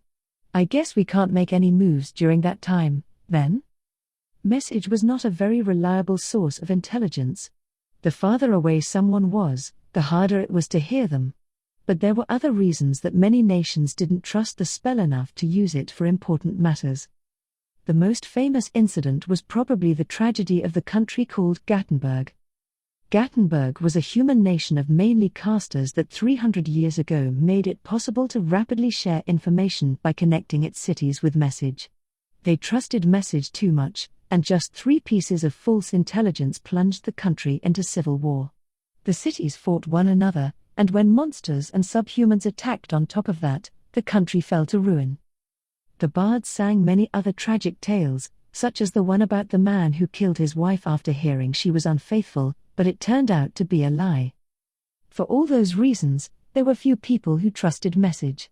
Rather, people who trusted it too much were liable to be called fools. Jerkniv was one of the people who didn't put much faith in the spell. He did use it, but he made it a rule to have an additional source for his information. He never relied solely on magic. But what an idiot. If he had hired a worker team out of Rantel, things would have gone more our way. His incompetence is why we can have him dance in the palm of our hand, but at the same time, it's a problem if he's too incompetent. We need him to be a better decoy. It's just as you say, Your Imperial Majesty. Jerkniv furrowed his brow at Fluda's agreement. The plan they had created upon accepting Fluda's proposal at a meeting several days ago had 2 objectives. One was to grasp Ain's All-Gown's personality. Fluda had noticed that Ain's All-Gown's presence hadn't moved from the ruins for a few days. This led them to conclude the ruins were the caster's base, so they sent the worker teams in to gauge Ain's reaction. How would he react to someone intruding into his home, moderately or severely? From the fact that the workers had been wiped out, they had grasped one facet of his personality. The other object was to sour the relationship between Ain's All-Gown and the kingdom. The best would have been to hire workers from Rantel, but unfortunately that's not how it happened. He wasn't that stupid. The only information that had gone to the Count was that there were some unexplored ruins. It would have taken guts to hire kingdom workers for the shady purpose of ransacking ruins in kingdom territory on behalf of a noble from the Empire. Hiring workers from the Empire was the best they could have expected him to do. But that wouldn't sour the relationship between Ain's All-Gown and Rantel, much less the relationship between him and Re-Estais as a whole. So to accomplish the second goal, they had to make sure word of the ruins got to the Adventurers Guild in the kingdom as well. Momon's visit to the Empire worked in our favor. It sure did. He'll probably be the one to tell the guild over there that the workers were all killed in those unexplored ruins. Once they know the Empire is targeting the ruins, they'll get serious and mount their own expedition. They had shoehorned adventurers into this plan expressly for that purpose. Of course, they hadn't exercised the Emperor's authority at all. They had used spies to spread intelligence. They had to make sure the story of this incident ended simply as one lone noble acting recklessly.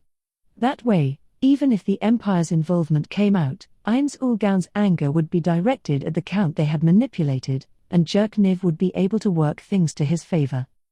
So then we'll have kingdom adventurers invading the residence of Ainz Ulgaun, who is known to react severely. How will this immensely powerful caster respond to the kingdom? And what will the guild do after he inflicts his revenge on them? Looking forward to it. Jerkniv smiled and then confirmed just to be sure, so we understand the power of Ainz Ulgaun. He's strong enough to obliterate worker teams with no trouble. And we can pin all this neatly on one stupid noble, right? Of course.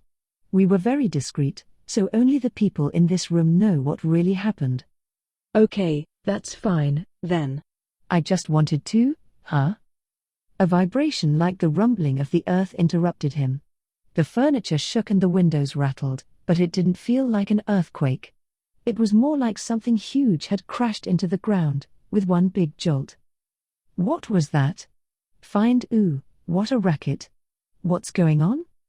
Jerkniv could hear screams coming from not only inside the room but outside as well. The room had thick, sturdy walls, so the voice had to be incredibly loud. Or was it more than one? What could have caused something so out of place as a shriek in this place? A guard who had peeked through a gap in the curtains into the courtyard, where the scream seemed to be coming from, answered with a pale face. Your Imperial Majesty. It's a dragon. A dragon has landed in the courtyard. For a moment, everyone was dazed. They couldn't understand what had just been said. Well, how could they have? Though they knew he wouldn't lie, they all rushed to the window to confirm with their own eyes. They practically ripped the curtains off the window, they yanked them so hard.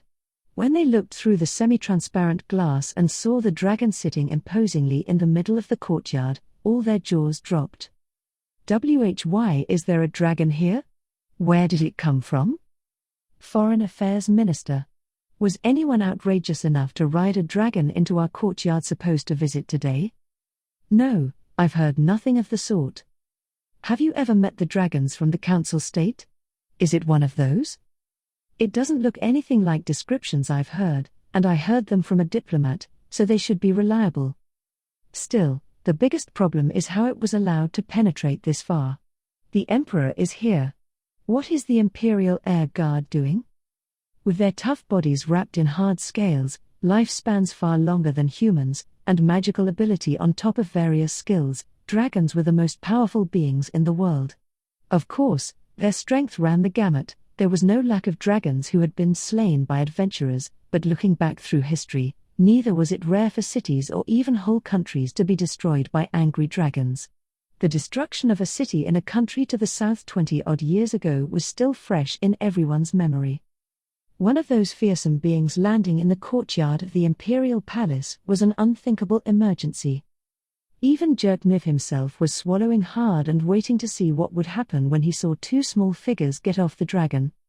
If he squinted, he could make out two children with brown skin like they had suntans. They must be dark elves. Fluda calmly stated the pair's race. Sir Paradine. What is that dragon? Who are those elves? Well, I don't know this dragon, either. Knights surrounded the children who had dismounted, as well as the dragon itself, as a matter of protocol. The knights were the Empire's pride, but they looked awfully unreliable opposite a dragon. It truly was the strongest creature in existence. From the knights' ranks, one man with a shield in either hand stepped forward. Whoa. He's going? Well, He's the only one who really could, but wouldn't it be a shame to lose him? The one who approached the dragon was unshakable Nazami Inek. He was one of the Empire's top fighters, said to be the strongest of the four in a defensive battle. He was resistant to many different types of energies but looked utterly flimsy compared to the dragon. Everyone had to nod in response to the comment that seemed to imply it was Lightning Basswood Peshmal's comrade's final hour. "Your Imperial Majesty, please evacuate." "Where would I go? Where's even safe?" The retainer regained composure at Jerkniv's scoffing reply. "But I get it. I get what you're trying to say. But I'd be a laughingstock if I fled the Imperial Palace, even if we're up against a dragon. It doesn't seem like a Council State dragon, but if it did this knowing I wouldn't be able to run away. I've heard dragons are clever, but this one appears informed of our political situation as well." He was purging the nobles, but that was on the military strength of the knights. If word got out that he abandoned the castle when a dragon appeared, there was a good chance the nobles would think, so that's the extent of his power? And rebel all at once. He wasn't about to let a mob defeat him, but the Empire would still lose a chunk of its might. "Whether I fight or run, it'll end in a loss." What a nasty move to make. Who is that dragon? More people had gathered in the courtyard. There were the 40 men from the Emperor's Guard and 60 knights, plus arcane and faith casters. "I'm not sure 120 people is enough. I think I should go, too, Your Imperial Majesty." Jerkniv furrowed his brow slightly. Fluda was the Empire's greatest trump card. He wasn't sure if it would be profitable to play him against a dragon. The thing that finally ended his hesitation was his belief that Fluda would surely be able to escape in a worst-case scenario. But Jerkniv didn't know that Fluda volunteered to go to avoid having to teleport the Emperor to safety. "Thanks, Gramps. If possible, can you get Unshakable to fall back?" "Understood. However, our opponents are unfathomable. They may be astonishingly powerful, so you should prepare to run." With that, Fluda flung open the window. Then he threw himself into the air and flew up into the sky with a flying spell. Can everyone hear me all right? I am Orabella Fiora, servant of Ain's All Gown." Just then an incredibly loud voice echoed out. "The Emperor of this place sent some rude guys to Lord Ain's home, the Great Tomb of Nazarick. Lord Ain's is not amused. So if the Emperor doesn't come to apologize, we'll destroy the country." Jerkniv grimaced.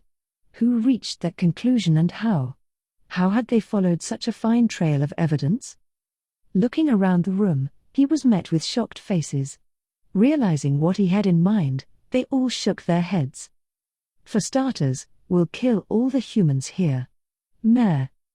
The dark elf standing next to him thrust a staff into the ground. That instant, it seemed like a huge, localized earthquake occurred in the courtyard. The only reason there was any doubt was because Jerkniv didn't feel a thing. Still, with the dragon and the dark elves as the epicenter, the ground shrieked, ripping open a pattern of gaping fissures more intricate than a spider's web. Knights, guards, casters, everyone except Fluda in the sky was swallowed up by the earth. The dark elf, casually standing there, must have skillfully kept her allies out of the area of effect. When she pulled the staff out of the ground, the fissures sealed up just as suddenly as they had opened. In fact, they closed up so quickly that the spiderweb shape appeared again as ridges of dirt. None of the knights who had been gathered in the courtyard were anywhere to be found. Everything was over all too quickly.